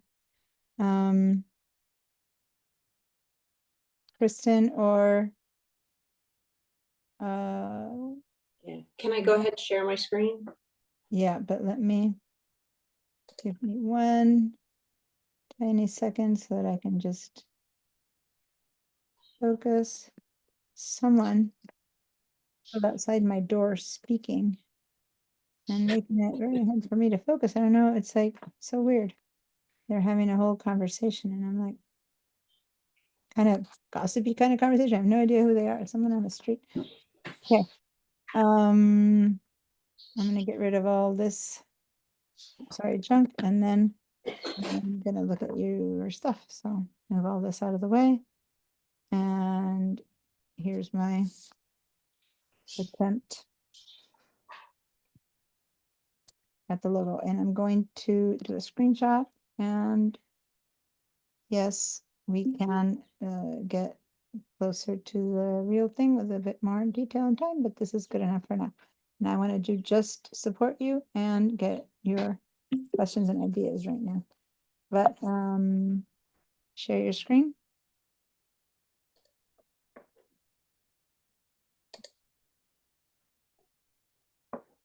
So I'm wondering, when I come in here and I got what you said about, selecting kind of like that, but then when I hit delete, the whole thing goes away. Okay, so What am I doing wrong? no, you're not. Zoom in a little bit bigger. It's not to really see what's happening. Zoom in it. Select it first so that it zooms into that. Okay. Yeah, now zoom in and it'll zoom in centering that. Ah. So here's the thing, because I needed to be able to mark some stuff up. Here's the thing. Before, I was looking at where the anchors were, right? So you need to look at where the anchors are. And I was having you select a series of anchors where you still left some there. But in this case, if you select these two, the nearest anchors are those. So when you jump these, it ends up going all the way to there. Does that make sense? Yes, it does. So what you can do instead is select these two and grab it from here and drag it in a bit, and then you control how long. No, select just these two. So you can do the selection of those two, hold on, by putting your mouse, take your mouse out of there. Putting your mouse in the white area and making a box around those two. So casting a little net. Yeah, there we go. Now you grab this line and you drag it in. Okay, from here. Yep. And to keep it straight, if you hold the shift key, then it won't wobble all over the place. It'll keep The it shift and straight. button or the Shift. shift bar? Shift. I don't know where's your mouse? I don't know. Maybe I just made that up. Okay. I don't know. Keep doing what you were doing. Like grab that and Did start I moving it in. do another box? Yeah. Start moving it in. And then all I'm saying, try to move it up, like move upwards, move like upwards quite a bit. And if you hold the shift key, it won't let you. Hold the shift key now. Don't let go of your mouse, but hold the shift key. I have. Did you let go of your mouse? Nope. Then pull it down again. I think you did. Yeah. There. So it forces it into either 45 degrees or straight. I still have the mouse and the shift key down. Exactly. Now, Okay. if you try to move it now, let go of the shift key. Don't let go of your mouse. Uh-huh. Move your mouse up and down. See how it kind of wobble over? But if Yeah. you hold the shift key, it only gives you perfectly straight or I 45, see what you're 45. talking It about. goes Okay. 45 degrees or perfectly straight. Okay. And that's a way to now you no, undo, you let go of your shift before you let go of your mouse. So undo, No, you have to undo because you don't have it straight anymore. Undo. Now grab those two. And next time you do that, pull it in, holding the shift key now. And then since the shift key needs to stay there, let go of the mouse first so that you don't lose the spot. Now you can let go of the shift key. Okay. That's the reasoning behind why you do one or the other, because you've got to, the shift key is constraining the mouse. Once you let go of the shift key, the mouse can go all over the place, right? So Okay. he stays held down, keeping it in place. So you let go of your mouse. Okay, that makes sense. Okay. Well explained. Thank you. The other thing is your rulers. The So, rulers are up there. No. So- You need to zoom out. so when you had them all across the top and you had a ruler across the top. Zoom in again. Zoom in again. You need to zoom in again to zoom in again. Okay. And now you go with, well, I need to see the top and the bottom of the letters in there. So put your mouse here in your ruler, anywhere in your ruler. Drag out a guide and drop it along, and let me take my pink off. There. And now let go of your mouse. Now grab another guide from over here and put it down there. Where are you? The same place, go to the ruler and drag another guide and drop it at that level. Okay, Make it touch the end, yeah. all right. Okay, and now for the rulers not to become a problem, they're not the rulers, the guides, go to view. All right, they're not quite where I want them, but yeah. Yeah, well, then move them first because I'm going to show you how to lock them. But so then you go to the, Well, I have a question for you. So just view and what? yeah, so go to your view. Where are your guides? I see your smart guides, but not your guides.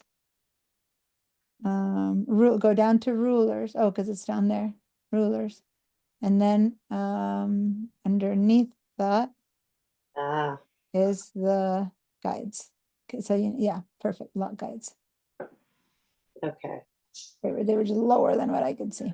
Yeah, okay. Now you can keep, because if not, you keep trying to select the N and you'll end up selecting the guide and moving it all over. So if it's not where you want it, unlock them, move the guide where you want it, and then log it again. Okay, so then I have these funky little rounded bits. Yeah, that's the part that I was trying to battle against right now, and I took a bit too long. Yeah, so you would just use the white arrow? Well, yeah, I was trying to teach you with the white arrow, but it's kind of, the white arrow in this case was a limited. I needed to use a different tool. So what I did, That's okay. I think it's beyond what you were planning on teaching. Is that right? yeah, I'm looking, I just didn't think the curve, I thought we could just slash a curve and put it in there, but I didn't notice that this R, instead of being straight, ends up in that little swoosh. And there's a limit to how much the first time you do Illustrator, you can handle those little curves. As I said, straight lines are easy to handle, which is what we were doing, but when you get into the curve, you need to understand more the pen tool and the curvature tool, which I haven't taught you guys. So instead of using that, which is what it would have made it easy, I've been trying to do it myself with the white arrow tool, and it's a bit limiting, and I can't get the perfect curve without getting a bit wobbly like that. You know what? But you got to look at this and go, not bad for a beginner. No, it's not only not bad, it's really good. Now, what I would do is get rid of your N and get rid of that T that you were working on again, because we already did it there, right? And then just grab this one that you already did, paste it and turn it upside down. It's the same part, right? That's what Yeah, funky bits. Okay. is Okay. mentioning. So you need to, and then you'll be done pretty much. And yes, you can sit in there and keep playing with this, but I would recommend take the Illustrator course where I teach you the other tools that would really help you work with those curves. Because with the white arrow tool, it's not enough. Or it is enough if you spend a lot more individual time with each curve, which I haven't quite how to do. Okay. All right. Very good. Thank you. You're welcome. Let me see. How are we doing? Oh, she had to leave. What time is it? 6:52.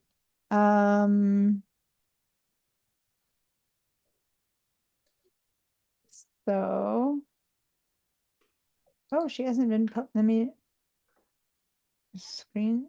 Uh-oh. You guys, Yeah, have you been posting? no. I only post when you tell me to. Chica with a lot. I posted. I did. I see Moni's. That's it. I don't see any posts. I'm so sorry to say I'm drawing a blank. Well, they're posts from earlier with Yeah, the shapes. Yeah, the shapes, but ever since we started this.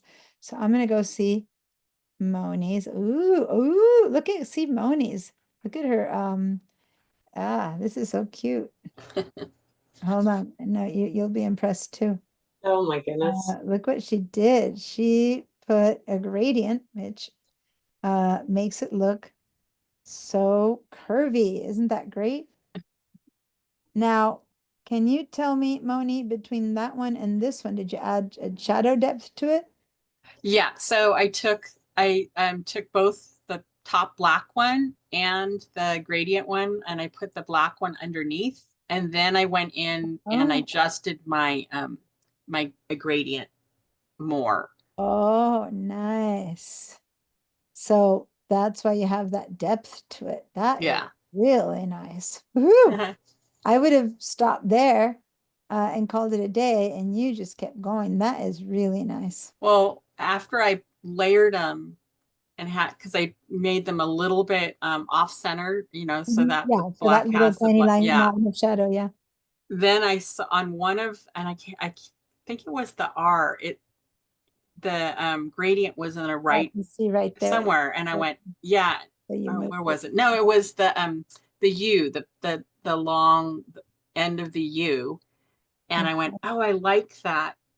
I'm gonna make it more of a, have a Got it. Yeah. reflection, like it's a Like it's a post, or line, yeah, because like this R yeah. is And so flat. that's when I went in and This R is great because the others changed are it. kind of, and Yeah. then you moved it so that it hit the right things. And here, like, nice, nice. And anyway, Kristen, yeah, she's, this is an Illustrator, right? So, Yeah, but I very love Illustrator. nice. you do. You do. Wow. Okay, that's good to hear. Oh, yeah, Moni is in love with it. And then Pretty this is, powerful. oh, So this is just a tiny sample of oops, I the can't, program that I the did, program that you made. because Nice. I didn't post about the threaded stuff. That's my mom. I was gonna say, this sounds like, yeah, I love seeing her She art. was one of the sponsors, so And I that's love, I love abstracts, and I've seen her stuff. This is so pretty. I love it. I do too. By the way, yeah, look at the moms that Moni has. That's her art, and then her father is you might know she's a, you might, it remind me of your father's name. He's a, my dad is Oscar Bucher. Say it again, Oscar. Oscar Bucher. He used to teach Ah, up at City College. He was the first ceramic teacher up there. okay. But he's retired now. He's Kristen is 94. in Ojai. Yeah, it's other generation, but Kristen is a potter up in Ojai with a whole Yeah. Ojai group of potters. That's actually my dad first started up in Ojai. And then Nice. So Yeah, yeah, we've got some good stuff going on here. Have been for years. So, what's your just curiosity, and I do want to keep one of the class, but what's your outlet? Obviously, Ojai doesn't have enough, you don't, it's not local sales. You actually do galleries and fine art. Yeah, so I used to be in the Ventura County Pottery Guild Gallery, and till recently I left that, and I'm selling through the Ojai Studio Artist Tour. Oh, So okay. think of them as like the big kids on the block, because they're all the people that have their master in fine arts and have been, yeah, they know what they're doing. I'm more like a self-taught with workshops. So anyway, so I'm selling that way, and then also there's a gallery here in town that I sell at. So Wonderful. yeah, It's plenty. Yep, that's great. Yeah. So, Kristen, there's your pace, or not your My pace. progress report. Why does it say passionate koala at the top? Oh, when you don't sign in as yourself, I then remember. it asks you, it says, I will call you right Yeah. now. It gives you like a weird name. And that's not, there's some, that's not even the weirdest ones. I don't, actually, this group pretty much went with their names, but yeah, when you first sign in, it says something like, Yeah, I I remember had the a wording, weird but one. it gives you a choice and it's always some weird stuff like that, you know. Well, and it I'll do assigned to me that, this, or I don't know. What's that? it assigned me this funny little character, which is kind of funny because it looks like a little monster, and my brother calls me Monster. So it's Oh, kind how of like perfect. I thought, oh, that's kind of funny. A Yeah. little monster. New, like it new. All right, so logo. Let's just leave that logo, not much manipulation. Okay, let's. Are we done? I feel like we're done. Yes, no, I mean, looking at the time, I was gonna have us put it in InDesign. Uh, just, just a simple place. We were gonna, we're gonna keep working on it, but I'm gonna give everyone the logo to work on next week for the people who didn't show up. But if you're done, you're done. Otherwise, if you want, you can open InDesign. We can, I'm happy to complete it, was just open the. Okay, I don't have a finished, Yeah, I wasn't gonna make a new InDesign. It was just gonna go into one of the ones that we've been playing around with. Just okay, to bring in something that we had created, and then we are gonna do something with it next week, right? So any of the pieces that I've been demoing with this one all day today. I was just gonna demo putting our own image that we just created in here. That was, business card, or anything. So the idea was to do a file place in InDesign. And this time we'd go pick up our own little logo. so maybe I should open it up through Bridge. No, just say file play. Oh, the original. Yeah, Yeah. So go through Bridge, double click on it. and then file formats. Okay, what am I looking for? The guy in the pretty scenery. Yeah. Well, we did two. We did the little tiny business, and then we did the one where we have, yeah. So I'm having a really hard time.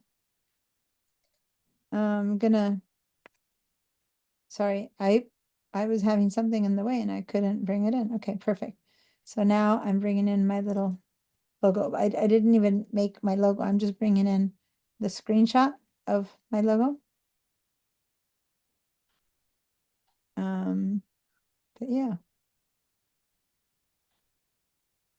Because when you bring it in, and I'm gonna show people, this is a 4-page document, right? So let me just show you the point I'm trying to make, and then we'll see. This is a four-page document here, right? Okay. And so if I'm ready to bring this logo in, right?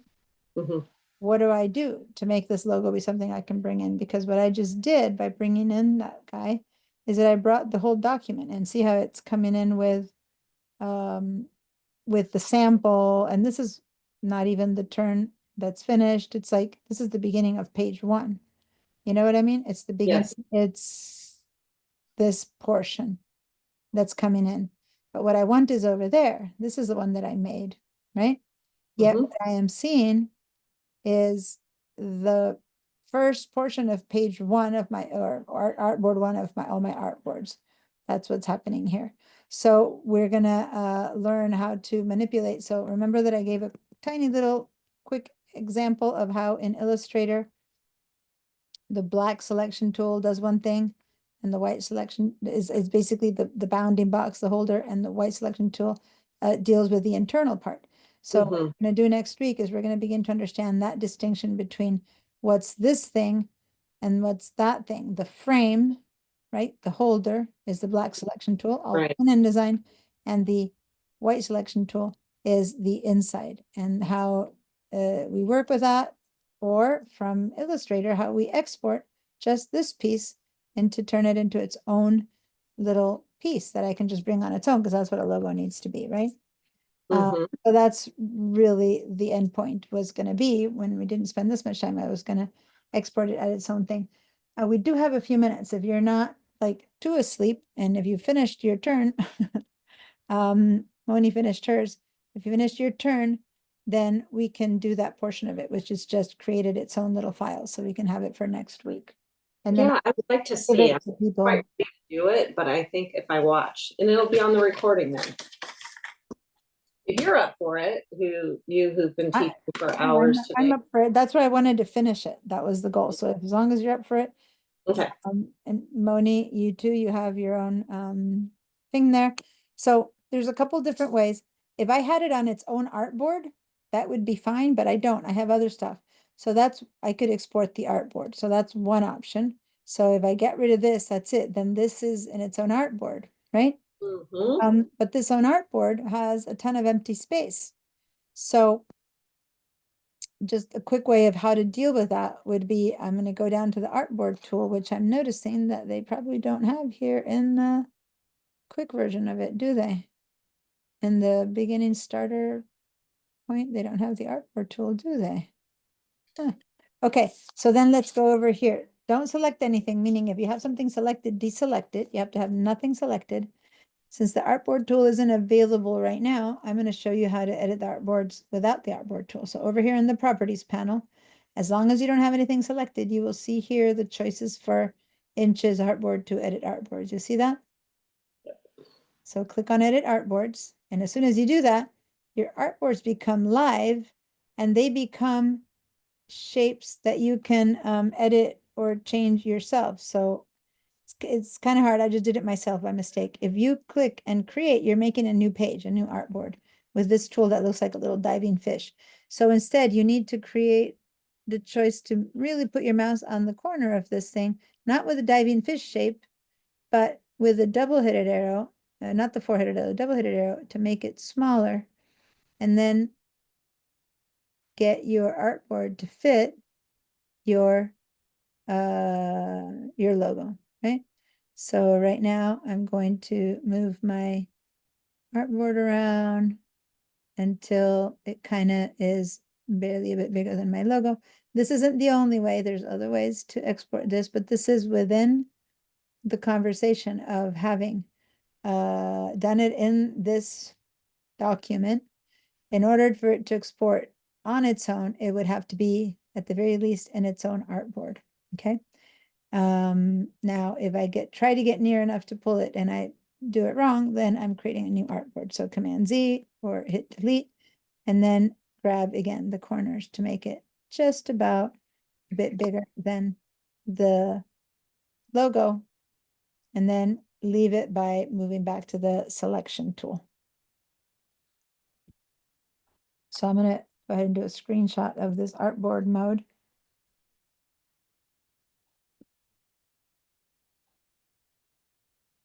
So I can show that. So this is the artboard mode. And then I go back out of the artboard mode. Now I moved the artboard enough that the guides aren't matching it anymore, but I don't mind too much, but ideally when I was first creating it, I wanted the guides to be, you can just turn the guides off or whatever, but just so we can keep it in the right spot. We don't need the guides anymore as long as we're not going to keep working with it. But if we are, now we have it as its own little page. And when you're in artboard mode, I'm going to go back to artboards mode. Each one has a name. This is 1, artboard 1, 02, artboard 2, 03, artboard 3, 04, artboard 4. So the one we want is the artboard 2. Sometimes they don't match. Sometimes it's 01, artboard 7, because I've been opening and closing and creating different artboards and get rid of them. So they don't always match, but this one is 02, artboard 2, at least for me. So now I'm going to save my file and I'm going to export. Okay, and plan B, in case you want to know, or sometimes it's easier, is just select your group, which I didn't really finish it. I forgot, we need to group it and unite it, but in case we're still wanting to work on it, just select the whole thing. Go to your back arrow, try to select the whole thing and just group it. We could have united it to make it one shape, But right now, all I want is to group it. So select all these little bits and pieces, and then either in the contextual toolbar or in this properties toolbar, hit the group or do Command G. And now at least it's all one thing that when you move it, you don't have to worry about the individual pieces anymore. Okay. So once it's all grouped and saved, then one option was to export it, which is what I'm going to do. That's why I created the artboard. The other option is just to select that copy, then make a new document, right? And paste it in there. But since our new document came up with 4 pages, because it's what's automatic, you're still going to have to get rid of pages or stuff like that. But anyway, you would make a new individual page and put it in there and then save it. And then that's it, right? And that's its own file. But that really, the way I'm going to show you is how to export it from Artboard too, because that is more logical to the document that we have. So we're going to go to File, Export, Export As.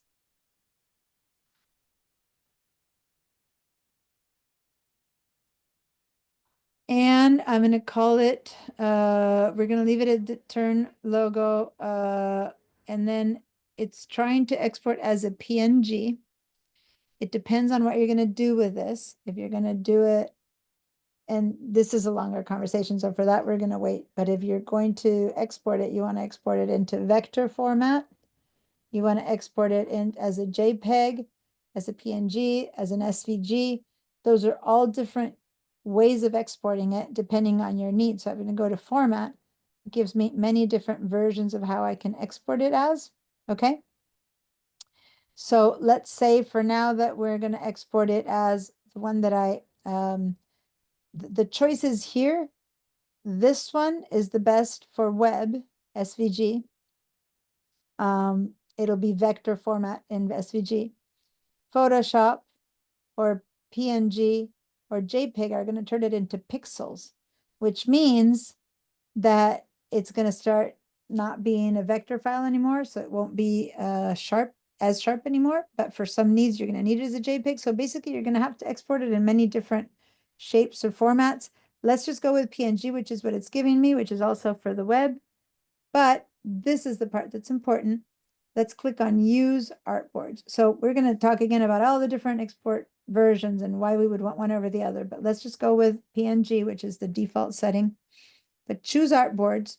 Instead of all, we're going to say range, and we're going to choose only 2 to 2. So it's only going to target Artboard 2 to export, and it's going to turn it into a PNG. We're going to make sure that we're in the same in the right folder, and we're going to say export. And this as a PNG is really important because we want to make sure that our background is transparent and not white or black. So by default, it should be transparent, but sometimes it isn't, right? And then if you're going to be going to the internet, you're going to leave it at screen resolution 72. If you're going to print it, you might want to go all the way to high. Let's just leave it at screen resolution for now, which is good enough for what we're going to do. But if we're going to put it in our postcard, we're going to have to do something different. So screen resolution, transparent, and okay. Now, when I go to Bridge, I have a version here of my logo. It's called Turn Logo. That's in PNG format. And I need to make sure to explain the resolution, although the pixels would explain it. But I'm going to change that name by clicking on it or right-clicking and renaming or just clicking onto it. And I'm going to just write 72 PPI, pixels per inch. We're talking about that a little bit later and what it means, just for me to remember and know that this is low resolution. And it's not going to be good for printing. In case I don't check the metadata, then at least I can read it in the file name. And it's going to be what we're going to stop at today on that export. The other thing, actually, I'm going to do one more step only because I want to make sure that I have a file to give everyone to work with next time. Is I'm going to do a save as and get rid of everything else. If I have too much stuff, it's easier to just copy like I did before. So I can either save as and get rid of all the other artboards and delete everything, save it as a file with one artboard, or I can just copy it and say new. And it's interesting because you could figure out what size you're making it at, and it's like it's 4. So let's put it in letter size mode. I'm gonna put it sideways letter. But I'm gonna make a point of not giving it 4 artwords, so I don't have to delete too much. I'm gonna give it 1 artboard only. Right, and I'm gonna say create and then paste. Now I can make it as big as I want, holding down the command or shift key so that I keep it proportionally. And now I have a letter sized logo in Adobe Illustrator, which hasn't been joined. It's still bits and pieces.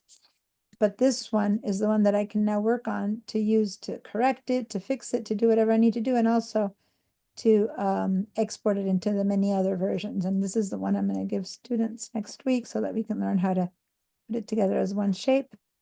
So all I did was I copied the logo, created a new letter size document, pasted it into it. Now I'm going to save on my computer. And I'm going to call this one turn logo.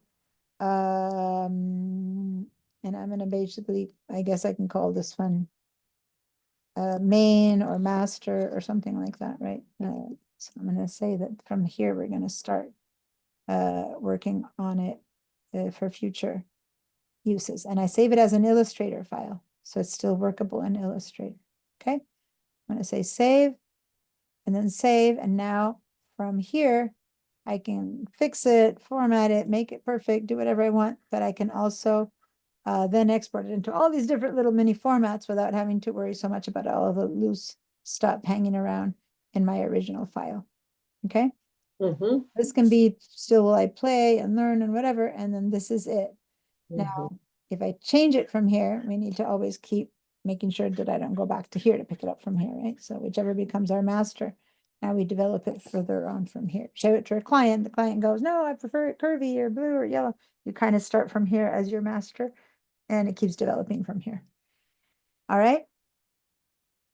So I'm going to put this file in the catch up for people who are going to work next week with us, but I beg you, if you're going to work with us next week, if you're watching the recording, please do some of the work yourselves so that you have some idea of how to work in Illustrator, even if you don't create the whole logo. I'll give you the logo, but the whole part where I was showing you how to manipulate stuff and white arrow tool, no, play around, make a flower. I don't care if you don't make a logo, but learn some Illustrator manipulation and then export it. And if you have a logo as a flower that you made, we can put it in the in the product that we make next week. I'd love to see your daughter's logo that she made for you. Moni, thanks for sharing your wonderful little gradients there. That was exciting to see. And now we are officially done and ready for a weekend. And I shall see you on, wow, most of you guys not until Friday. Yep, sounds good. Thank you so much. I learned a lot. Working and potting and designing and being a parent and musicking. He's a music teacher. Oh. All right.